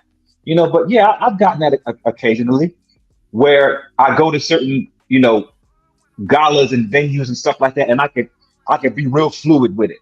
You know, I can have all different kind of women like gravitate to me. You know, not just, you know, just black women, but a whole lot of them will just come from different types of races. You know, so I can get why they would say that. And I'm one of those accomplished dudes. You know what I'm saying? So just like as Mandrell said, that, you know, they would miss out on a really good brother.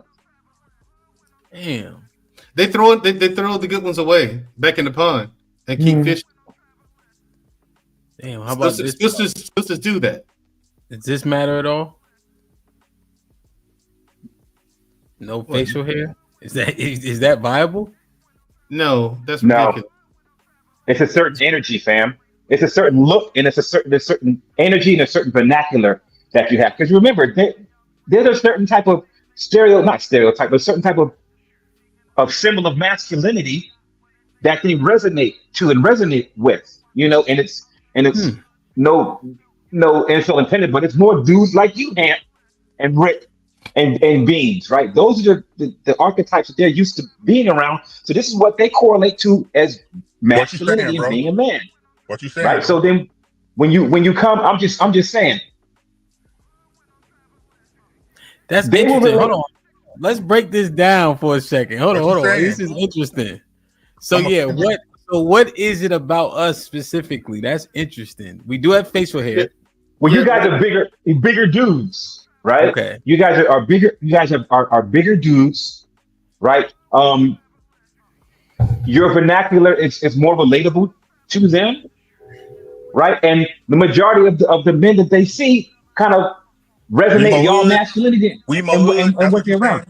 That's what you're saying, we more hood. No, I'm not saying. I would flat out and say that, but no, there are a lot of. Hold on. I think if what you saying that you also have to acknowledge though that I am naturally big. I didn't do the steroids like those guys, right? I didn't. Oh shit! I don't juice. That's kind of fucked up, guys. All y'all military football playing guys, we know what happened. We know the truth. We saw the documentary. No, what it is also is like your projection of masculinity and dominance is much more obvious and upfront, whereas ours may be more unassuming. Like for myself, I know me, I know what I'm capable of, and at any given time, I'm probably the most dangerous person in the room. But I don't walk around with it on my shoulders. I keep that hidden, and I pull it out when I need to. You know what I'm saying? And I do train 5-6 days a week to keep it sharp. Yeah. But they don't know that though. You know what I'm saying? So whereas me, I look like we know the Bryant Gumbles. We've seen those types, you know what I'm saying, who just don't really fool sisters. They see that when they see people like myself and the brother here. You know what I'm saying? Even though they couldn't be further from the truth. Yeah. They think we're not pro-black, which I am. My whole entire family is. My sister and I had no choice but to be pro-black. The family we come from. You know what I'm saying? So, and the neighborhood we grew up in. No choice. You know, so I went to school with white kids, across town, but I lived and rooted and celebrated everything amongst black people. I just went to school with white people. That is an interesting, I almost call it like a plight. Does that, let me read this real quick. KG with the file says, I raised that age to 18. He talking about when we integrate. That's what Lauren Mack with the $5 says, Uncle Kasim got bodies in all Bluebell flavors. Not Bluebell. That's my favorite ice cream, by the way. Bluebell. I do. I get them all of them. Damn. Yeah. So how does that make you wait? It's a plate. You're right. It's a plate, Hemp. Now I hit some other chicks like Kasim in terms of like some white chicks and all that, but I never kissed him. You was kissing them too? Oh man, what? Going all in. All the motherfucking way. Like, all in. The bowling ball and everything. Yes, man. Not just bowling ball. Wow. Yeah, man. I ain't never kissed him, but y'all kissing him too? This nigga ain't shit. Look at the disgust on his face. Yo, let me tell you something. I realized this the other day, right? I'm reviewing this video. Okay, I think I'm about to end the show, man. Hey, shit. Nah, it's this chick, right? Her name is Not So Eurydice. And she debates very well. She's a white chick. She's Canadian. Okay. Very smart, bro. And she debates very well, right? Even if you disagree with it, she debates very well. And I just so happen to realize as I'm watching her and all this other stuff, it's not dawning on me at all that the chick is type Q. Okay. Right? Meanwhile, when it comes to the sisters, if they are 5, I notice it. Like beyond whatever's coming out of their mouth. Right? I think internally I do sexualize the sisters more than I do other races of women outside of maybe Puerto Rican. You know what I'm saying? And I can see how that can be unfair to them to a certain degree if I can't see what they bring to the table beyond physicality. But at the same time, I also think I can't be an anomaly.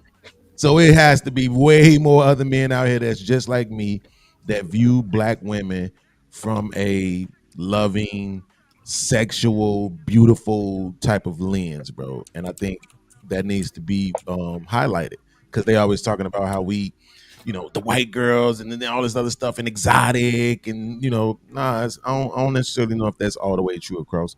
It's like not the majority of black men. I think the majority of black men see black women the same way I do. Yeah, and I mean, I've never even been with a white girl, by the way, him.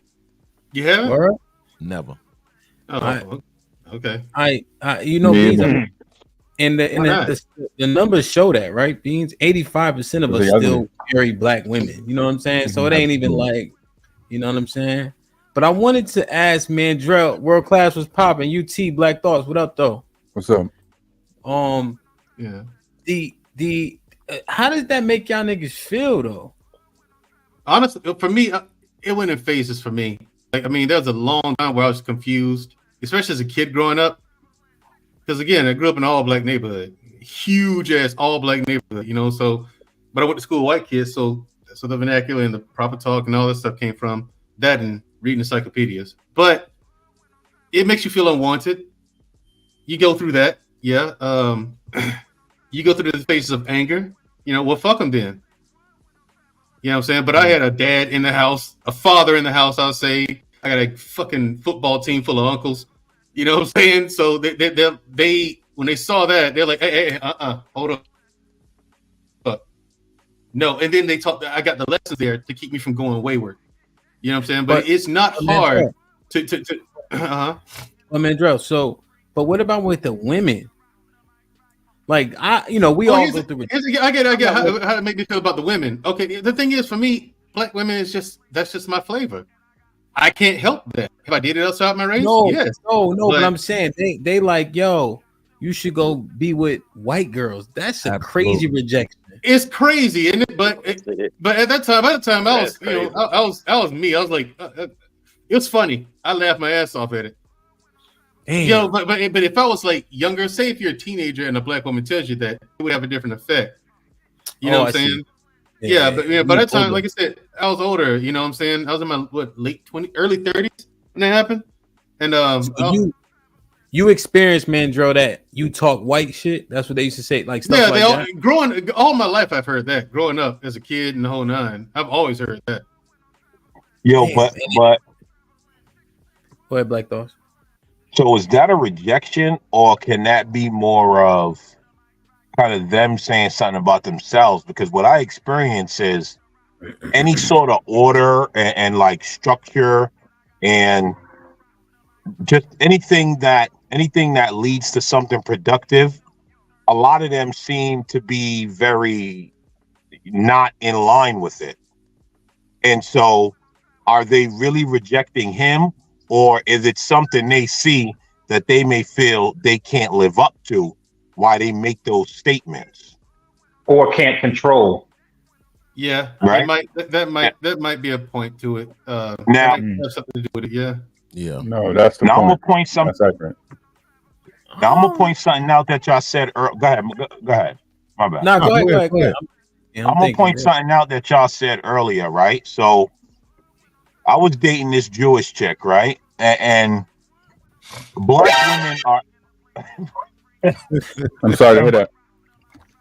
And black women are funny because when I would be on the train by myself, they barely want to act like they acknowledge me. As soon as they see me walking with a white woman, everybody got eyes all of a sudden. Mm-hmm. And so now I'm asking myself, am I the standard now because the white woman is standing next to me? Whereas when I'm by myself, all of a sudden I'm a nobody. Also, I noticed, right? One time I was doing sheetrock at night. My man had got 3 projects. He was like, yo, come help me sheetrock. I'm paying you $25 off the books an hour. I'm taking it. There ain't no question on it. Mm-hmm. Yo, I would be on the train 10, 11 o'clock at night, right? Dirty, full of sheetrock dust. Black women refused to sit next to me. You know who had no problem sitting next to me? White women, Asian women. Look at me, see I'm dirty, smile, and sit their ass right down. Do they understand something that black women don't understand? That yo, this 10 o'clock at night, this dude's coming from wherever working dirty. Why would I not appreciate that? But when I'm getting dressed up and I'm ready to go out somewhere and I got on this and that, and well, I wear a lot of like plain shit. So like people would never know how much I got on. Because I don't wear shit that's bold with a bunch of letters and numbers on it. That's for the lames. So like when I get dressed up and shit, all of a sudden the black women got no problem sitting down. But that's because they think, oh yeah, he clean, he fly, this and that. I mean, so what's the difference? The white people don't use washcloths, Black Thoughts. That Dave Chappelle shit is real, man. What's with you using a whole bar of soap and all this? Oh, Black Thought. They don't. They let the Black Thought. They let the dog sleep in the bed, bro. They don't give a fuck about that. No part of this. But yeah, I think Get the fuck out of here, nigga.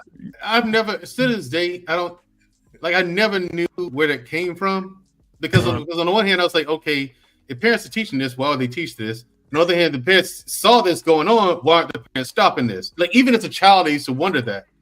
You know what I'm saying? I used to wonder that. But it's a thing, man. It's a thing. And it's that whole self-hatred with black people that I categorize it as. I didn't think anyone was jealous of me or nothing like that. Because I'm like, well, first of all, why? You know what I'm saying? Well, I can use the word jealousy.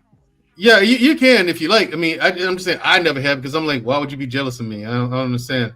I'm not doing anything different than you can do if you wanted to. So I don't see a need to be jealous. You know what I'm saying? Like Bill Cosby's a billionaire. I'm never jealous of him. I can go and be a billionaire if I choose to do the things it takes to get that. I choose not to. Yeah, but man, I don't get the point of being jealous. I can see why. That's a certain black women that y'all end up running into. Those are ain't shit type women. Just keep it moving, man. I wouldn't even deal with them efforts. And that's the same thing. Like I say, when they talk to me like that, like when I hear crazy shit like that, that is the last time I ever talked to them. I'm like, okay, cool. This is funny. I ain't talking to you no more. Wait. Let me ask a question. So, Kasim, I want to ask Kasim his thoughts on this too. Have you ever ran across a joint that felt like she should be with a white nigga? Absolutely. I never heard that before. Not with me. I never heard that before. What, white nigga or a woman who should be with? What you never heard before? I never heard of a woman never said that to me about no. No. Have you ever ran across a chick like, yo, she don't really fit? Like you could see her being with a man from a different race type shit. Absolutely. Oh yeah. I don't see. Well, that's what I'm saying. And so, did it derive from you from a place of like jealousy, or you just like she's a square? Like, what was what was the feeling? It just you can observe it. You just seeing it. I don't see no. And then the women that I thought like that about, they end up with white dudes. So I mean, it was a lot of them that end up with white dudes. So it was like, okay. But it wasn't nothing that I was mad. Like I know what you're asking. It wasn't nothing that I was mad about. It was like you can just see it. Like, oh, they'll fit you better because how they act. I don't think it was nothing bad though. Yep. Yeah, because I'm just assessing Black Thought's sentiment on it. Beans, you felt that before? But I never used the word jealous. It was several of us told Mandrell. Several of us told Mandrell this shit ourselves. That we think he need to be with a white woman. Y'all told him that? Absolutely. He know damn well we did. He know damn well we did. Yeah.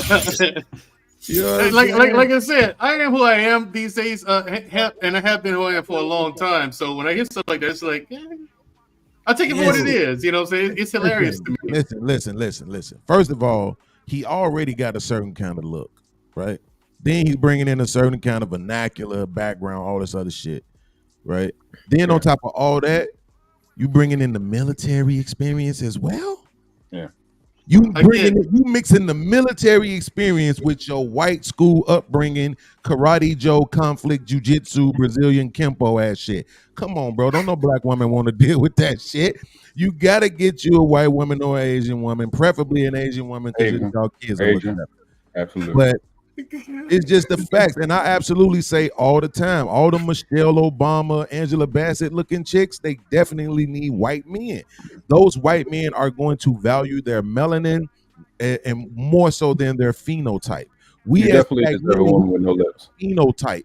If the phenotype ain't right, we don't give a damn of how melanated her skin is. It's not gonna matter to us, right? Let me ask you, Beans. Do you think he should date? He should date like a Michelle Obama type? No. Who Mandrell? Mandrell. Absolutely not. Absolutely. Why not? Okay. Absolutely not. Wait, why not? Because you should care about how your kids gonna look. You're not good enough. That's part of it. He said because you're not good enough. Oh shit! Who said Both that? of them answers are wild. Look, both of them answers are wild. Who said that? But number one, because I should care about how my children gonna look. That Right. shit came in loud as hell. I'm not good enough. I'm fucking a good gene pool with you. What is saying about the sisters that do that? They don't realize the benefit that they missing out on. So you sit there and judge a man because I guess, like you say, his vernacular is a little different from theirs. His benefits, he's got them because he's in the military. He has some type of training where he can defend himself and you. Yeah, bitch, you missed out on something. That's your loss. Fuck you, effer. Let her ass go about his goddamn business. But I feel, and get I just see it like this y'all though. go out there and get these broke, 5, 10 kid having dudes, and y'all get with them, and y'all gonna be mad as hell when that motherfucker can't support your goddamn kids, and your ass got him on child support and he can't pay because he's running working cash jobs because he's broken than a motherfucker. But guess what's gonna happen when they see him with his Asian wife and his Asian kids taking family pictures and shit in the mall? They gonna be like, God they gonna be mad when they see his new they gonna send your broke deadbeat ass boyfriend in the mail because he's working for him. Yeah, he gonna be mad at the motherfucker. But that's what I was saying. I don't think it's necessarily a bad thing though. I think people taking it as a negative thing. Yeah, it's not negative. It's not negative. I think because it's who you mesh with. You know what I'm saying? Like if we see that you talk to them, I mean they relate to you more. I mean I don't have no issue with it. Because if you relate to them more, I would like go with the person that you relate to, that y'all can be more happy with, I guess. But that includes whores. That's the point. Y'all always want to be dismissive of whores, but it's a lot of dudes out here that relate very well to whores. So they also play a role in men's lives. Y'all just gotta accept. I don't want to relate to a whore though. You can't demean them. Mandro. But that's you. That's what I'm saying. What about a whore can I relate to? What about a whore can I relate to? What you mean? Trauma. What you mean? Knowing how to I can't relate to trauma. I don't want to relate to her trauma. Okay, that's you, nigga. Congratulations. You passed the test. Niggas don't. Why as a man don't want to relate to somebody's trauma? I wouldn't want to accept nobody's goddamn trauma. No, it ain't even trauma. Trauma sex be the best shit in the world. I don't know what the hell you talking about. That's the way out. That shit be lit.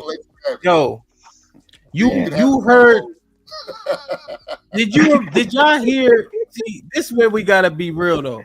Did y'all remember when Beautiful Dark Twisted Fantasy opened up? And he's like, man, who showed you that? He said, Yeezy taught me. Remember? And Chris Rock was, I gotta thank Yeezy. So a woman that know what she doing can make an impact on a nigga that never got his socks blown off before. Absolutely. Yes. Y'all be acting like, come on, man. Without you question. never, y'all niggas sprung a leak when Jill Scott was doing the mic all crazy. Absolutely.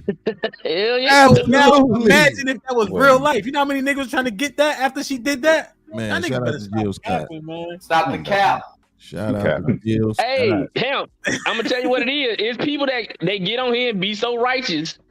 But when Jill, like you said, when Jill Scott was doing that shit, they were the main one goddamn rubbing in their goddamn pants. That's how they do. Hey, UT, niggas was Googling this shit. They were trying to figure out, yo, hey, if we do this like that, I ain't doing that. Well, Jill did it. Now, yo, I'm telling you. Sending the video to your wives and stuff. Hey, you see how she did this shit? Playing the songs in the car and shit like that, singing along with him, looking at her. That's right, Jill. If you look up the etymology of Jill is Latin for will drain your balls. That is a fact. Shit like that. Shit like that. Hey, B, she got all the attributes. The big, and then she big woman too. You already know how them big women do. Oh man, They do what? she crazy. She cares. Absolutely. That's the difference. They care. Let y'all have it. Yes. Oh, niggas be Savage with the $2. I said, I tell my P.O. POI drywall. Okay. Amen. MC Heavy with the $5. He says, I relate with an anarchist. Unfortunately, most of them are white. That's who I usually mess with. There you go. See what I'm saying? Yeah, you gotta go save her. Yeah, she wild. Shout out to her for knowing her lane. I mean, she in the BDSM. So I'm out. MC Heavy says you wildin'. Kasim, I want to world class was popping. I just gotta ask Kasim. What's up? So Mandrell gave his 3 cents. You know what I mean? Oh shit! About being qualified like that. Like, how is that experience? Hold on. It's it's something that you learn to live with, right? Before I got into the relationship with my girl, my homies used to call me Mr. International, right? They want to go out with me because they know that I can attract like multitudes of races of women, right? Particularly like how I dress, my swag, and then my mouthpiece game, my conversation is like amazing. I can not only get women, but I can also keep them and keep the wolves at bay that's waiting for me to make a lyrical mistake so they can swoop in, right? I just pretty much use that to my advantage, and a lot of it had to do with my upbringing, right? My heritage is from Portugal. I'm Portuguese, actually, right? My people lived in the South in South Carolina.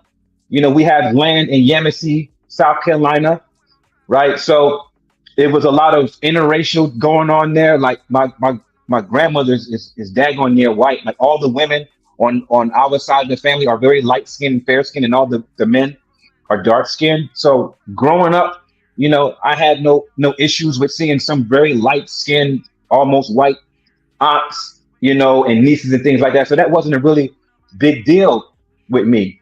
In addition, with my dad in my household, my dad, he sold cars. He was a car salesman for like almost an entire life. And he sold like Mercedes-Benz, Jaguar, BMWs. He sold pretty much every car. And he would be the only black man, in the particular place. And as a kid growing up in, where was he in? Long Branch, New Jersey, we would go to his client's house. We would go down to Toms River, New Jersey. We would go down to Forked River, New Jersey, things like that, where they have these big yachts, in the back that we would pull up. And that's just, how it was. So when I got to the military, I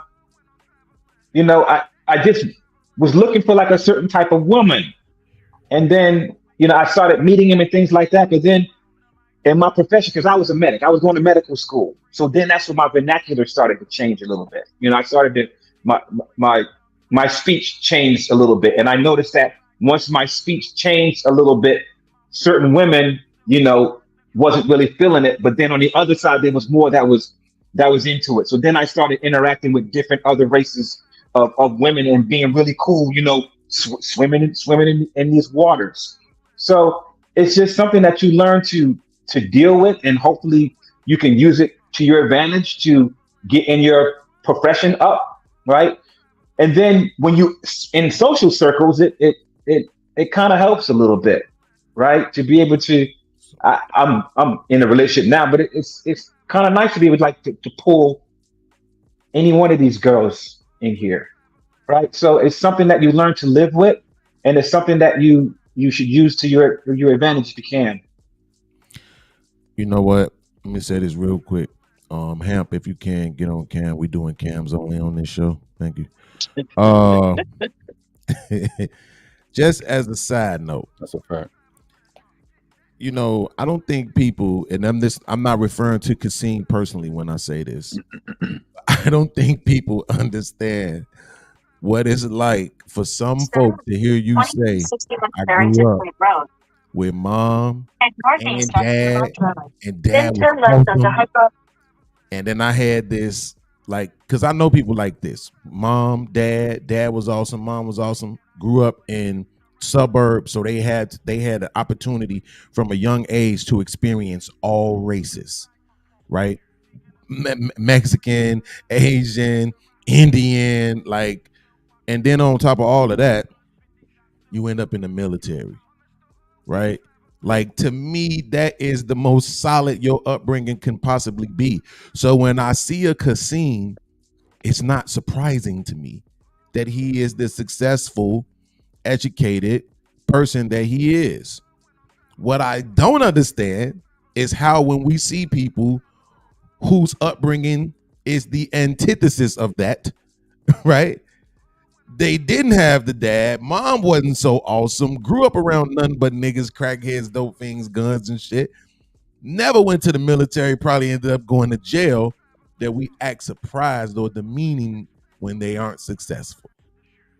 I know that's off topic, but I just had to say that. I have a lot of respect and value for people like Kasim and their upbringing. They are the best of us as it pertains to highlighting what we can be.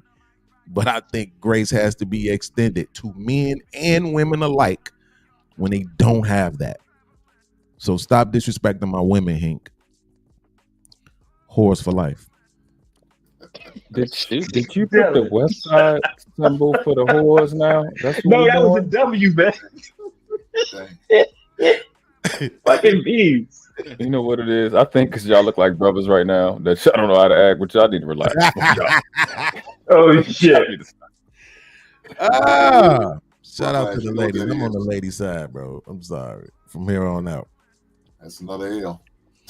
Derek Jackson 3.0. As long as you're not Daryl Long, we're all right. Wow. That's 3 L's in one. Hey, Beans, you can't be part of the do-rag clique like that, Beans. You can't do that, Derek Jackson. What I missed, man. Kasim, what I missed. They up here wilding. No, man, Beans is being Beans. You know how you get down. World class, what I missed, man. We concluded that Kasim and Beans are brothers. If you just look at them, it look like they got the same.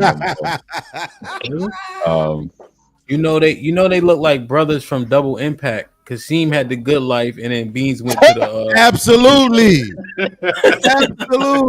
There it is. See what I'm saying? Absolutely. And you know how I remember Double Impact. Like he ain't remember Double Impact. Jean-Claude Van Damme. Yeah, I remember that. That's funny. Damn, man. Hold on. Wasn't that Dennis Rodman in that? No, he was that's Double Team. That's Double Team. Yeah. Double Impact was the one with. Well, Van Damme played two parts. He played. Remember, Jean-Claude Van Damme was two people. Absolutely. Yeah, he was playing both of them. But yeah. One of them was all clean cut, and the other one had the slick Pat Riley. Okay. Remember, he was dancing in the bar, Hemp. That was my clip for my super chest today. That was on Kickboxer when he was in the club. The dude, his master took him drink and got him drunk and made him start dancing. That was in Kickboxer. Absolutely. He was dancing in both though. The clean cut one got drunk too. But yeah, he did. That became a running joke for him. Actually, damn, man, I don't know, man. Yeah, but it's nice to have people in frames and stuff that know you, right? Some people when they see me or when they're around me, they think that I'm all uppity. And then some of my homies are like, no, can I say that? Yeah, he's a real straight up nigga. Like he eat all that stuff. Like he plays spades. He know how to play talk. He know how to do dominoes. Like, yeah, he real with it, So but I think it really has to do with upbringing. Did you just who said they don't know how to play spades? Me. Why you doing that? I was gonna say Why would you say that out loud though? I don't. That's like saying I shitted on myself. Like that's crazy. Oh, Like, you gotta relax. I don't, Why you know how to doing play that? shit. I don't even know how to play blackjack. Y'all talking about? Hey Siri, how do I unsubscribe from YouTube channels? Bullshit. This nigga lying. Damn, Ain't man. no fucking way. Oh, you know what? Cause Got a see, hood you card. think You the gotta women? turn your hood card in. What's up? What, you- I think the women I think the women are, especially the one that's in like hood. If Kasim tried to talk to them, I think they'd be kind of intimidated. Absolutely. They are. That is the point that A Black lot of them. A made. lot of them tell me that. A lot of them tell me that. Like, yo, Kasim, like you intimidated. I'm like, what you mean? You got your shit together. Like, you don't really need much. Like, you all like the whole package. Just like, okay, so What? why is that? Yeah, What's like the why is problem? that? Yeah, yeah. Like, I've heard no. that shit too. Nah, you I've got, heard that shit too. yeah. Or if I'm What hood if y'all I'm in? What hood you talking about? all of them. everywhere, All of them. Hell no. all of them. Come on, Hank, bro. All of them. No, man. Yeah, UT. look, bro. I step up in the place when I'm in full effect mode. They like, whoa.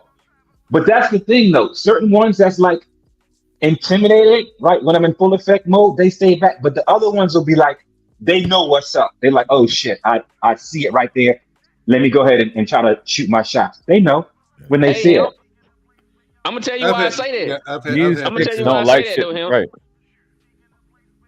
I'm gonna tell you why I say that, because I think a lot of black women have that master complex, and when he talk like he talk and have his life like that, they still see that. If they close their eyes, that's what they'll see. What do you mean? You get what I'm saying? No. What do you mean? Like say get what if he's saying, but I don't we think- close out, if y'all close y'all eyes right now and hear them two talk, y'all gonna think that they white dudes. So the women think of them as that way. Nah, homie, speak for yourself. Okay. They I don't have have that complex. No, I ain't talking about you. I'm talking about Kasim. Listen, It ain't no it's- slight. It's just you how see, he talk. It's much simpler than that. These chicks don't like shit that's right. They don't like shit that's right because the fake shit, they can continue to be themselves. It's like the Bible says, much is given, much is required. That's the point that I was making. Yeah, if you have a chick. No, I'm not if saying you- but that's a if you- bad thing though. That's what I'm trying to say. I'm saying it as a bad thing. thing. This shit fucked up. If you give them some fucking structure, they hate that shit because they can't be themselves no more. They don't know how to be right. They know how to just do fuck shit. They don't. No, like I'm rules. talking about towards Kasim them. I'm saying it's not bad towards them. It's just bad towards the women. Yeah.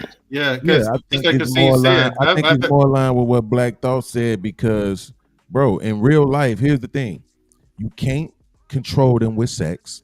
That's not gonna work. And if I'm right about Kasim, he could correct me if I'm wrong. If he approaches a woman, he is not approaching like, damn, girl, you know what I'm saying? What he's not giving her that. No. He's giving her mental, he's giving her intellect. She automatically is going to be able to tell she all right, can't Beans. control this dude. All right, Beans, let me hear your approach. How you approach Shorty?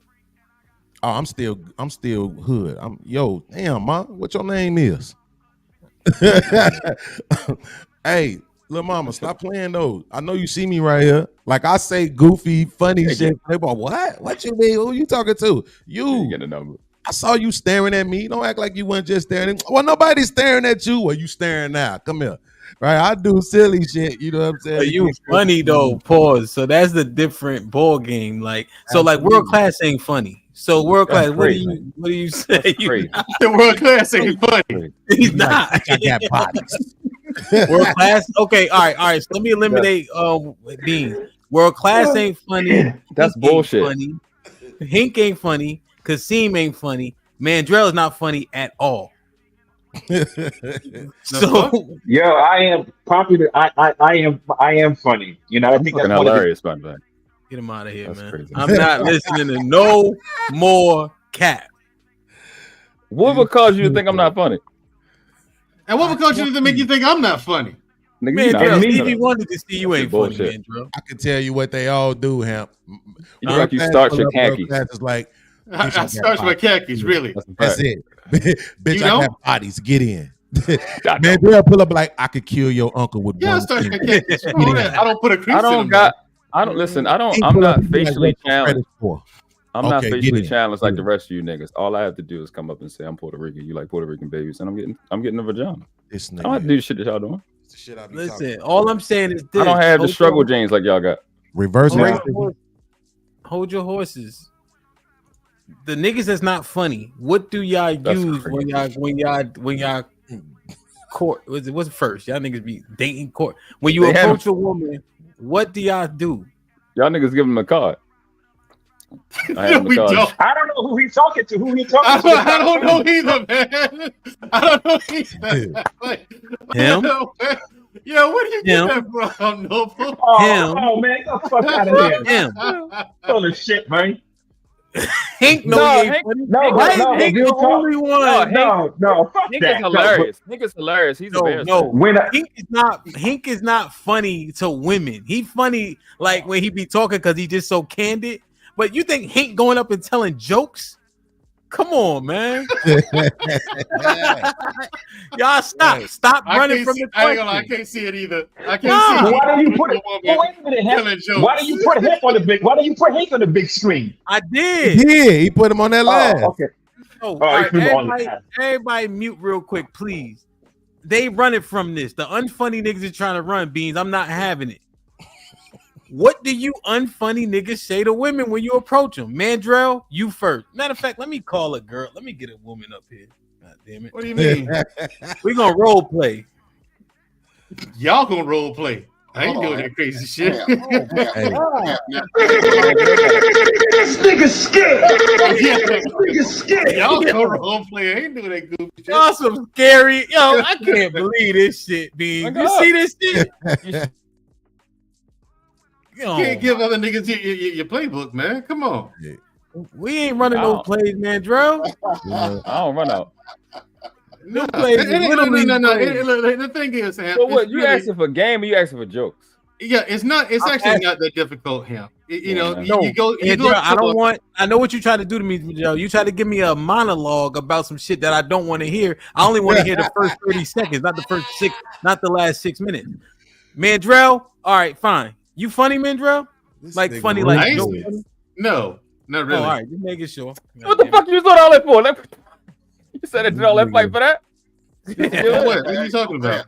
Mandrell, what do you say? Hink. I know he light skinned. Don't try to save him. I know, that's a fact. My goddamn self. Fuck him. That's a fact. Look at the chat. You heard I these like the ladies? nigga. They talking about how funny I am. I'm funny. I have my moment. No, Hink.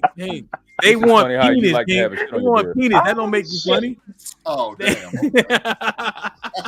Hink, last time you put up on a panel, they texted me, "Who is he? He's so mysterious." I'm like, "Fuck Hink, nigga." That's fucked up. He's talking about he mysterious and shit. I'm like, nigga. Hell no. I said Hank got a limp, man. He limp when he walk. You know? With the ladies, you see my how have a good conversation with them. All right, Hank, leave That's me the thing, alone. though, you I want the truly unfunny niggas to give me an answer. Okay. Oh That's shit. crazy. That's crazy. Absolutely. They keep running. I don't see you. I already said my piece. I said I'm Puerto Rican. I win. I got 2 cheap super chats. Lauren Mack with the $2. Beans hit them with the shy lingo that rhyme. That shit don't sound. I ain't like that shit like that. Lauren Mack with the $5. Soon as the world class say what you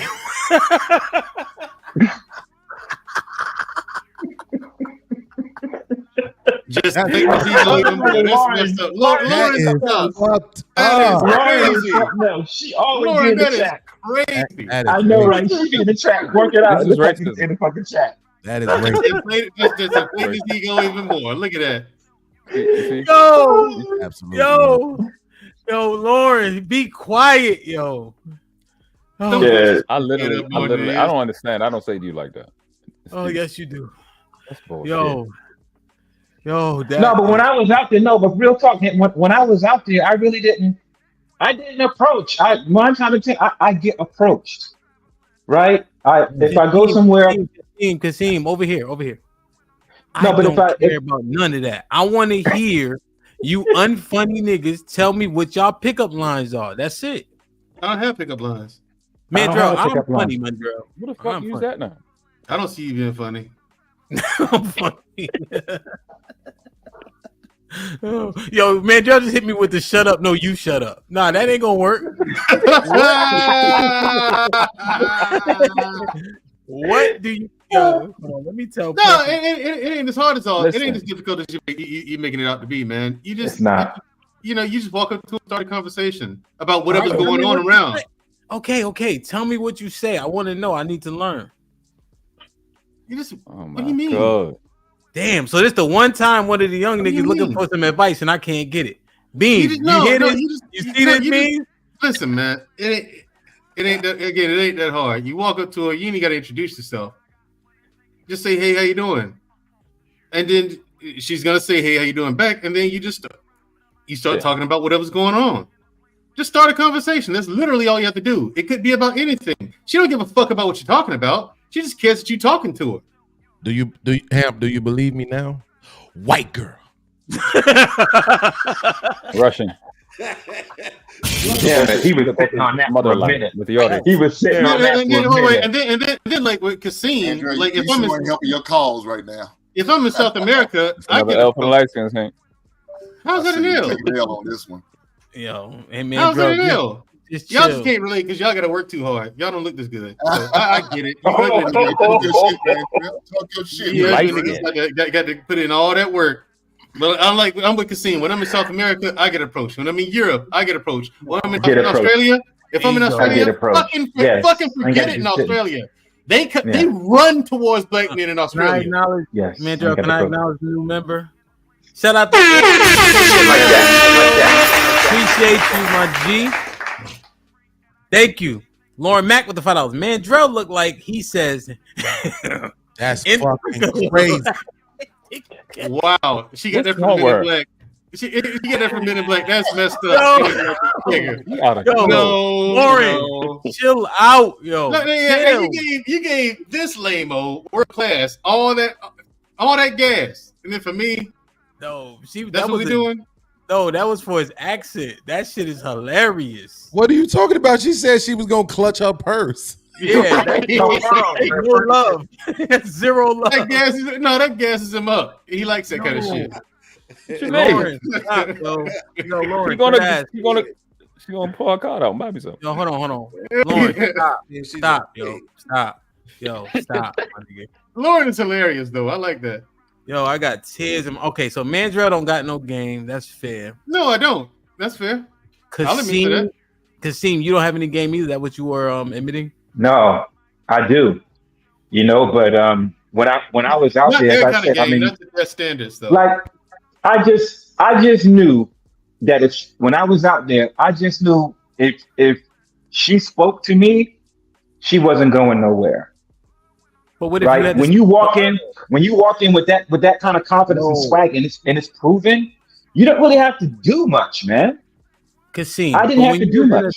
But when you was in attack mode, come on, man. Are you saying you never been in attack mode?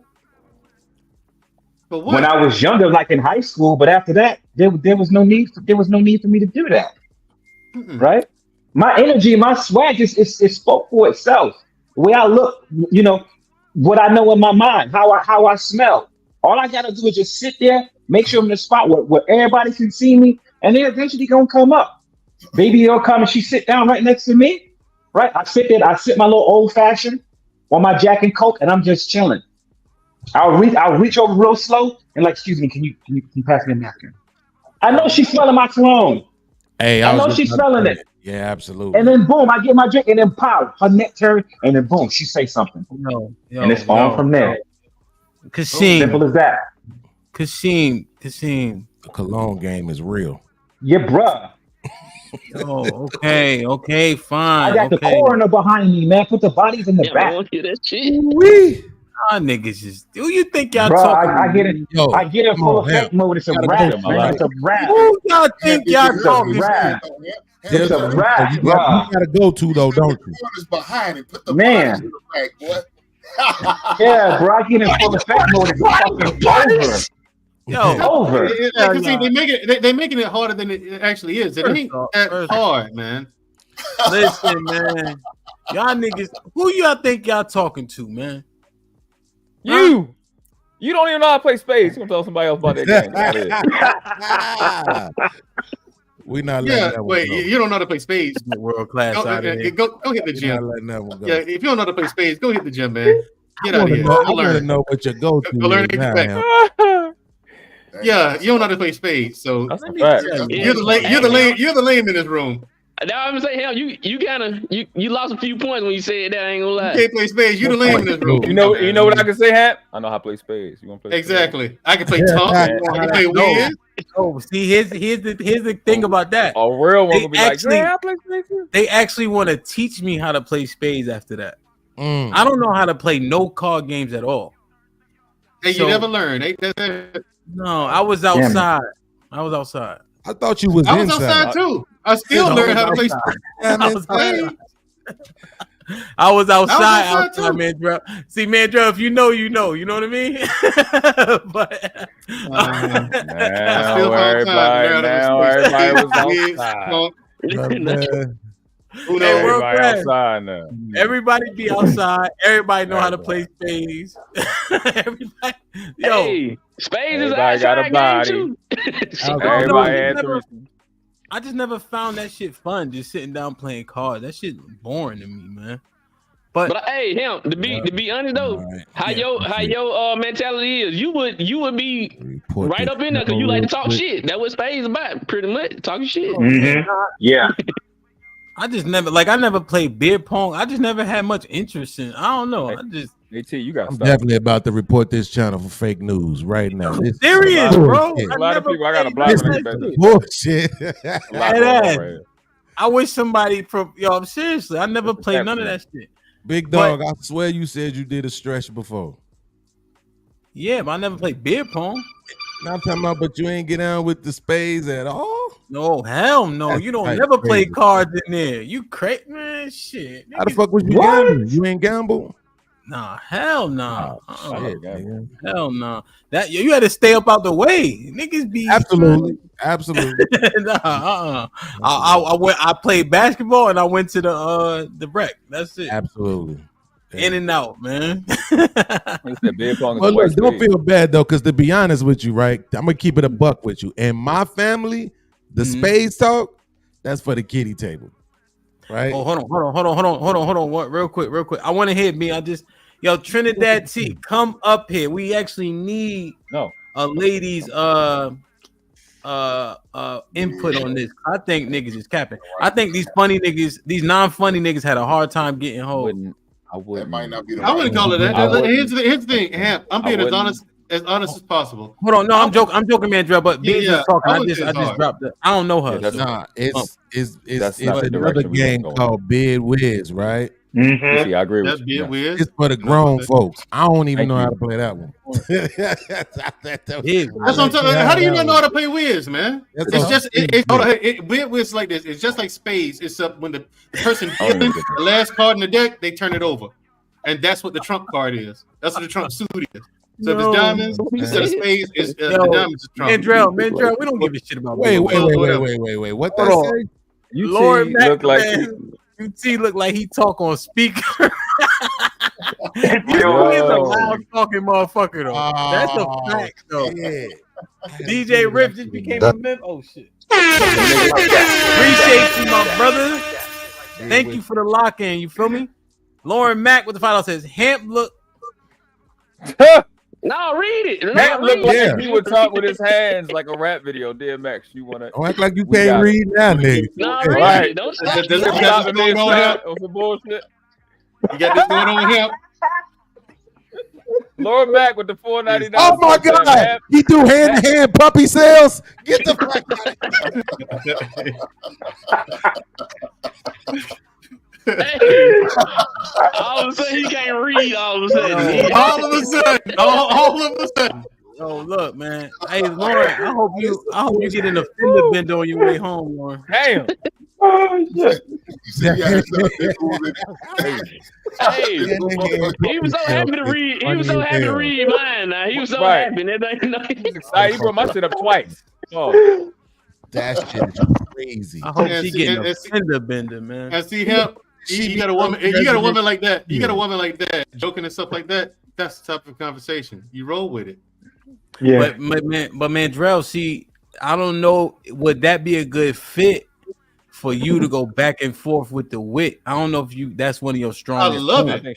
I think she'll cook you. I love it. But you would get cooked. A woman with a sharp wit, I love it. The woman with now got a sharp wit. No, And but she's funny. do you think you would get cooked though, Mandrell? You think Lauren would cook you? It don't fucking matter. It's fun. I'm asking a question, Mandrell. It depends. When I see her fuck up, I'm gonna join her too. I'm gonna enter you in a hopscotch competition. I'm not hopscotching. I'm giving you the answers.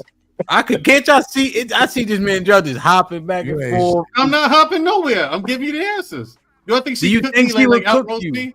Oh, probably. Yeah. But for me, Mandrell's a legend, yo. Mandrell's a legend. But to me, that's fun. I mean, I like to have fun with my lady. Oh, but this nigga in the dark over here. You think you funny, nigga? That's a fact. Who told you that? Look at your face right now. It's talking about He's funny. That's crazy. Hilarious. World class is funny, nigga. Hilarious. He I'ma had show the you. rock eyebrow and everything. Talking about that's a fact. Imagine Hilarious. world class being funny. Get the fuck out of here, man. Okay. UT. Look at UT. UT, you funny, nigga? Huh? You ain't funny. He's scared to talk because of that comment that Lauren said. Right. You don't want to learn to say shit. I'm on speaker. You on the speakerphone. I can't say nothing because I'm really on speaker. I can't say Hold on, UT. Fuck all that. Hank, That's crazy. Hank, you funny, Hank, nigga? You funny? Funnier than a motherfucker. This shit crazy. Yo, move. Watch out, Hank. You, nigga, you funny? Get the fuck out of here, man. I dropped the link. Damn. It ain't that hard to Yeah, I do. think It ain't hard to get I with think it. you. Precious, stop capping for Hank, first off. I think that was for me. I'm Look, funny now- to women. We might now not be see- funny to you, but I'm funny to women. All right, tell me a joke. Tell me, listen to this. Tell me a joke. Hey, this type of shit he be doing. Watch this shit. Here it go. Look Look at it. Hey, Beans. The panel is full of unfunny niggas. Look at this nigga. Absolutely. This nigga is not funny. Yeah, at Sway all. ain't funny. Sway ain't got no joke. Sway ain't funny. Sway is not funny. Absolutely. No, he is not. That's a good Joseph, dude, though. this No, nigga Sway is is not. definitely not funny. No way. Look at Keisha. That is crazy. Keisha, come on, Keisha. Stop this shit, man. That's what I'm talking about. You think it's hard? It's hard. Hey, it's world hard for class. y'all I to wouldn't make- take that one though. It's hard for y'all. Oh, to I make want that women one. laugh. It's hard for Sway. them to make women laugh. That's the Yeah, point. we saying who's not funny. Keisha Sway. got Including you. Yes Daddy written all over. Well, it's not hard to make women laugh. He does. Wait, Sway, Ham, you're you not said- funny. Hamp, you said I'm not funny? Correct. Hamp just mad because I always say he You got bugging, CTE. bro. I got my jokes when I got my jokes when I need. I'm As not here he's to laughing. entertain y'all niggas, bro. Pop Y'all men. your shit. Pop your shit. Go, Mashawn. All right, tell me a joke, my nigga. I ain't gonna tell you shit. Nobody got a joke. Nobody got a joke. Come on, Sway. Make me laugh, nigga. Bro, I'm not trying to flirt with you, bro. So I don't, He said, make me laugh, nigga. fuck out of here, bro. Who am Go I? ahead, Sway. Tell me a Who joke, am I? Sway. Chris Brown, nigga? Dance, Knock, Chris. knock. You're like, what the fuck? Hold on. Put somebody on the spot. Don't say joke. this, nigga. Sway, tell me a joke, nigga. Knock. Oh man. Not who's there? Really precious. Why you laughing? Nigga said Why you not. laughing already, man? Damn, I ain't mean to laugh. All right, watch out, Sway. Tell me a joke, nigga. I ain't no comedian, man. Oh, look at this nigga. I know he How can. about this? Yo, hell, nigga. How about that as a joke? Go brush it or something. Yeah. This Damn. nigga. Do something with Damn, that facial roll hair, time. nigga. Get rid of it. I Let me shouldn't try be that doing out. that. And what gets me is you niggas don't wear cologne. That is amazing to me that y'all don't wear cologne. I do Why wear not? cologne. Have you, nigga? I got all the clones off the Marshall shelf. Nigga, I got mad cologne. All the- Marshalls, Let's talk about it though, right? Let's be honest though. 'Cause I wear the same one, and I always wear the same one because it works for me. You got gas in your car, you got cologne. And these niggas with 37 colognes, I wear the same one because it works. I like the Burberry touch. Is it cool water beans? Absolutely. Absolutely. That shit Gucci still guilty. works to this day. Versace Arrows, man. Dolce and I'm gonna Gabbana tell you light right blue. now. I'm the funniest person on the panel right now, and it's not that close. Absolutely. What is Yo, Hemp, funny is yo, funny, Hemp, like, all due respect, bro. I never heard you say anything funny, bro. Him and Beans funny though. Y'all funny just naturally though.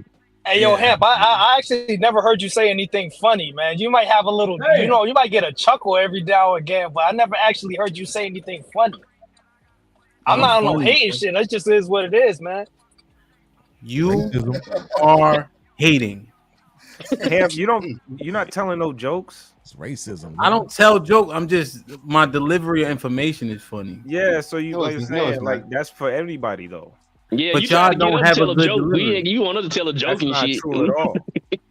All right, watch out, Mandrell. Niggas ain't got YouTube. jokes on cue. That's because I'm funny, Mandrell. Y'all gotta work on y'all jokes. I mean, you need to work on a brush on that head. That's what you need Shit. to work. Nigga. God damn. Your daddy. I'm the type of nigga where I don't have to try. It's funny because you actually know your daddy. See how that works? Yeah, that's why I can say it, man, because he knows Right. it's not offensive. I can say Right. it. He's not gonna trigger you. Hey, love, ain't I funny? Ain't You're a I little bit funny? funny. You a little bit funny. Did you come up here lying? You're a little bit All right, slow. back That's to the it. male panel. I ain't trying to hear funny. it. Jesus. This nigga. Don't let women talk. Remember, we gotta shut up. Don't ask me no questions. We can't talk. Remember? Yo, hold on, Trinidad. I dropped the link for you. Did you? Oh God. Yep. All right. Show goes down here. Drop it. Make sure you let the comedian know that the link down there for her too. The comedian. Hey, yo, Hemp, I was clowning when I was kicking Raw in her shit. You know what I'm saying? And you put it on private, man. So people can't even see me getting on her, bro. No, I put it on members only. Oh, I can't even access that shit. I was trying to become a member for the become last a 5 member. days. Become a member. What are you talking about? This is not Bro, the link don't work. The link don't work. Every It's time I pinned try to the top of the chat. It's pinned to the top of the chat right now. That might be operator error, brother. All right, so love. Yeah, that's so love. I'm up here. There you So go, it's a Hank. lot of niggas that's not funny on the panel That was right funny, now. wasn't it? Wasn't that funny? I just said. Sometimes. But I forced that laugh, Hank. Oh, I ain't, okay. yeah, I had I tried. So love. So I'm assessing everybody game, right? So the niggas that's not funny, I'm trying to figure out what they use to penetrate that wall that women have up. You feel me? It actually is might be like a foreshadow to this evening's it is actually, yeah. Why don't men approach? So I'm trying to ask the non-funny niggas what they use to talk to women. Your mic not in either. It is actually. It might not be working. You just pull it closer. I'm trying to figure out like how do non-funny niggas penetrate the wall. And so I said, yo, tell me a joke. They couldn't do that. So now I'm like, yo, okay, you got a woman up here. Let's test the game. You feel me? Please test the game. I'm right on time. I'm going on mute. You could bring up love. You could have bring up Tay or somebody. You can't bring up love for this. Unpopular truth. You're definitely not. She gonna go to the other way just because you can be the That's funny. not You can be true. Chris You Rock gotta or some be shit. She quiet. still You gonna go the other way. That's not true. Like I'm Right. coming up here. Come on, Beans. Beans is kind of funny though. Beans is kind of funny. Well, because I know Beans can break the ice because these niggas is scared. Hold on. This nigga's scared. Right, you supposed to be using the non-funny niggas to prove the point. I know, but Beans, can you go first, nigga? You a good participant, old ass nigga. That's that bullshit right there. Bro. Nigga get an AAP card. Now you want to say I'm older. My bad, slip. Ridiculous. Also, you just gonna drink that like that in front of me, huh? I ain't supposed to say nothing, right? Drink my water out my straw. Oh, is that what that is? Okay, then. I like your little teacher glasses and stuff. Look at you. Smiling. I won already. So look, here's the thing. Yo, bees, don't give him no more bees.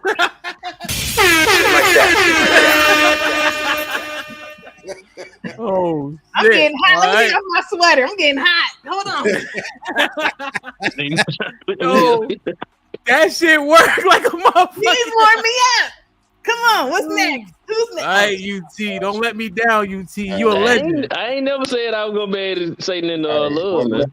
I'm a woman, though. What are you talking about? I'm a woman. What are you talking Don't about? argue with him, love, because then you're gonna just hush. I ain't got nothing. I ain't gonna. God damn. God, man. Put him in the fucking bedroom. Get him out of here. Come on. Man, somebody, man, this nigga. Nah, man, stay your ass in the ring, man.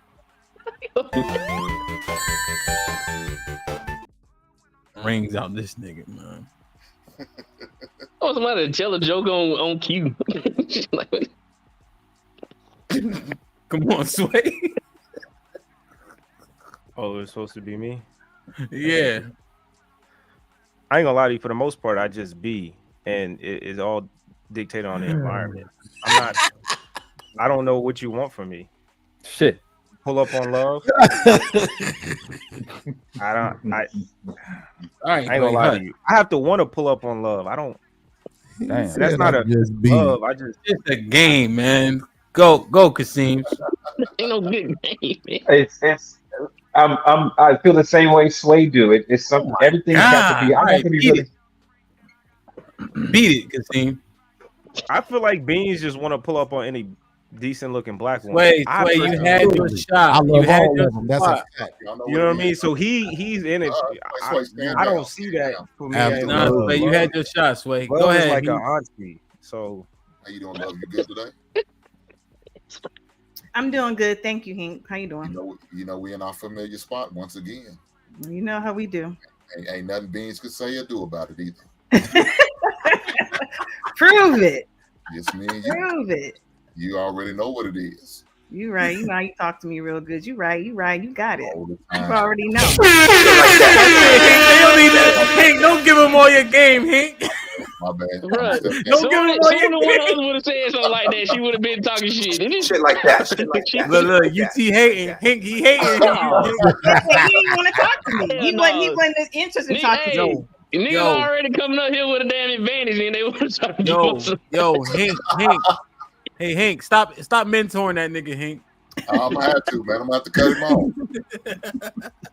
They calling me. They calling me again, but I came on real quick. Go ahead, real class. I'm ready for you. I'm gonna give you your space and your time, babe. Go ahead. Okay. Now listen, I appreciate your Stella got your groove back, braids that you got. Do you like them pulled from the front or the back? From the back, like this. That's what I'm talking about. I love a woman with her edges. See your answer coming quick. What's your mama name? Asia, you know my name. You said it before in the chat. You know my name.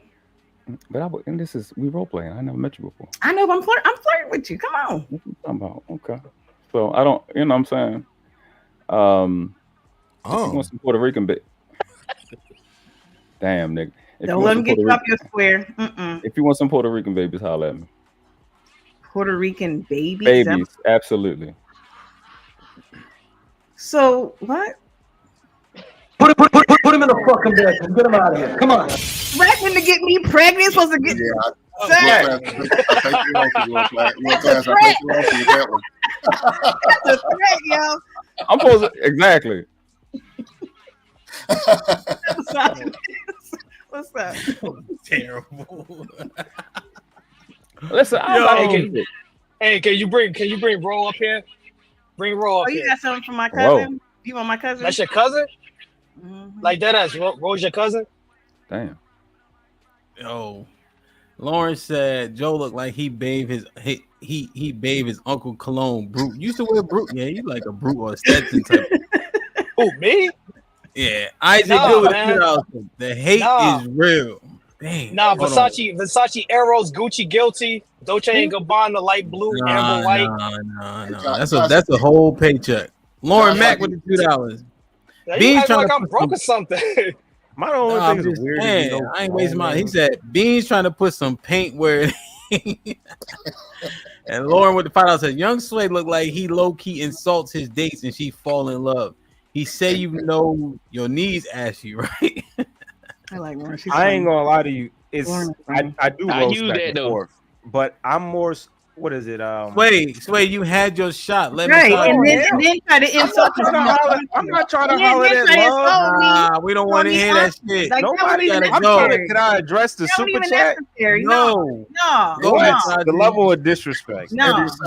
They don't understand Ain't nobody what? Because I didn't want to pull up on love.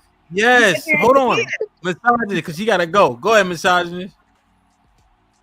Man, I'm good, bro. I ain't got it today, man. I want to hear because you hate women. You know, last Thursday. My bad. Last Thursday. I would have loved today, right now, to hear you talk sweet to and about women because how you left it Why last are you Thursday. lecturing this nigga? Go ahead, Joseph. Yo, call me the misogynist, man. I don't want my name out there like that. Shit, you don't said it. All right, go ahead, the misogynist. I ain't got it today, man. I'm good, man. These If, niggas, man. if Ro was up here, man, Play you the know what I'm drop. saying? Play the You said drop. Ro? Put him in the fucking bedroom. Get him out of here. Look at what Mandrell tried What to do. do you expect? My name is the misogynist, man. You would want me to come up here and talk nice to you? Wait, I have my Mandrell way of tried to- talking to women and they like it. You know what I'm saying? So, Mandrell tried to be off camera as soon as we hit that segment. Y'all Yo, that's hilarious. You can't yo. MC Heavy Tips the $5 says Beans is sexy. Love, can you read this? Thank you, MC Heavy Tits, for the $4.99. Beans is sexy. Hampton Hink could get the number off of being a funny for me personally. Shit like that. Shit like that. Shit like that. You call Beans sexy. You do look kind of But see, cute. look, Your let little me your say big this real glasses on, Beans. I gotta go, y'all. I'll be back. Let me All right. Look, let me say this real quick, Hamp, for the young Why people you- who might be watching. Why you think you get the floor? Because she called you sexy. No. I wanted to say this anyway. Listen, I wanted to say this anyway. Look, the trick to flirting is you have to peep the things that are nice about the woman and focus on those things. That's it. Whatever you see is nice. I don't care what it is. Compliments is the way, right? That's the way to it, man. It's something nice about most black women. 70% of black women standing in front of you have 2 or 3 things that you can compliment off bat. Just don't be afraid to compliment the shit. Oh shit. Hey, Ham, all right, bro. All right, that's it. Yep. I ain't say nothing. It's all good. Dear YouTube, there's a lot of bullying being done on this channel. I think you should take a look. It will show some bullying today, but yeah, Lee. You writing it down? I'm right there too. Shit, I'm goddamn put out a memo on his ass. Yo, y'all ain't right. We got a petition. We got to do a petition on damn him ass today. He ain't give a damn today. Absolutely. Y'all gonna miss me when I'm gone, man. Damn. Kiki, you wanna get on camera? There she go. I'm gonna put Mandrell in the back since he on. Hey, watch our mouths. Watch our mouths. Kiki. Yeah. Unc, what's popping? Unc, what's good, fam? Kiki, what up though? You can hear me? What's going on, everybody? Hey, what's up, Beans? What up, Foley? Yo, Kiki. So, what you think? What be working on you? You want the suave kind of esque, like mysterious shit, or you want the deep voice? You know what I mean? With the or you want somebody who eat on camera? You want the nigga that say he Puerto Rican? Like what works for you? That easy. That's funny as hell. That's You what want they the do. you want the Like massage? I'm licensed. Huh? Work. What works for you, Kiki? Authenticity. That's what I'm talking about. Okay. How does that look like? How does that manifest? Is it like a sway, right? He don't like to smile too much. He argumentative, shit like that. He's sarcastic. He's sarcastic. Yeah, he is. Just keep in mind, Kiki, he said the nigga who eat on cam. Shit like that. Shit like that. Shit like that. Shit like that. Keep that in mind. Yo, mute, nigga, mute. Hey, Ham, you ever heard of like maybe like you shouldn't try to get advice from someone who's just so talented that he doesn't realize why he's able to do what he can do? Uh-huh. That's kind of my definitely goal. I'm like just myself. I can just bag women. I Oh, don't know shit. how I do it. I just am. They like me. They find me funny. I can't give you a formula to it other than to be that nigga. So Well, I guess first off, hold it. Put him in the fucking bed. Get him out of here. Come on. You laugh, nigga. Look, see, I've been you can't laugh ever since I got on the panel talking about I'm not funny. I laugh because I like laughing. Yo, but Sway, also, how would you do if you wasn't 6'3"? I'm 6'1" with no shoes. Granted, but like I said, God gave me a gift of being desirable by women since birth. So I've been dealing and interacting with women ever since I was 1 year old. And so, I just know how to talk to them and deal with them. You want to tell us something? They touched you. Wait, What's going on? Somebody go check on Sway. Yeah. Here we go. It's your time. Sway be therapy. Yo, so when I was in New York, right? I was That's a fact. I was in the Bronx in New York, and there's a lot of Hispanic people. And so when I was like 1 or 2, the 4 to 5 year old, 6 year old girls, they always wanted me to come hang out with them and play with them because they thought I was cute. And so I've always been around girls, to young girls, to older girls, to women, and my whole life I've never had a problem dealing with women. I'm very picky too, so I'm not like y'all who chase coochie. I pick coochie. Oh, that sounds like it. Just sounds like limited options.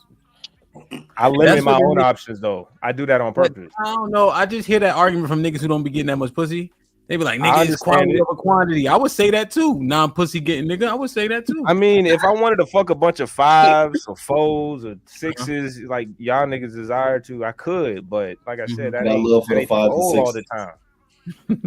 Unc say he got love for the 5s and 6s. Oh yeah, oh yeah. Sway. I hope you know that those foreign girls you get, they be 5s, bro. That's a fact. That is a fact. What are you talking about? Yo, look at Twizzy say, yo, 5s be cool, nigga. They face be 5s, their bodies be like 8s. Yeah, bro. Them bad bitches don't want to pay for shit. So let me look at 5, 6. Do you think most women are ran through? Yes. So I don't want to deal with most women. With the I don't want to deal with most women. So I don't want to. I don't personally like. I don't personally like. I'm not the nigga that like dealing with the woman that's for the team. If she for the team, I'm like she for y'all, and I'm going this way. I'm not that dude. Nice, absolutely. You're a better man than me because we used to appreciate that. Love the one for the team. Head don't believe me, but I'm just not that dude, bro. Sway done took the air out the room and everything. That's Sway for you. God. You keep trying to say I'm something that I'm not. I'm telling you what it is. I can't. I ain't even call on you, Sway. Man, shut up. Bro, you niggas that be bragging on y'all DNA be funny as hell. We get it. You light skin, nigga. We get it. You light skin and bitches be stupid over that shit. So fucking what? They cheat with niggas that look like me. I think he got offended when you said he wasn't funny, man. That's when it all started. Oh, that's he's trying to fight that feeling. Yeah. That's, it hurt him. So let me welcome Unc to the panel. What's poppin'? Welcome. So Unc, what you think? What's your lane? You funny? You be serious? You try to be mysterious? Like, what's your thing? So like I'm to be completely honest, I'm like really random. Like, but my favorite thing to do is I ain't gonna say insult, but it's just complain. That's the easiest thing you could do. Like, you stay in the line, that's the easiest time you could bag somebody. You stay in the line waiting for your food. God damn, just you know what I'm saying, just throw a joke in there and it's if she giggles, she ha, oh, it's over. It's mine. That's easy. You said complain? You said complain? Yeah. God damn, how long y'all about to take? God damn, you sound like the women. That's probably why they can relate with your ass. Hey, if that's what it is, right. Hey, it's working. God, damn. If that's what it is, it's working. I'm crazy as hell. I could see be like, yo, okay, so you standing in line, right? Let's say Kiki standing in front of me, right? All right, I'll Kiki, use somebody look. else, fam. What? What Why? would be? Nah, that ain't yours. Who you talking to? Ain't yours, my nigga. All right. All right, Kiki, look to the left. My left or your left? And you gonna do it? You gonna let that nigga tell you what to do in front of me? All right. Kiki, where you been? See what we doing now. Hold on.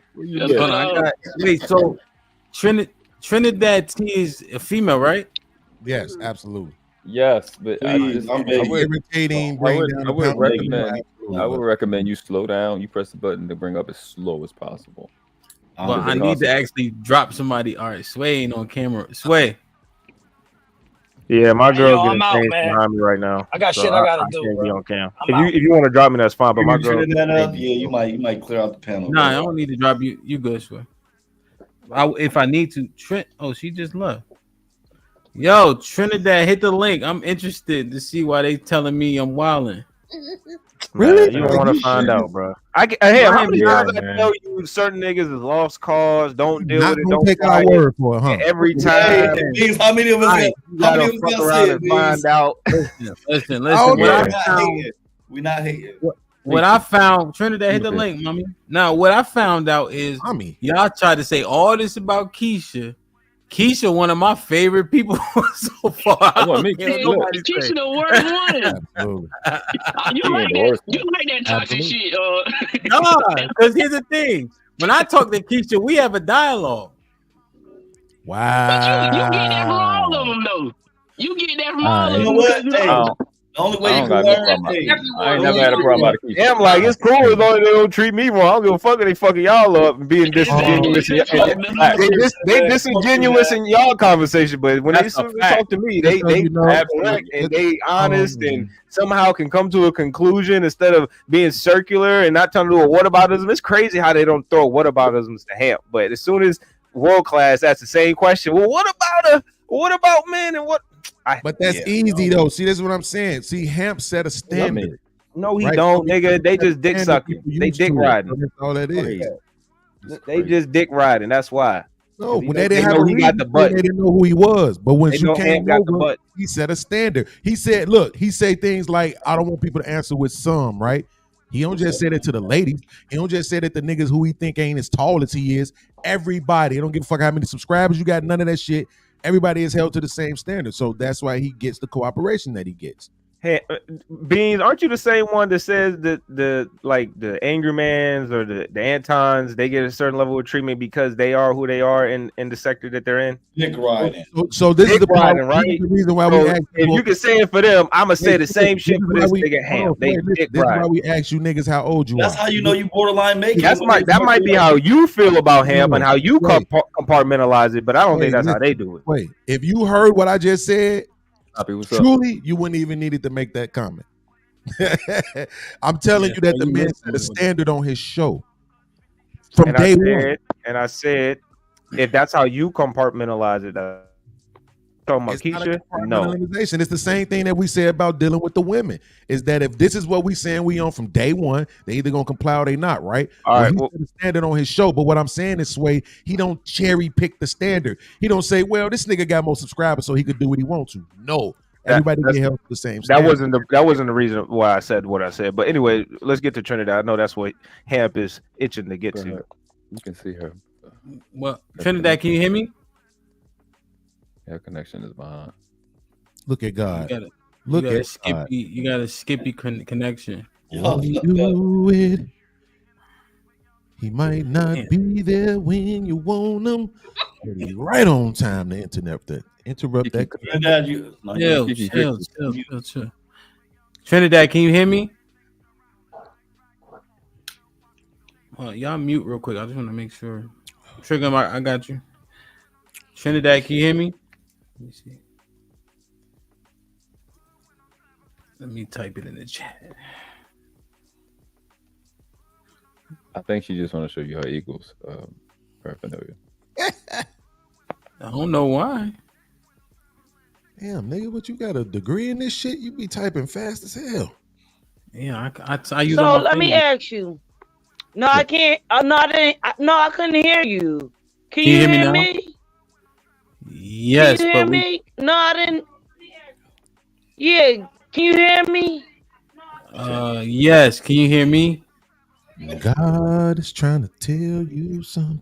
You better not talk to me. Trinidad, my lips You are know I'm sealed. not LL Trinidad, Cool my lips J. are You sealed. know not Trinidad, to my talk lips to are me. sealed. I'm not You saying know shit. I'm not saying not to shit. talk to me. What? He All right, knows not to talk to Trinidad, me. you got a bad connection. Anywho, you better not. Don't even say a word to me. Damn, this your fault. Okay, all right, okay. All right, Listen here. not. First and foremost, I would like to thank you for inviting me. It was very nice to meet you. I Yes, like your ma'am. channel. Thank you. This is very nice. Mr. Thank World Class, I like you. You know I support everybody on the channel. Appreciate you. But this is nice. Oh, why is it so slow? Yeah, you And got a you delay. men, you fellas, I don't know why it's slow like that. I'm asking the fellas, would you cook for your woman? Yes. I'm asking the fellas, trigger. I'm asking the fellas, would y'all cook for your woman? Yeah. Absolutely. Well, Yes. I would Yes. just. Trigger You Mike, on we can mute. hear you, bro. There you go. Yeah, I was just saying. Good echo. Okay. You hear me? You got Okay. that's what I would do for my woman. You know, I would. And I'll be quiet. I'll be quiet. No, Trinidad, just unhook from your Wi-Fi and just use the phone. I'm not, Vincent. She can't. Y'all gotta stop. This is I'm on ridiculous. Hold on. Hickey, this your fault. I think This she's your in a fault. separate I'm on conversation. the phone. Hold on. Oh, that's the Who is thing. that? Should I I was get just somebody on in the the house. tablet? Don't. I want to hear what's going on. It's really not funny. This is not funny. Trinidad, that was Unc. He was Like, laughing. be like a man and help me. Yeah. So disconnect from your Wi-Fi. And reset the router. Disconnect from your Wi-Fi. Shit. Okay. Oh, I'm in the background. Yeah. And then And get make on sure my you have. tablet. Okay, I'll be back. Okay, thank right. you. All right. Okay. Yes, ma'am. All right. All right, baby. See you later. But I want her to come back. I wanna talk to her. Y'all welcome. I had just got Jesus on the main line. I told him what I wanted. And he provided. So I don't know, man. I found that there's been some advising of et cetera, but I've seen something different. What I've noticed is these streets got sides and gangs on them. But I'm not in none of them gangs on none of them sides. So I don't know if I'm gonna see all the same issues. It ain't about sides of gangs. It's about having. It the whole is. I'm context. telling you from my perspective, from what I've seen, some of it is like for instance, there was a smoke session. I had no, I didn't know that was even going to happen. But the thing is, if I would have listened to either one of the people, I may have missed out on something. What smoke session? It was a smoke session on the episode a couple weeks ago, but it just happened organically. For who though? From something that had existed from like years back. You know what I'm saying? Who? You mean like how you didn't listen to me in World Class right now when we tried to tell you No. the integrity of the show and No. you didn't listen to us? But it's okay. No, this was like, so for instance, like somebody's like, this person is crazy. Now the person was off, but shit, if I look at this panel, half of y'all niggas is off. Wait, are you saying that it's gangs in this space? Me too. Huh? You saying that it's gangs in this space? Yeah, on these YouTube. Oh, absolutely. Streets. Yeah, that's what I'm saying. I agree. Yeah. And I'm glad you saying it because now niggas gonna listen. Are Go they ahead. gang? Yeah, it's like connections and clicks, right? Like certain people may not argue with that a particular person, because that's their affiliate. That's all I'm saying. And so what I'm saying is, if I listen to the like, don't bring this person. I'm not even saying like people are saying with malicious intent, right? They just know what people bring to a platform. But if I listen, you know how many people would have got eliminated, you know, from like even having a conversation. Like a bunch of different circle jerks. Yeah, I'm not gonna stunt. I say the same shit.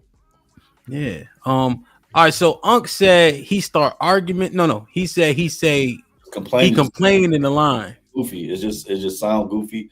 If I see a smirk or a laugh, I'm just keep going. So Unc, if I was regurgitating, you go like this, right? Let's say you in back of Kiki in a line. You know what I mean? And you say shit like, man, it's the slowest ring out lady I ever seen, right?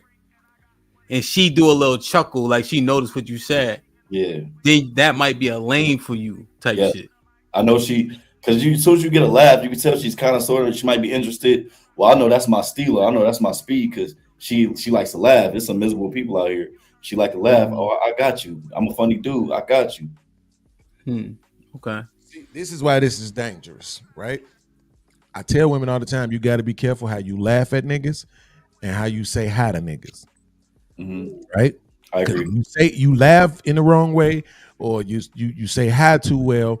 Nigga think that's they cue, right? I'm not disagreeing with you, Unc. I move the same way, but I'm just saying, as somebody who has sisters, mother, daughter, I understand this, right? So for some reason, my name is Beans, right? My mama called me Beans. My whole family called me Beans. For some reason, when girls say Beans, it's always, hey, Beans. And that to me says, oh, she want to fuck, right? But it ain't that. It's just that for whatever reason, Beans make them say it that way. And I know it ain't. No, I hear what you're saying, but you just got to read the room. That's part of that reading the room. You know what I mean? Absolutely. You can pop a little, you got to be quick with it. You can pop a little conversation. I mean, unless you at Popeyes, you know what I'm saying? You got to, you got time at Popeyes. They slow as fuck, but anywhere else, you got to way off on my. I went all the way off on my girl about that saying hi too nicely before. You can't do that shit. Oh no, I ain't saying don't. I agree with you. So for Sway, when you get back on camera, I'll bring you up. So, all right, let me see where I'm at. See, I think Unc might have like a funny delivery too. You know what I'm saying? I think he got that type of disposition. So Trigger Mike, you can hear me? Yeah. As an unfunny nigga, what game do you guys use to approach women? Yo, Ham. You're not just about to speed past that shit. That's my but I was just gonna accept that shit. I'm just saying, like, well, that's funny. Get out of here with that shit. Because Kasim walk in the room, he mysterious and all that. You know what I mean? Killing these niggas out here. You feel me? Bond, Kasim Bond. He ain't got the voice. Like Beans is funny. Nah, I mean, son, word life. So we tried it. Like World Class tried to spit his game, but he's not funny. The shit was terrible. That's crazy. And he was stuttering. And he stuttered. You call me. I ain't say shit when you was talking. You know what? I got you. I love you. Mandrell, hey, Trigger Mike, I'm just giving you the update. You feel me? Yeah. Trigger Mandrell got off camera the whole time we was going through that segment on purpose. That's a fact. No, I got a phone call. In fact, I'm. I know. We all got phones, man. We all got phones, man. You know what's crazy about his phone call? He ain't got a phone call in the past 5 hours. But when we that's why you go off camera. I do get phone calls in the middle of this. So we just trying to figure, Mike, for everybody who not funny, what game do y'all spit? UT froze up. Oh yeah.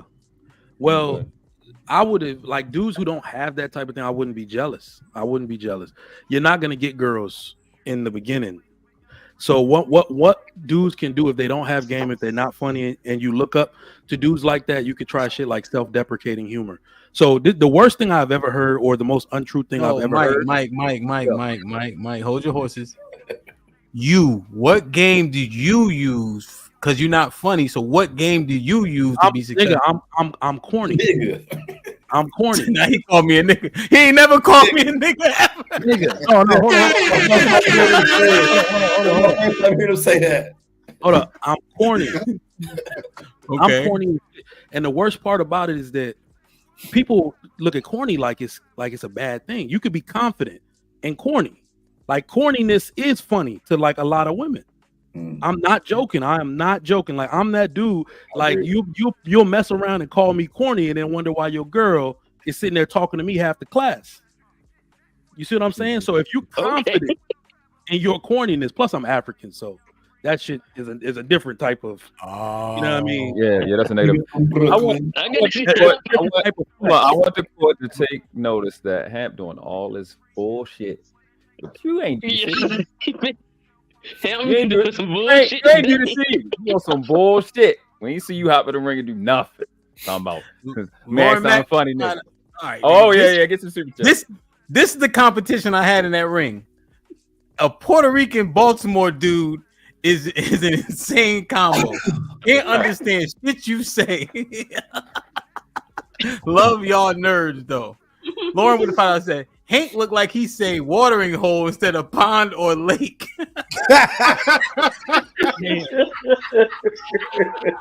No. Ow!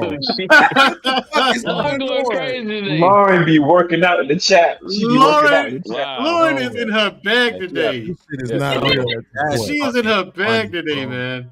All right, so my bad, Trigger Mike. Go ahead. What you were saying? Nah, I was just saying that shit works. No, he wasn't talking. World Class was talking. You heard? Yeah. What did World Class say? Can I say one thing? Can I say one thing? I agree with jokes. Huh? What did you say? If you can I hide, didn't hear you what hear. you said. If you can hide, you can hear. Shout out to World Class. He dropped off. World Class, let me know if you need the link, bro. Yo, go ahead, Unc. What you about to say? So I agree with Trigger Mike. One of my homegirls a couple years back, she told me, you got to find somebody that's as corny as you. And that, like, I sat there and for a couple seconds, and it makes perfect sense. Like a lot of us try to shoot outside our range. You know what I mean? Like I'm a hot 4. You know what I mean? Maybe a 6 when I get a fresh cut. But somebody said earlier they be shooting for all the bad bitches. That's why a lot of y'all niggas be getting burnt, bro. Y'all shooting outside y'all range. If you're a cornball, accept it. Stay inside your range. Stop trying to shoot outside your shit. Damn. So if you're a 4 based on attitude or corniness and look, so you saying you shoot at 4s or you at least go to a 6 and shoot? I mean, me personally, I like 5s and 6s because they can turn to 7s. But that's just me. But that's just me. Look, ain't no such thing as out of my range. That's my attitude about That's why niggas be getting their heart broke. No, it's not about that. Listen, it's not about that. There's nothing wrong with your confidence level, man, Drill. You my dog. But that's the fastest way to get hurt. For some guys. I got a real live video of Trigger Mike pulling a chick.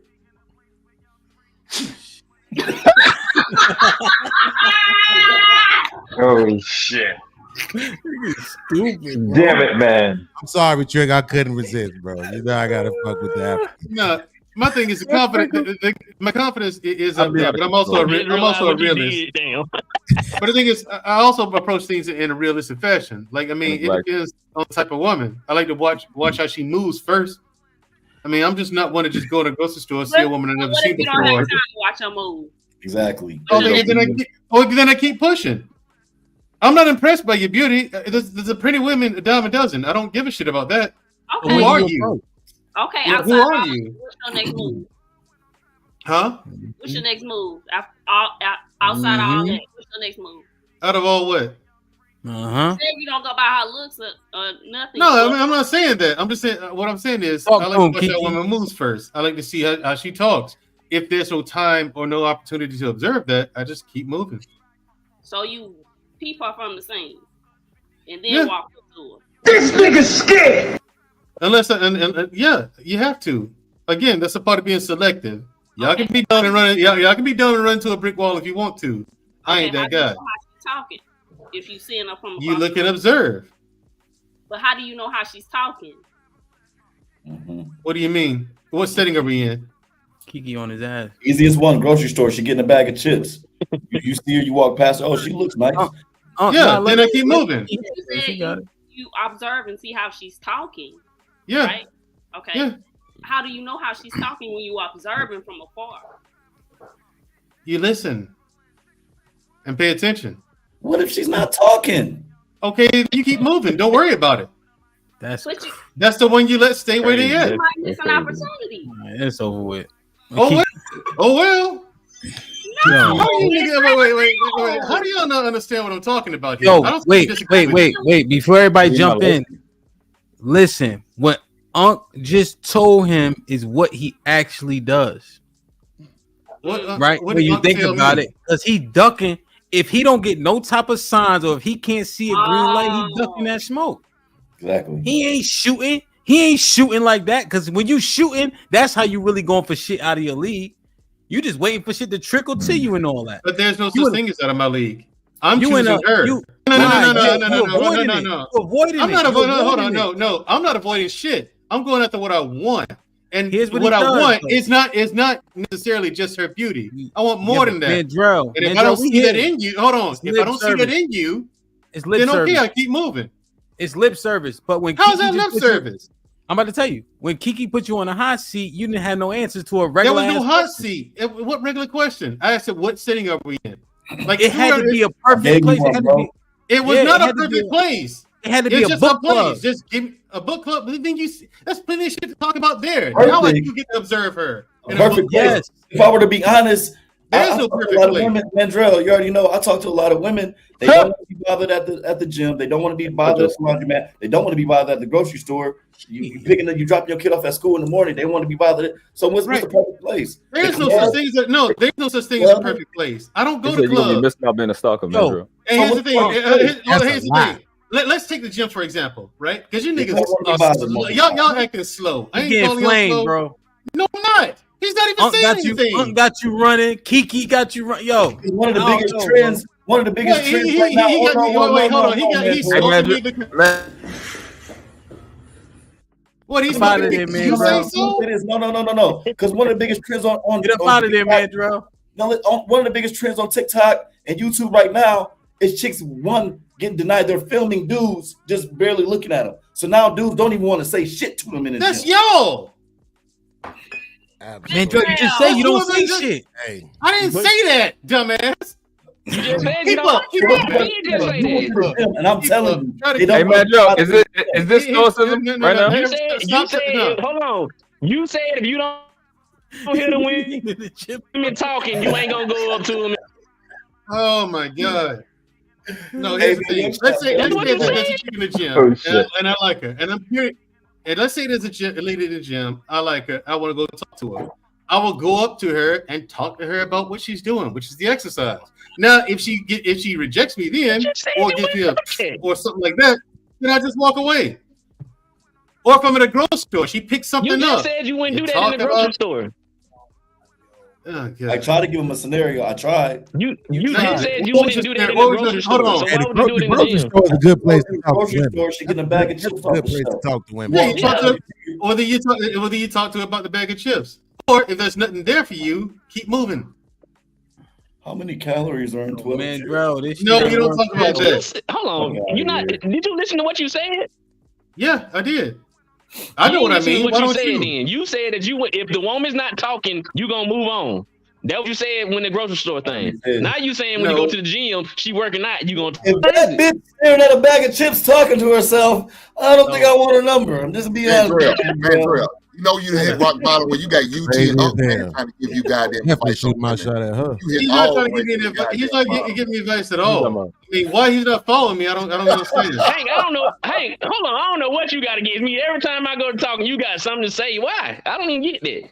Why they don't follow what I'm saying? I don't understand. Every time I say something, you got something to say. It can be Y'all no ain't saying figured never this out out. yet? Next thing you know, I say something, you got to come Nigga behind is me. a bully. Your class, is it me? He a whole Yeah. bully around his- Yes, you. Nigga. I don't understand why they don't. I don't understand why they don't understand. Mandrell, I mean, Mandrell. You know what this is, Mandrell? What You is don't passed your prime, baby boy. It's time for you to get on Black People Meet or some shit. Hang it up. I don't need that. I don't need that. I have a woman. You need on the website. eHarmony I'm gonna leave them dating sites for you young cats. Y'all go. Nah, they for you, bro. They for you. This new world, they for you. It's just listen. I don't understand. I've never had a problem getting women. Never had a problem. I've never considered it a problem. Never had a problem. I'll be killing shit. I don't understand. Some of my things, I don't understand why y'all making this way more. I think y'all doing it for entertainment purposes and just get me going. It is entertaining. But you don't gotta explain, man. Like everybody don't have the code. No, you contradicting yourself. I don't have the code approach skill. I don't got the cold approach skill. I never had a problem because I frequent hookers. Like that's how it sounds. Like that's how it come on. Well, I've never done that. I'm just what you ain't. They'll live. do. You ain't live. You ain't $40. Hunk is a fucking See what I'm talking about, man? Yeah. Young 40.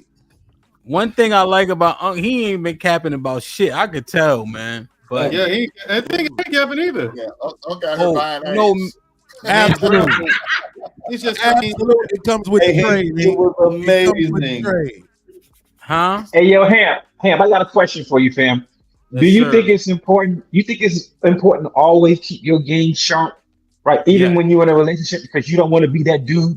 The relationship is over, and he's like she's like a former shell of himself, and he can't do nothing. Not even like the relationship being over, but just sharpness. You want to keep all your skills sharp. Every man should get into some type of. I think martial arts don't really work, but like some type of combat something. You know what I mean? You keep your game sharp. You work. You make sure you hang with the fellas. You got to keep all your shit lit. See, your woman does it natural. Or your woman does it. They get approached. They get DMs. They always keeping that part about them sharp, right? But they don't have to do the work. So we got to keep that shit sharp with us too. That keep us fulfilled. So if I'm sitting at the bar, right, I might talk to a chick. I could get her interested. Then I'm like, yo, have a nice night. I'm still going home type shit. But niggas keep themselves on point. You keep yourself on point about everything else. Absolutely. But Ham, even though I agree with you, I don't necessarily. Hold on, let my shit marinate. That was fire. Shit like that. Man, it was absolutely that, but I don't think it necessarily has to be that you actually talking. Like you can be out the league for 5, 6, 7 years and step right back in if you're cool with who you are and you are the type of person that women will find attractive or like to hear speak, and then B, you just have to really like women. And I think that's the problem with a lot of these niggas is they just carrying around too much vitriol and bitterness towards women. So Beans, I think you're right for particular people. Michael Jordan can step out and back in the league, but you seen what happened to Deshaun Jackson or Deshaun Watson, right? It's not the same. It's hard to get it back for people who aren't stellar, you know. But all I'm saying is because that affirmation, the same way our women get those dopamine hits from niggas jumping their DMs and liking their pictures, we get a little dopamine hit from just like that little bit of like she interested in talking to you, and then you make sure you take your ass home. You know, that's all I'm saying. You know what I mean? Absolutely. No, I think so basically, it's healthy for men to do that. You lean these women on and stuff at the bars. Absolutely. To flirt, you in a relationship, you married, you know, cold approach. You kind of playing with fire, brother. Not gonna you lie. are. So Kasim, the other thing is I think most of us can't handle it to Unc's point. Because if she start getting froggy, niggas gonna leap. Feel me? Like it's gonna be hard for that nigga to turn around and take his ass home. You know what I mean? Get it.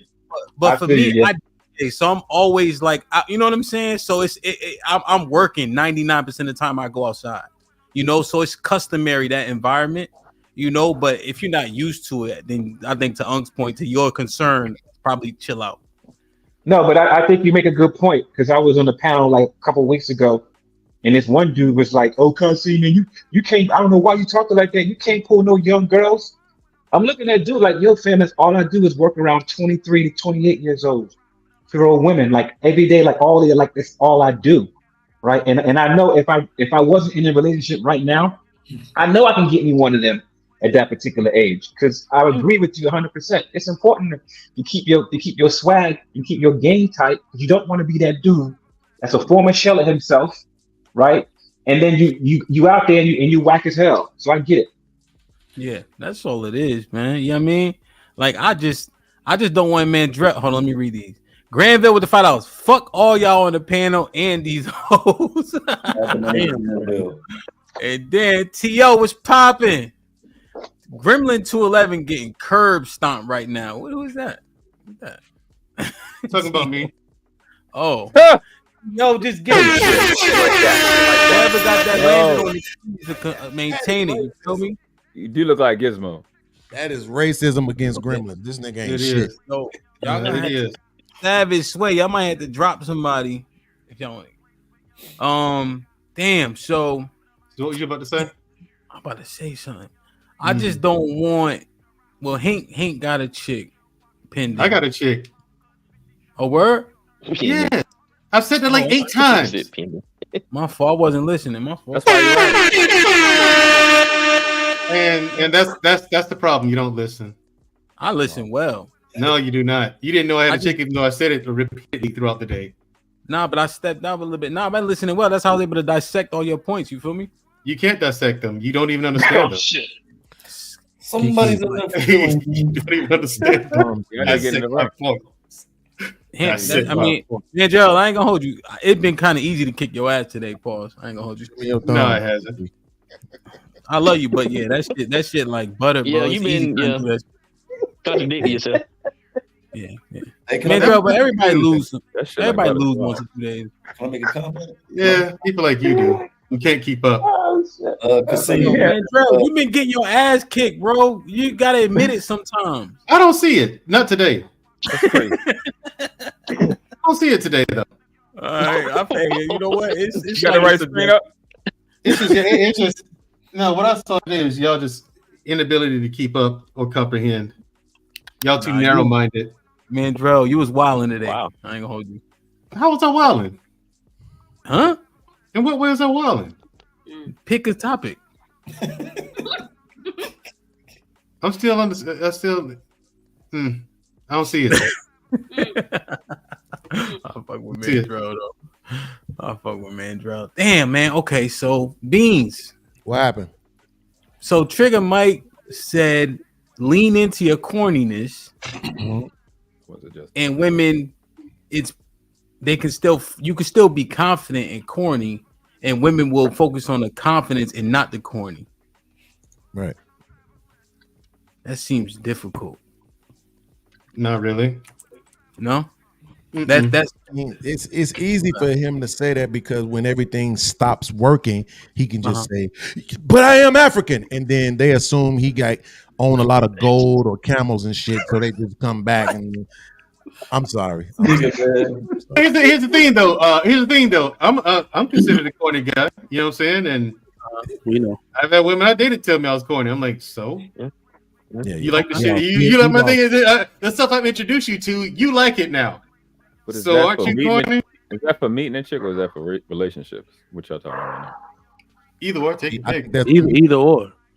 Either or, take your pick, man. Not for a relationship, right? At all. Do you think? Go ahead, Drew, Mike. I don't think he corny for real. If I'm being honest, I think he's just saying that shit. Who, Mandro? Trick. I don't think he really corny. No, I'm like, okay, seriously, I've never. So women don't really like when I'm talking about being corny, and I mean that shit. Every dude can't joke. People don't know how to use self-deprecating humor.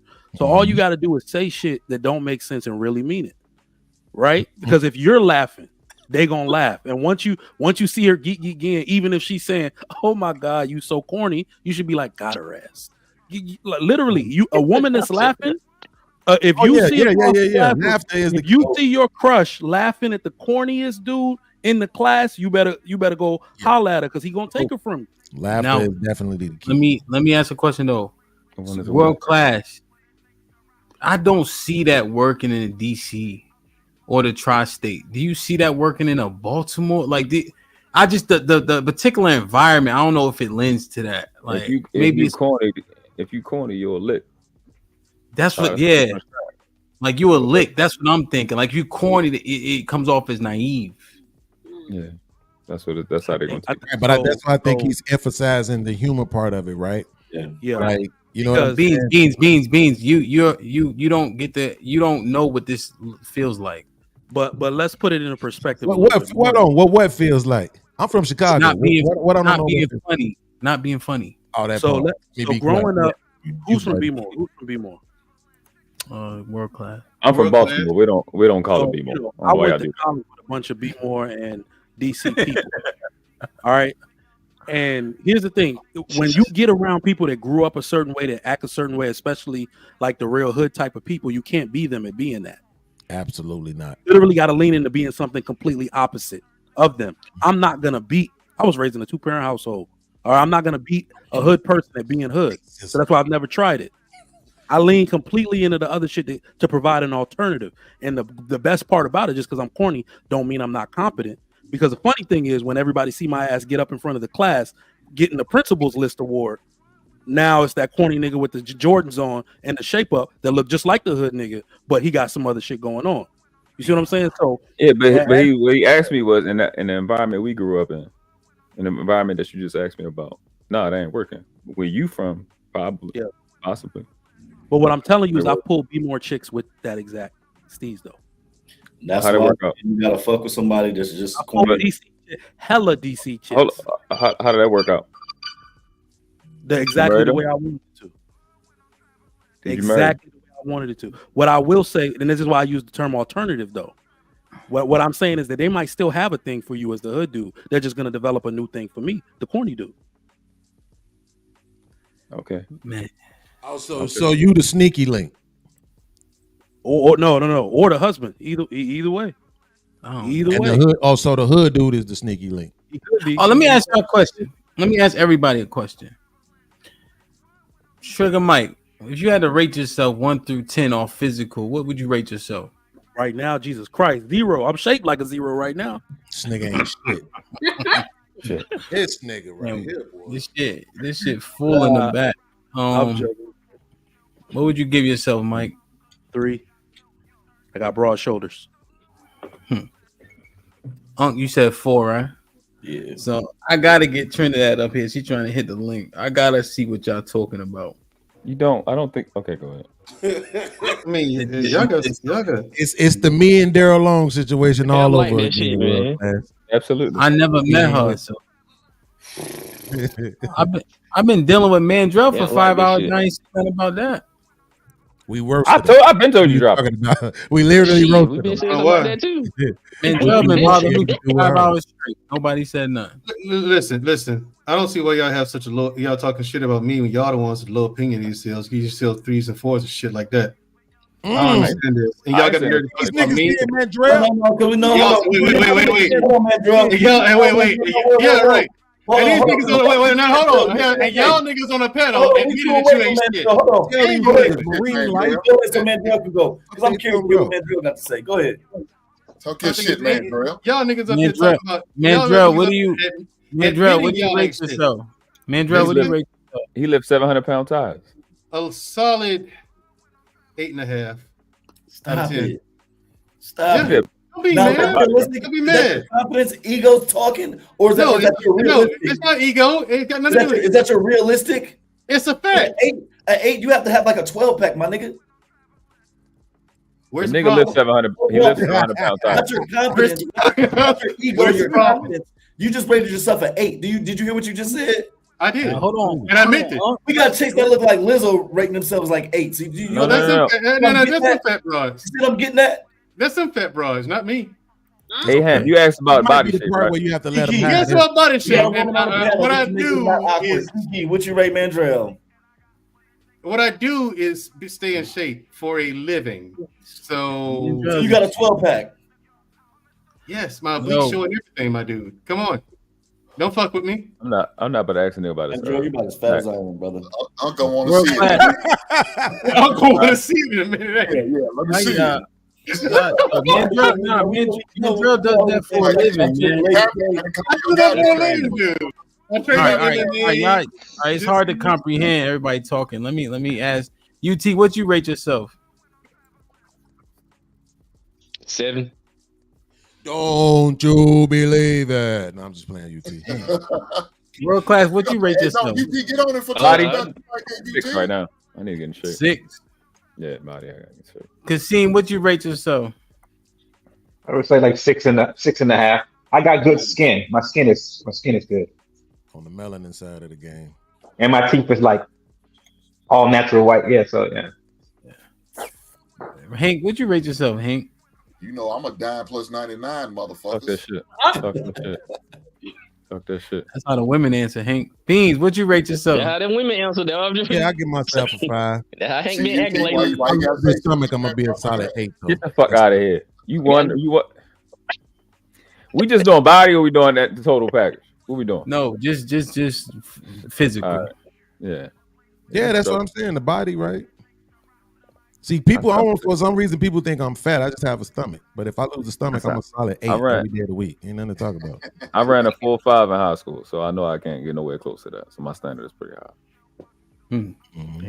Hey, Kiki, let me see your thumbs. Thumbs? Let me see your thumbs. Oh, shit. Yeah, that was kind of creepy. Y'all get Beans and Mandra the fuck up out of here. These two niggas is creeps. That was weird, man. I encourage them dudes to hit that red X. I hate this nigga. I'm just saying. Don't wrap me up in that, man. If anybody ever doubted me, please kick somebody off. You need to hit it again. Now I'm gonna drop down for you. I'm gonna drop down for you, Ham. Well, where you going? I'm gonna go ahead and drop down. I need to wash my dishes anyway. All right, Beans. I love you, bro. Be safe. Love you, bro. You logging on tonight? Matter of fact, hold on. Before I drop down, I'm gonna drop me down, but I need to put something in the back. Somebody just sent me a message on that video we did, and I want to make sure I'm gonna put it in the back chat though, because I want you to respond to it and tell me what about what they saying, bro. All right, you put it in it now. Yeah, I'm finna put it back there now. All right. Pause. All right. Determined of the All right, Savage was here. Let me see. I still got Sway. World class stupid. World class, you stupid. Follow direction. I'm gonna put it. Oh no, Beans is wild, man. That shit was wild. Damn. I don't know why y'all let him up. Hold on, let me. Lauren with the $5 said, "Let me speak Mandrell lingo. In the multiverse, you won, but you were Mandrellisha. A win is a win." Jesus Christ. T.O. with the $2. The ancestors can see Mandrell's hurt. Yes. Lauren Mack with the $2 says, "Talk your shit, Big Drell." V Ben Israels with the $5 says, "Men aren't ranked by looks. Women are ranked this way. Men are ranked by accomplishments." Yeah. We understand. Well, then the vast majority of you niggas are zeros. If that were the case. Man, now Mandrell coming at everybody. Yeah, you don't want to fuck me with accomplishments, dude. Yeah, I'll lap every fucking one of you. And what? Accomplishments. I will lap every fucking one of you 10 times. What do accomplishments mean? Don't make me. Come on, don't worry about it. Don't even worry about it. Mandrell, don't get me started, brother. Mandrell, question: you got kids? No, I do not. You already rated yourself an 8. We know you used to lying, nigga. We not even about to get. I'm not having kids. Having kids is not an accomplishment. All right, we might. Mandrell, you don't have no kids, bro. That's not an accomplishment, though. Having kids is not an accomplishment. That's how women argue. You have to. Accomplishments are accomplishments. That's not an accomplishment. You had a kid. No, your accomplishment is that you raised a fucking well-rounded human being in society. I did. Be like, you don't have a legacy, right? You don't have no kids. You don't got a son. So you can't just say that's not an accomplishment, right? Because we're not. So I'm not military. So would I be able to just simply say any accomplishments you have in the military don't mean shit because I wasn't there and it doesn't matter to me? No, you accomplish some things, and I have to make sure that I respect that. So how's having a kid an accomplishment? He said Metro's popular. Well, I'm married with children, right? So I'm raising the marriage is an accomplishment. Be upstanding citizens, right? I want to and your legacy. Does your legacy run through your kids? It does. Well, then, goddamn, I'm starting off, and I'm a little younger than you too. But again, we don't know how them kids gonna come out. It's an L. It's another L for life. Hopefully. I hope so. I sincerely hope so, man. Let's change the Yeah, topic. I see some parents do the best they could. I mean, absolute best they could, and did some stellar jobs of the kids, but the kids turned out going the other way. It's just sad to see. Yeah, you got to roll. But the point is, right? So when people start talking about accomplishments, they're gonna bring that. You got to bring that into the equation. You can't just dismiss it. Is the point? Yeah, if you take it as an accomplishment, go ahead. All right, I'm younger than you. I'm married, right? I have children. Well, but the old nigga in the club is not an accomplishment, right? I'm not in the club, Bill. Yeah. But I'm just saying, though, you got to add up everything. If you're saying you lapping everybody, you know what I'm saying? I am. I have no doubt about that. Like, especially if it's financially, nigga, please. You doing good? I'm doing all right. You got assets and all that? Yes. Yeah. You gonna get a better setup, or you gonna keep using those headphones? I'm just using the headphones. I see no point. You gotta upgrade it. You gotta reflect. I don't know. You don't know everybody. You don't know everybody know enough to know if you doing better than everybody. An accomplishment would be to not spend on frivolous bullshit like these headphones. Well, no, if you want to produce a good product. You know what I'm saying? Yeah, but entrepreneurs, I don't buy like cheap stuff, right? I buy good stuff because I use it for work. Yeah. But you don't know enough about everybody to know that. No, I'm willing to bet on it though. Yeah. I'll put money. We can definitely put money up, but I ain't tripping. Hey man, how much? 5'4". Y'all let him talk, man. Y'all let him have it, bro. I'm not that short, Hank. Oh my bad. You're not 5'4". You ain't hit the 6 foot mark, brother? No, I ain't 6 foot tall though. You ain't the desirables. Oh, okay, yeah. No, 5'8". Actually, I'm actually 5'8.5", but I don't even count the half. 5'8". That's what she said. Damn. That's Hank. I give Hank some grace. He's still up there by his water hole. Fighting water mosquitoes and shit. Hey man, Joe, chicks these days say they don't even want to fuck with a dude that's under 6 foot, right? Oh well, I got a woman who does. So fuck them other hoes. I know that's right. Talk your shit, man. You don't think she gonna sneak off and see a nigga that's over 6 foot? I don't. I'm with you on that, man, Dre. Fuck them other hoes. And if she does, fuck her too then. Can we? What's poppin'? Let me get Savage in real quick. Savage, what's popping? You know what? Can we just? What is going on? What's going on? You tell me, man. Oh, not too much. Just find hilarious that a guy's trying to dunk on people that want. What? What is that? Oh, yeah. Savage, you broke up. Say it again. You cut out.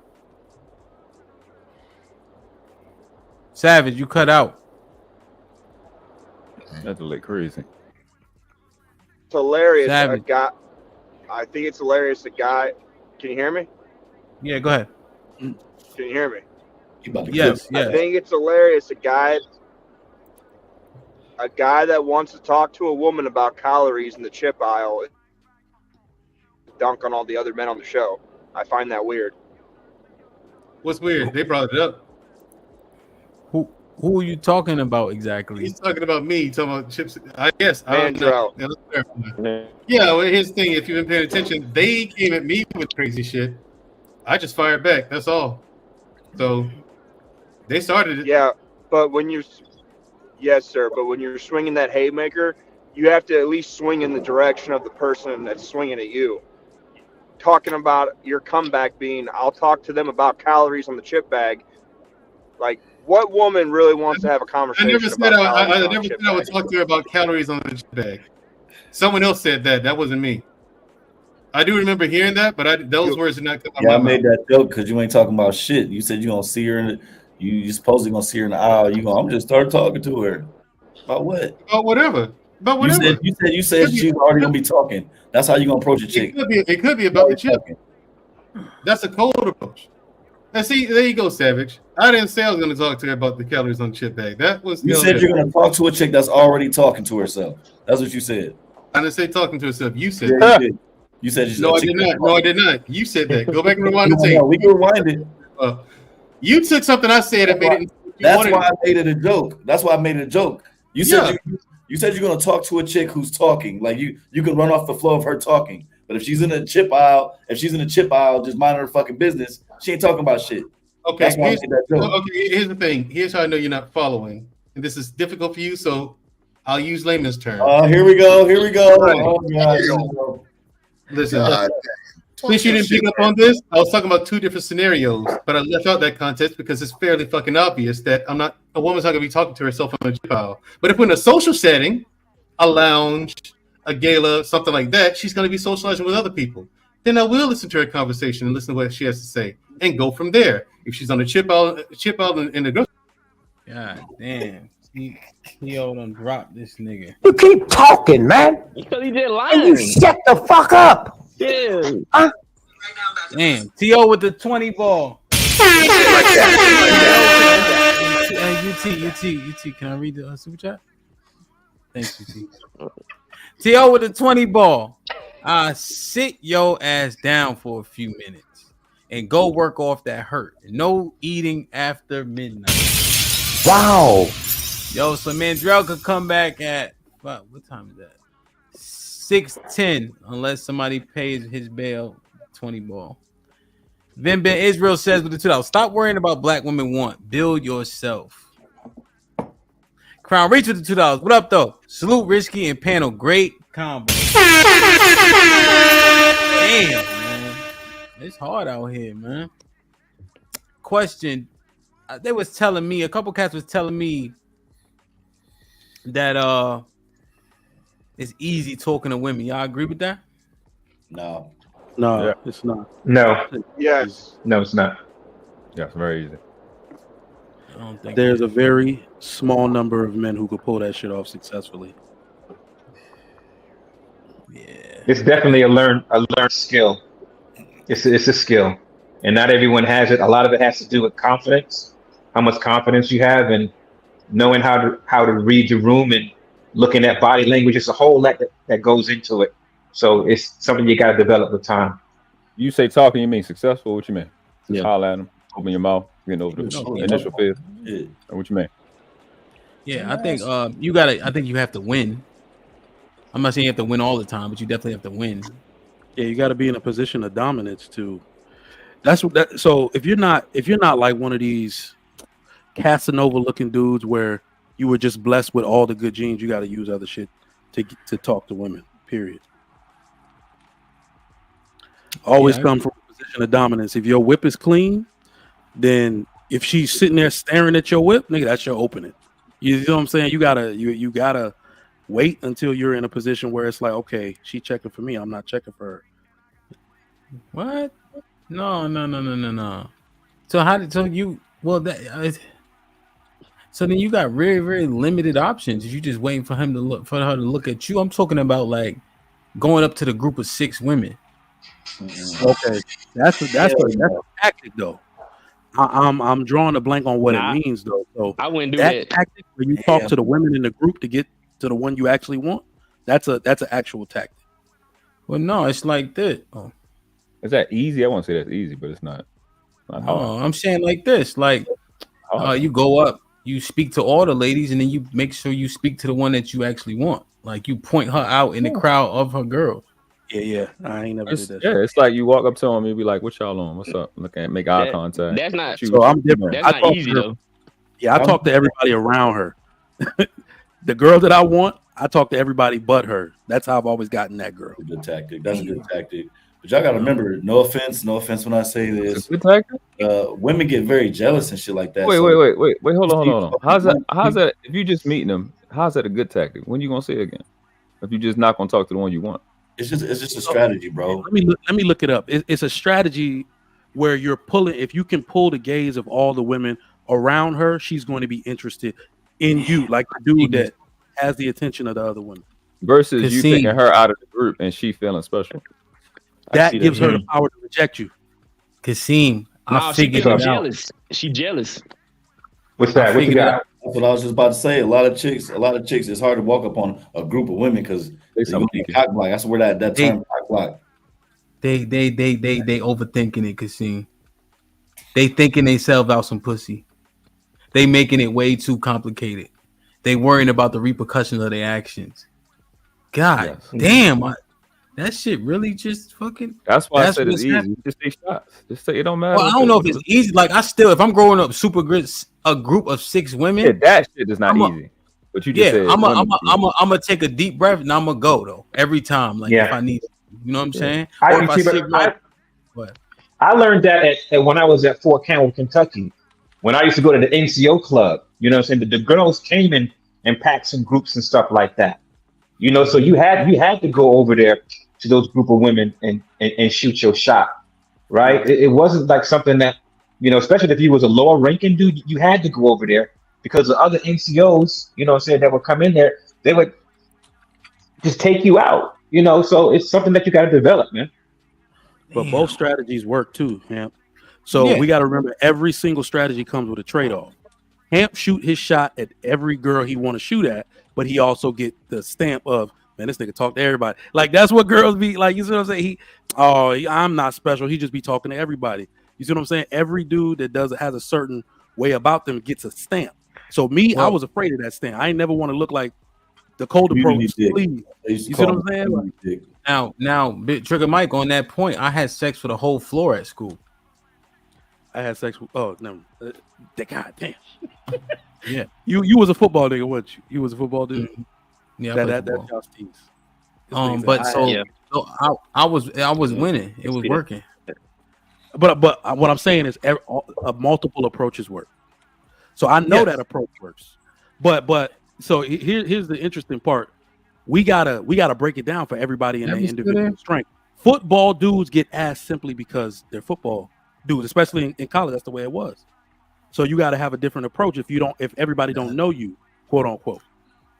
And these dudes were pull like with me, I played basketball, so that was they wouldn't be dressed up. They'd be in sweat and a white tee, pulling all the way. What's up, Bev? What's up, Bev? You What's can get on up, camera. y'all? What's going on? Can you get on camera? Yeah. I can. Let me turn this light up. Okay. Yeah. No, I mean I'm just talking about the But Trigger, what I'm thinking is though, like I just feel like we overthinking it. I feel like we take rejection and hard things everywhere else. Why would it change there? You know what I mean? I don't care about getting rejected. Right. I feel like batting 300 is the goal, right? Because in baseball, if somebody correct me if I'm wrong, I don't follow baseball that much, but 300 is a decent batting average, right? That's like what they aim for. Probably 300 is amazing, and that's 30%. Shit. But I think you're rare. I think that shit is rare.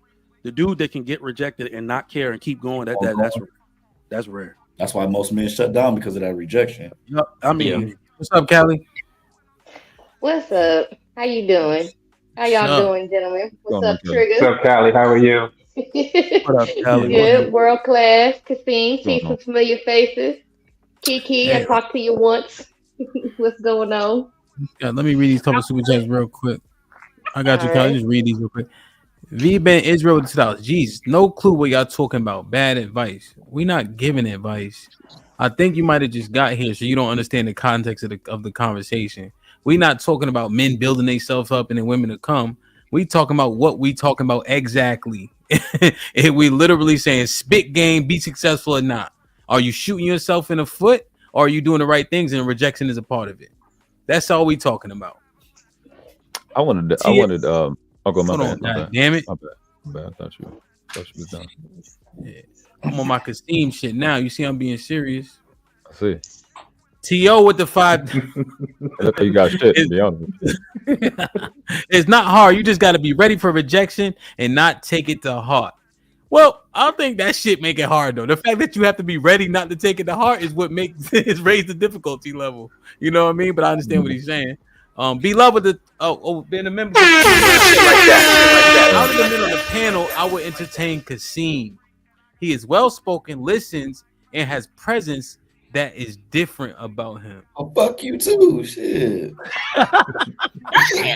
Thanks. Go ahead. See, right then and there. That's what I guess what your boy T.O. was talking about. I can't handle rejection. Oh, fuck that. I told Hey, Unc, you right. Unc, you right. Be love simping, man. I don't care. Fuck you. Callie, what up, though?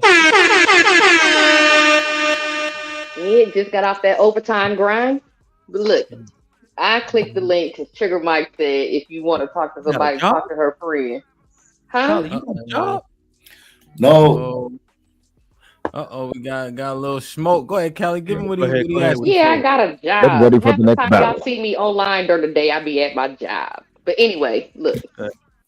If you talk to my friend, I'm not talking to you. Like that's like friend code basic. That's basic 101 friend code. You don't talk Yeah. to no nigga that's talking to your friend. Now, notice I said talk to your friend. Yeah. Entertain your friend, not holler at your friend. So I didn't say that. is it like he's conversing with everybody in the group, but he's leaving her out? I am conversing with everyone except the girl I want. Yeah. And I'm being real with you. This is not really for women to be like, oh no, I wouldn't. This is something that has worked for me 100% up 100% accuracy. This shit has worked. Curiosity. I don't know what it does to women to be the only person not getting attention, but that is absolutely y'all drug. Like, what is it? Look, like I said, be corny, get all the other girls laughing, 100% accuracy. She's gonna be like, what the fuck is so funny over here that y'all over here laughing? You see what I'm saying? Like, it works. It works. I'm telling you. But not holler. I get that part. Like, don't be in there getting her friend's number. I'm talking about entertain her friend, ask where she from, talk to the lady over here. Y'all want some drinks, whoop-de-whoop, and they geeking and having a good time. The one that you want is just gonna gravitate her ass on over there and see what's up with y'all. 100%. Okay, where is this taking place at? Anywhere. Like, it could be a kickback. It could be the club. Anywhere. Okay, so if there's a kickback and a dude is showing interest in other people besides me, I'm over there. Like, I don't understand that. And besides the fact, how would I know if you're trying to really holler or not or whatever? The physical fact that you are giving them attention, I'm not gonna be talking to you because you done already gave me. So I'm not second choice. What do you mean? So you can't. I mean, you know, you're smart. You could tell the difference between conversation and targeted, leaned over, trying to holler at somebody. You could tell the difference. Still second choice. Not going. Look. Talking to This you. is what I would expect. Like, I'm not joking.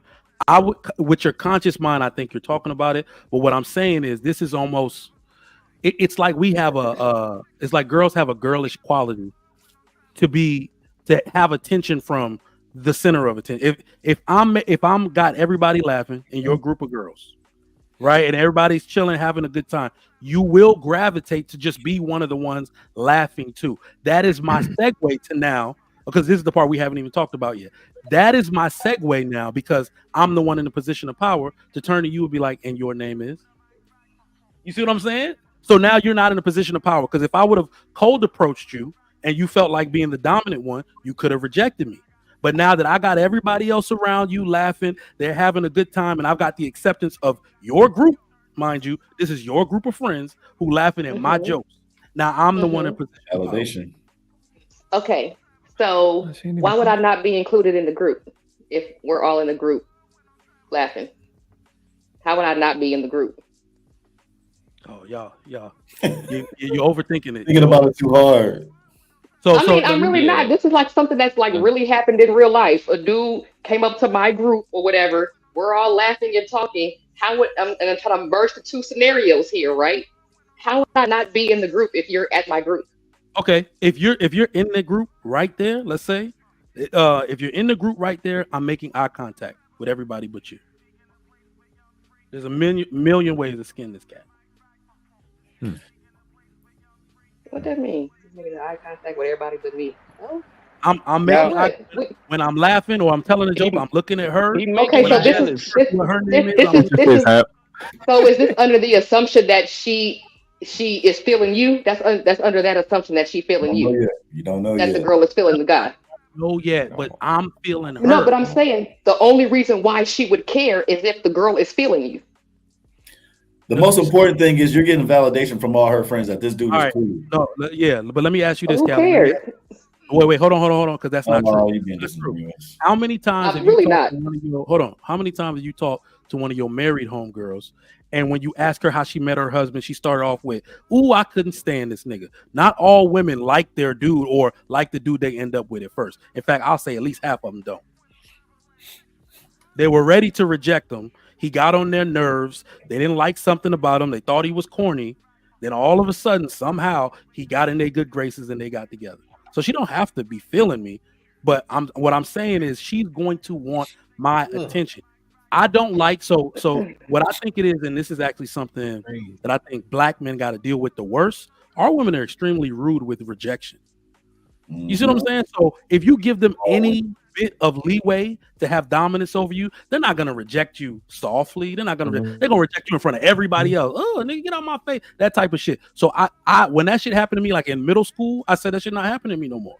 I'm always coming from a position of power. Okay, but back to your scenario. If the girl is not feeling the guy, she doesn't care whether or not he's making eye contact or not. That's what I'm saying. Yet. Well, at the present moment, it's not current, so she doesn't care. Can't be your fault. My bad. Like, why would I care if you're not making eye contact with me if I'm not say feeling something, you? Trigger Mike? Yeah. Because this is what's going on, and I know exactly what Trigger Mike talking about. The women around him, they validate him. So with you seeing that, not with us saying it sound weird. With us saying it out loud, it sound weird. But what's going on in that natural presence, everybody's validating him. So now you're like, okay, my friend's okay with me. Even if I wanted to talk to him, my friends are okay with it because they like him. That's weird. Yeah, your Wi-Fi. That is weird as hell. This shit is difficult. My friends like you, so I'ma like you. That's weird as hell. Especially on somebody I don't know. That shit is I'm just weird. gonna shoot my shot. What up, Unc Man? Game to be told, not sold. Not untold the whole shit. So I'm not sure what part. I mean, it's not really a game though. It's all about. I mean, it is game. That's why we call it game. Oh, that nigga ain't got no game. You know what I'm saying? But it's all about the validation, receiving validation from her friends. Now she wants to probably fuck with you. It's not you're not going to be batting 1,000. Doesn't mean you're promised to get her number. We're not saying that, but chances are you get that validation from the friends.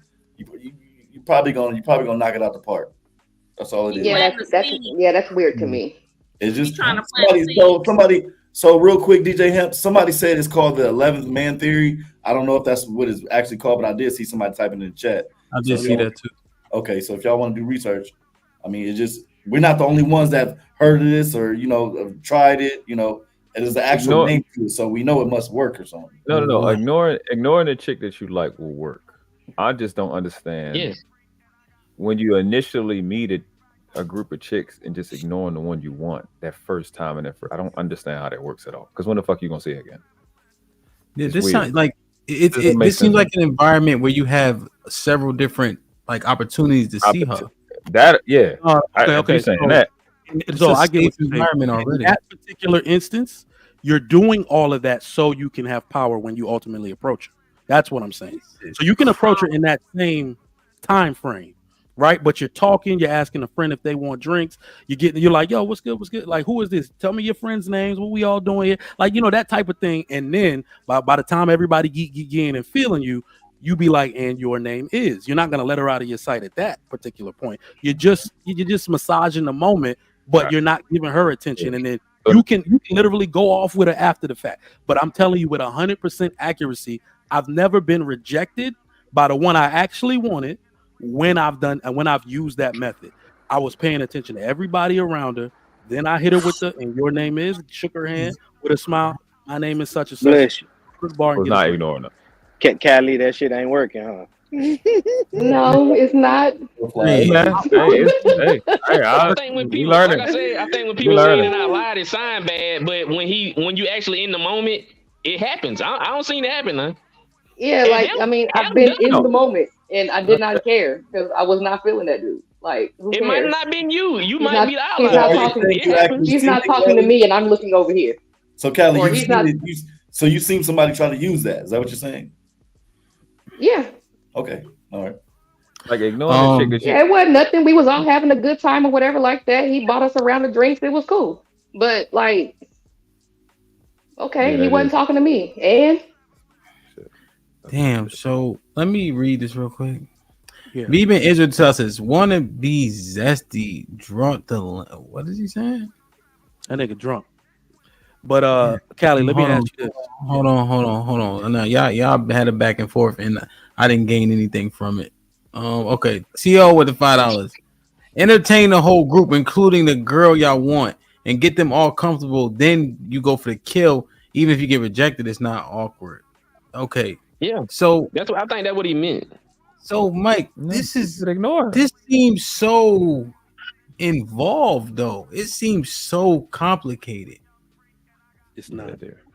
It's Like, not. why don't I just make her laugh along with her friends and then shoot right at her? Remember, hold on. Because there's always going to be a cock blocker in the group. So here's the funny part. You don't have the mental block or the history with women to say I'm not gonna go for the one I want. So that's your way of doing it. Everybody can't do it your way.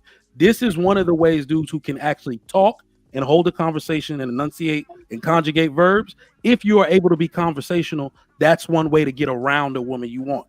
If you're too scared to cold approach. Okay. But okay. But why would you go out of your way to ignore her if you're laughing with the group? It's not like actually ignoring her. What I'm saying is, you know what cold approaching is. What's up? What's up? Can I get you? Like, I'm telling you, 90% of dudes can't do that. They cannot do that. They're gonna come off corny. Hold on. Do you know? I watched a study that said if a dude's voice ain't deep enough, he getting rejected. So if your voice crack when you say hi, you getting rejected because it's a sign of femininity. So you're gonna have to find other ways to warm into the system. So Mike, let me ask a couple questions, Mike. When you was outside, Mike, did you buy all the girls' drinks? Oh shit. I try to stay away from that, but yeah, sometimes.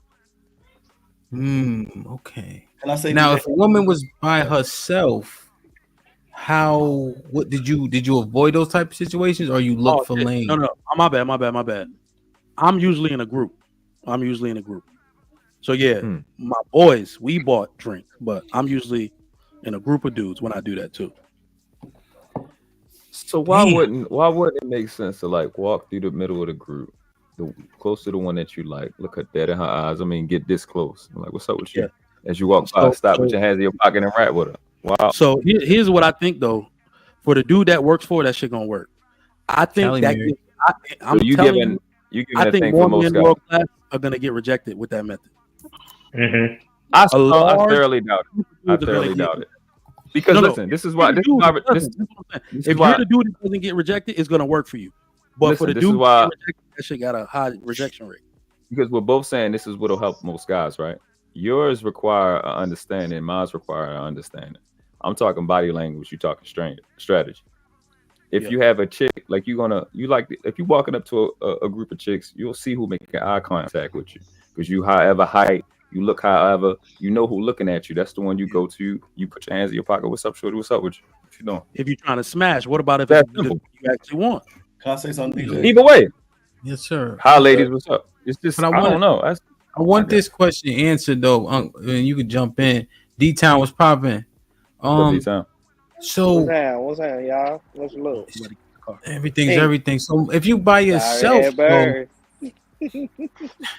if you by yourself though, and she by herself, you just chalk it up. Oh hell yeah. Oh yeah. Never fear rejection. No, I'm saying chalk it up to the game. Like I ain't gonna talk. Yeah, to her, he mean like no, it's a tactic. It's a tactic. Okay, so give me the game when you dolo, she dolo. How does that work? Can I buy you a drink? Like now, if I was single right now, I'm not scared to do that shit anymore. I'm old now. Y'all niggas is all over the place, man. Never in my life. Well, why does every dude? So this is where we kind of fall victim. Why does every dude have to have the same approach? Do it the same way. Well, what I'm saying is, so no, I'm not saying don't buy a drink. I'm just saying it's totally opposite from like the group. I'm just trying to figure out. Because I feel like code approach, if she by herself or with a group, you can code approach. You can go straight up to her. But if you have this other tactic, you have to deploy a totally separate tactic when she by herself. Yo, I really think so. You might have great luck cold approaching in a group. I literally have never done that shit because I think they're haters in that group. Yeah. I think those girls are haters. I've always looked at them like one of these chicks about to hate on me, man. They got Like, even more haters when she by herself when she tell her homegirls hit the group. Yeah, that's what I was trying to say. I mean, everybody is more so. My experience, some of them girls with her are some haters, bro. Go ahead, Unc. What'd you say, Unc? My fault. No, I'm just saying. When I'm talking to everybody, it's more so to disarm the cock blockers of the group. I understand that, but what I'm saying, your mic, the mic you're using, Unc, it's not selected. I don't think it's in my. What you mean? I have got select it on. Select it on. I like it. No. Select it on StreamYard. That's what I'm saying. You got to make sure that one is selected on StreamYard. Yeah, go to audio. No, this seems very, very tiring. I could see why these niggas out inside playing video games. Because this shit seemed like it's like laborious. It is. But see, him, the thing. I think the thing is about what you saying, him. You already had the gratification of being a football player and all that stuff. That breaks down walls already that other people don't have already. You get what I'm saying?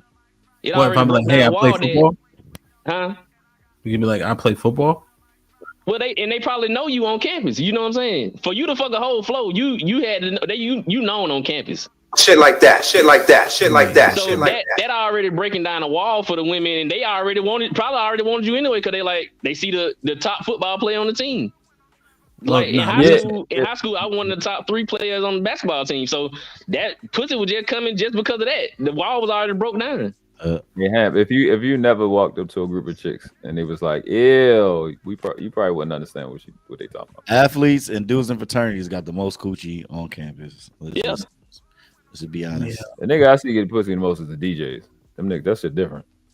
DJs. And then here, DJ, him, you got a lot of shit going on. That people really that shit different. I ain't never seen shit like that in my life. You might be right. And I'm a cute too.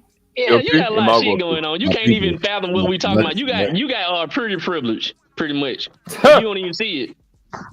Is this man, y'all sound like dudes with no goddamn confidence though. He was an athlete too, though. That ain't what we saying.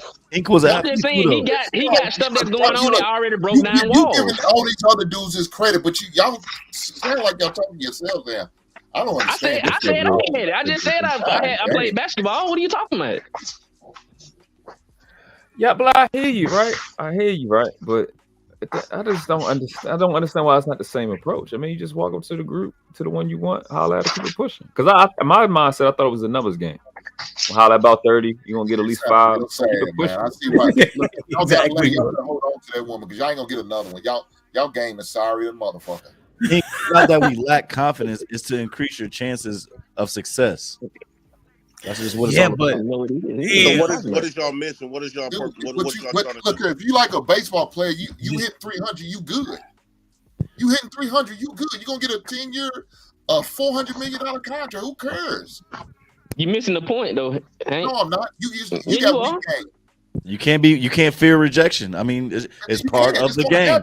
It's part of the game. You can't fear rejection. You know what that's gonna do? It's gonna make you better and stronger about your game. Yeah. But I just got rejected today at whatever Walmart. you didn't say from that last one, you better correct it. If you stumble over your words, you better get your shit together. That's all you gotta do. Everybody gotta open your goddamn mouths. Y'all Jay Prince was popping. What's that in I think what Unc is saying, they mitigating rejection though with some of these tactics. That's what he's saying. He's saying mitigating it. Man. But fuck it, if you get rejected, move on, learn from it. But if you ain't gotta get rejected, why would you do it? You're going to be rejected, though. No, not necessarily. If you don't have to be rejected, you don't. No, you don't. That's why they got that strategy. You think you'll get all 10? No, you're not. Come on, dog. He got his own strategy. Y'all, like I said, y'all only think y'all way work, and that's what's crazy. We ain't even saying y'all way don't work, but he got a different strategy. That's all it is. I got you, but you're not. But you're scared to get rejected. I'm scared that somebody ain't the point. So it's just a strategy. So what is weak ass motherfuckers then? This nigga's scared. What is unpopular truth? What are you saying? Like to not get rejected is simply not go up to the woman and approach the woman unless you know it's a go? No, you didn't like hit it. You didn't hit that. what Trigger Mike was talking about, right? He was saying that he go up and he try to get the other women to pay attention to him, so the one that he want, he can pretty much get what they call that social proof. Social proof. Yeah, I used to do that. Talk to it could be two girls. I go to the other girl, not the one that I really want. I go to the other girl, kind of make her jealous and end up getting both of them. Like here you go. Yeah. Nowadays, I don't think that's working at this age. So. Put him in the fucking bed. Y'all gotta keep in mind, though. Y'all niggas got this from YouTube. I've never heard this shit in my life. Y'all gotta keep this in mind. This is before YouTube. This is before I ever got on YouTube, bro. No, y'all gotta keep this in mind. That's how I knew what Trigger Mike was talking about. My key is just trial and error, bro. All of these y'all be able to say hello. So how you gonna get all these motherfucking women y'all talking about? Y'all can't even say hello. It's trial and error, bro. You ain't even gotten in it. Who said Yeah, don't conflate. Don't conflate. Don't conflate, Hink. Come on. Y'all gotta keep this in mind. You going to some extreme shit that nobody ain't even said. Here we go. You women play a Fortnite all goddamn night. Hold on. All I right. don't even play games, so you did talking. All right. Now you got. Hold on. I'm playing your spades, whatever you're doing. All right. Y'all gotta keep this in mind, right? We at an age where women are way more thirstier than they ever been, right? If you trying to go at the women around your age, it's a lot more easier because they not as beautiful like they was when they was in their 20s, when they had that body, you know, and they able to pop a lot of babies early. So now I'm 38. If you're gonna find women around our ages, a lot of these women ain't even married. Some of them don't even got children. So they a little bit way more thirstier than they was in their 20s when they was in their prime time. So it shouldn't be that difficult to get women now. Now you can meet a woman that's in her 40s. She making $500,000 a year, but she gonna be like, okay, I'm getting a little bit old. All these standards. Okay, let me say this. And I've been saying this for a while. Low self-esteem is that? No. Is that your I've goal? been saying this for a while. A lot of stuff that we say on here, it make a whole bunch of sense. But what we do in real life, based on the person who we are individually, is totally different. You cannot honestly tell me that with the standards that men and women claim that they have on these YouTube streets, those standards do not get compromised in their real life. You have dated somebody that didn't meet all of your standards. And most people that got all of these standards and they stand on it in real life, they typically be single for a long time. Yeah. So obviously, a lot of our standards ain't got standards at all. a lot of our standards. Some of you motherfuckers ain't got standards at all. Well, what? Hold on. Who Lauren Max. fucked the ugly girl on here before? UT and Unk Man. Right. Because they ready to get rejected. Ladies, how many men that Lauren Mack with the $5. I don't know if I could trust UT when he get headphones and talk normal. He might sound like Hink in real life. Oh yeah. Yo with the $5. He says, I got rejected quite a few times, but never got the ill. That's wild. That's like a hoe telling you lay down and die. Yeah, somebody said somebody called ill before. It was crazy. A lot of these women don't fuck with broke. I didn't say nobody said that to me. I ain't never said nobody said that to me. So let me just summarize what Jay Prince said. When she get older, her self-esteem drops, her standards drop. That's when you shoot at her. Yeah, because she almost on a clearance sale. Like she got to try to get something quick. Like, because women act, I hate to say it like this, but women got an expiration date when they do this. Yo, clearance sale is wow. A woman got a woman got an expiration date on her beauty. That's beauty only lasts so long. Are you on clearance sale right now, baby? Huh? Hell no. I know that's right. Callie, you married? I thought you married. Callie Beth said I'm married. If she get divorced, ain't nobody gonna be trying to hop on her and try to be back with her. What's up? Oh shit! Take two copiums and then call me in the morning, JP. I know that's right. Who gonna want to? Who gonna want to be with Kelly Bell? Hold on. That's a 40-plus-year-old nigga. That's who. Man, that girl walk with dildos in her pants like she got a Yep. I wear underwear with dick holes in them. JP, you got it. Damn. How we get right here? All I'm saying is. It's an old joke, world class. It's an old joke. Me and JP go back and forth like that all the time. And these women is a lot easier in our especially if they got children. Single mothers is the easiest women. Hold on, JP, hold on. We just on code approaching. We was just on code approaching and stuff. I don't want us to get too far away. Yeah. We just talking about men approaching. Trickle Mike left. What I think, in my experience, what works best.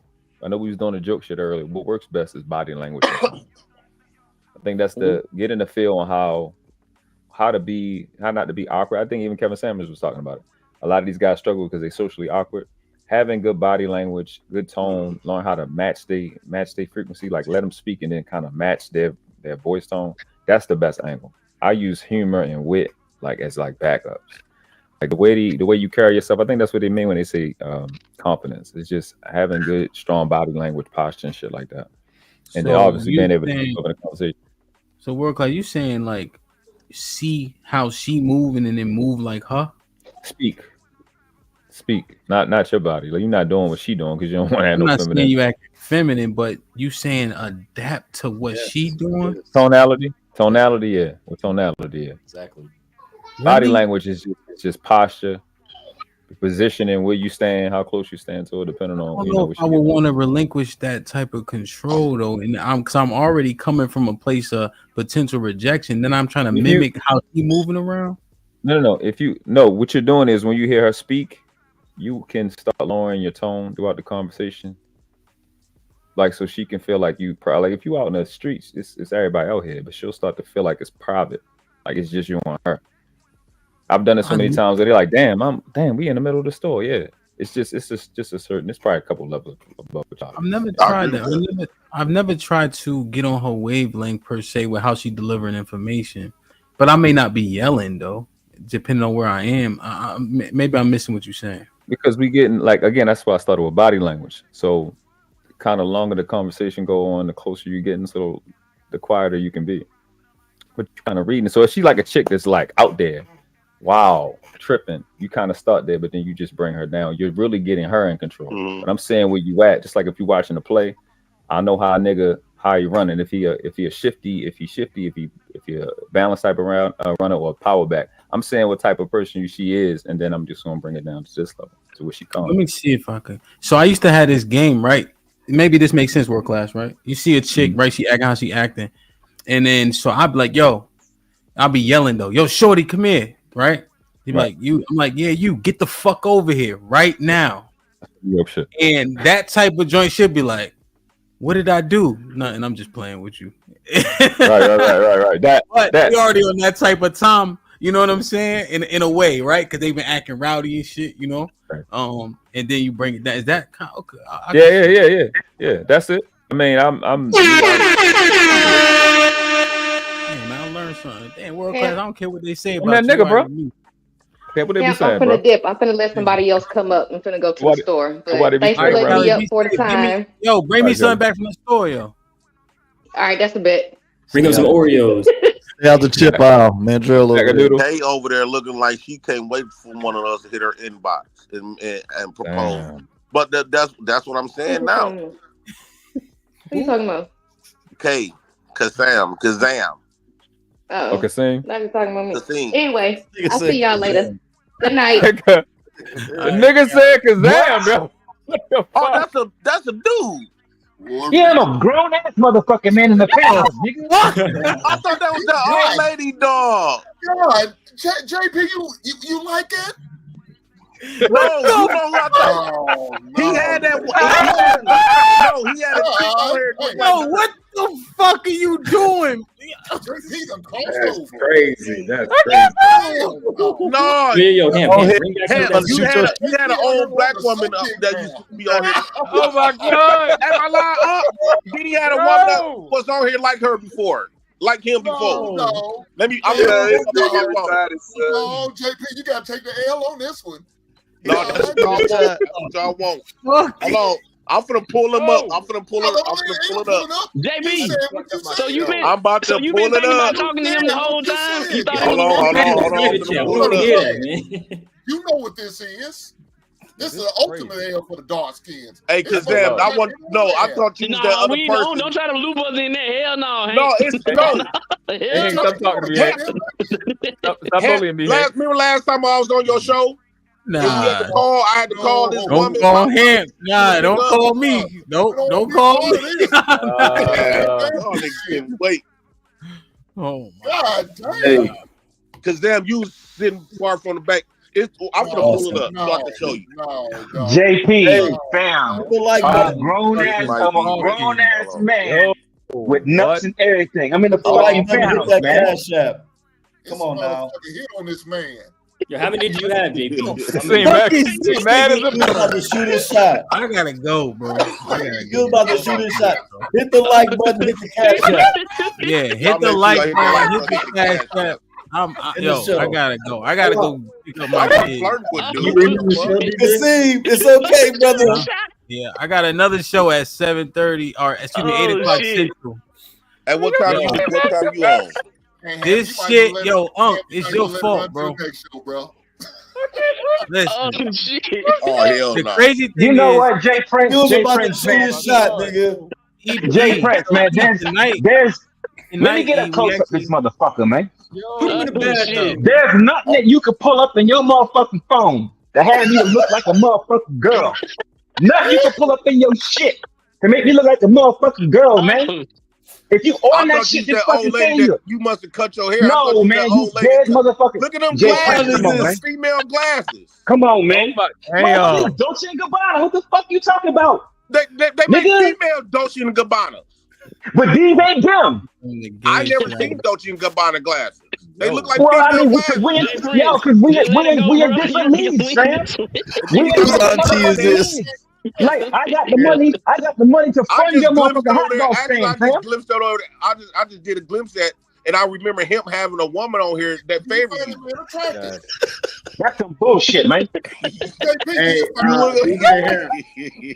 I just got a question. I guess y'all like get out of here. Wow.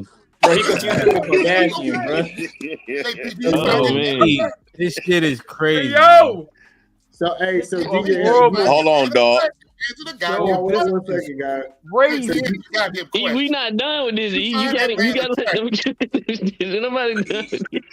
That's You find that man I'm attractive. clipping this shit. I'm clipping this shit tonight.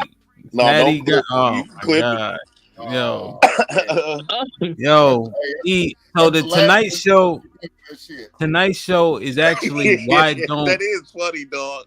y'all hold it down for a second. Tonight's Show is why men don't approach. So that's actually the Tonight Show, and I will be opening the panel. Make it quick, man. I gotta go. These niggas I gotta pick up my kids. So I just want to make sure I heard it right. So you kind of more advocate for the AK-47 method and not the sniper method. Kind of like just shoot as much as you can and hopefully you hit something. No, I'm picking the ones I want and I go straight at them. Yeah. Holler at a bunch of women kind of like fucks you up like at the same time though. Yeah, and I'm gonna keep picking out now. In that evening, I might pick 30 joints. To be fair. But if I see something I like, I'm gonna go try to buy it. So why would you do that at the camp? Why would you you don't feel like okay, just you gotta people from outside looking in, right? Jay Prince, you still gotta shake off the shit you just did. Just take a second. I don't gotta shake nobody. Chill out for a second, Jay Prince. And I wasn't even the woman I thought he was. I wasn't trying to flirt with no more. I was teasing him. I was chill out, JP. Go ahead, E. I was teasing him. Yo, y'all chill. Let E get in real quick so we can get out of here for tonight. Go ahead, E. Yeah, I guess I'll come through tonight because I want to talk a little bit deeper, but I think men should be qualifying women to see if they can go to the next step. And it's a whole different when you take control of the actual conversation. Like, are you saying something that is stimulating to make me want to take you on the second date or me to follow up with you? But I get it if you're just trying to smash. Cool. Well, yeah, we talking about smashing. Whatever. If we talking about substantive, now here's the thing: she'll disqualify herself, and you'll still smash. But then that's the thing. Like you go at a chick, right? Because she's attractive physically, right? And then you see her, she don't have maybe the brain functionality that you need, but you still might hit. And then you find a chick that you like. It don't make sense. That makes sense to me. Yeah, I'm with you on that. I don't need a lot of them like that. JP, you just gave Fatty so much ammo. Like, you got to put this in membership. Clip that shit. I thought she was Miss Nate. I thought that was Miss Nate cut her hair off. Miss Nate. Damn. Oh my God, yo. That's the illest shit in the world. Don't even. You come up tonight, I'll make sure I'll pop you on first, even if somebody beats you up, just so we can finish the. You know what I mean? Because I think this will go directly in line with tonight. Ain't liking that shit. 9 p.m. Eastern, yes, sir. Jay Prince is the wildest nigga on the internet. No, come on now. I thought that was Miss Nate cut her hair off or something. Yo, don't repeat it. Not repeat it. Not keep it going. Let it go, He lowered his voice and everything. He's about to pop his shit. That's who I thought that was. Here. This nigga pulled it up on his phone. Yo, this nigga JP. And I just did a quick glimpse. I'm putting this on members only, yo. I'm putting this on. Damn, man. All right, I gotta get. Unc, it's your fault, man. Any final thoughts? That's a fact. My bad, Kazam. Hey, Final thoughts. Y'all ladies, cut y'all head bald. That's my only advice. Stop cutting your head bald. Y'all might be cool after that. That's all I got to say. Hank, any final thoughts? Hey man, look, it's 2023, and JP, it's okay if you find that man attractive. Shout out to you, brother. Jesus Christ, Hank, Get the hell out of here with that junk, man. Y'all look at that. UT, any final thoughts? I don't have nothing, man. My stomach hurting. Y'all got my damn stomach hurting. Damn, man. Kasim, any final thoughts? Oh man. Nah, man. I see you on the next one, fam. Yes, sir. Tonight, 9 p.m. Eastern. It's like actually a segue to that topic. So, but it'll have all the ladies up there. World class. Any final thoughts? This shit was fucking hilarious. This shit was body funny. language, man. Body language is the best angle. Yeah. Put some bass in your voice. JP, you gotta relax. Yeah. Jay Prince. Jeremiah. Any final thoughts? Yeah, man. Next time, put me up top by you. Don't put me next to JP, bro. Get the hell out of here. Y'all niggas crazy. And I wasn't even saying it like I was trying to flirt with her, even if I was. Like, yo, all right, Jay Prince. Woman, I wasn't saying it in a way like I was trying to flirt with that woman. So. Yo, Jay Prince, just hush. Just let it go, bro. Let it go. Your explanations is getting crazier and crazier. Just hush. Yo, Eat a man. Any final thoughts? Yeah, I'll just be quick. I think that you gotta let it come to you sometimes. I think some dudes try to force it, and if you let the game, if you play sports, if you understand letting the game come to you, I think people understand it. But we'll talk about it tonight. Yeah, what's on tonight, Hank? 9? Yes, sir. 9. Let me get my final thoughts about the topic. All right, go ahead, Jay Prince. I think when it comes to dating women, man, a lot of times we be picking women that we really don't want. And I think that once we get to start like once we fall back and just have more patience, I think that's the problem. I think a lot of us men is impatient. Niggas, you better go on that. There's no gay shit in my name. My name ain't Fatty. That's Fatty. Damn. Come on. Hey, JP, because they ain't gonna swing on you at the meetup. Hey, DJ here. He gonna swing on you. He gonna swing on you at the meetup. Definitely gonna swing on you. I said it's crazy. Now we know why Jay Prince went to jail 64 times now. I ain't never been to jail 64 times. Damn. Yo. Dang. Yo, let me read these real quick. Granville with 2000 says, I've been told you like 5 times. Damn, that's crazy. Matt said, in this. Not valid with the files. Good show, Ham. I'll tune in later as well. Yeah, yo, we're gonna continue this topic with the ladies because the subject is why aren't men approaching? From what I heard today, I actually had more information in terms of why men aren't approaching because I didn't quite understand it. But this has been insightful. A lot of people kind of said similar to what E-Man just said, and I think that is an issue overall. Because I think it's being used more as a cop out than a legitimate way to do things, you know. But like Kasim, I could almost see it why that makes sense. But I think a lot of people saying it and they don't got that luxury to wait on shit to come to them. That just don't. Yeah, that ain't resonate. But damn, 9 p.m. Eastern, 8 p.m. Central. What time is that in Pacific? 6 o'clock. 6 o'clock Pacific. Damn. And we got 240 people. Yo, tune in later. The ladies always get it popping. I'm gonna open the panel. The show starts at 9. I'm gonna open the panel at 10.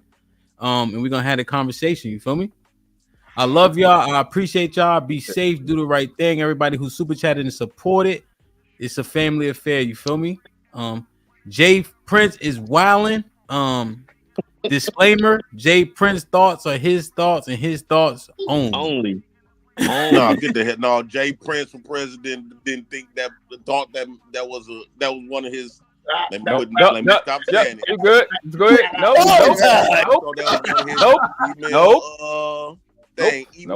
Nope. You can stop. You can stop right now. Right now, you can. Jay Prince, let it go, bro. Let it go. Just let that shit go, Jay Prince.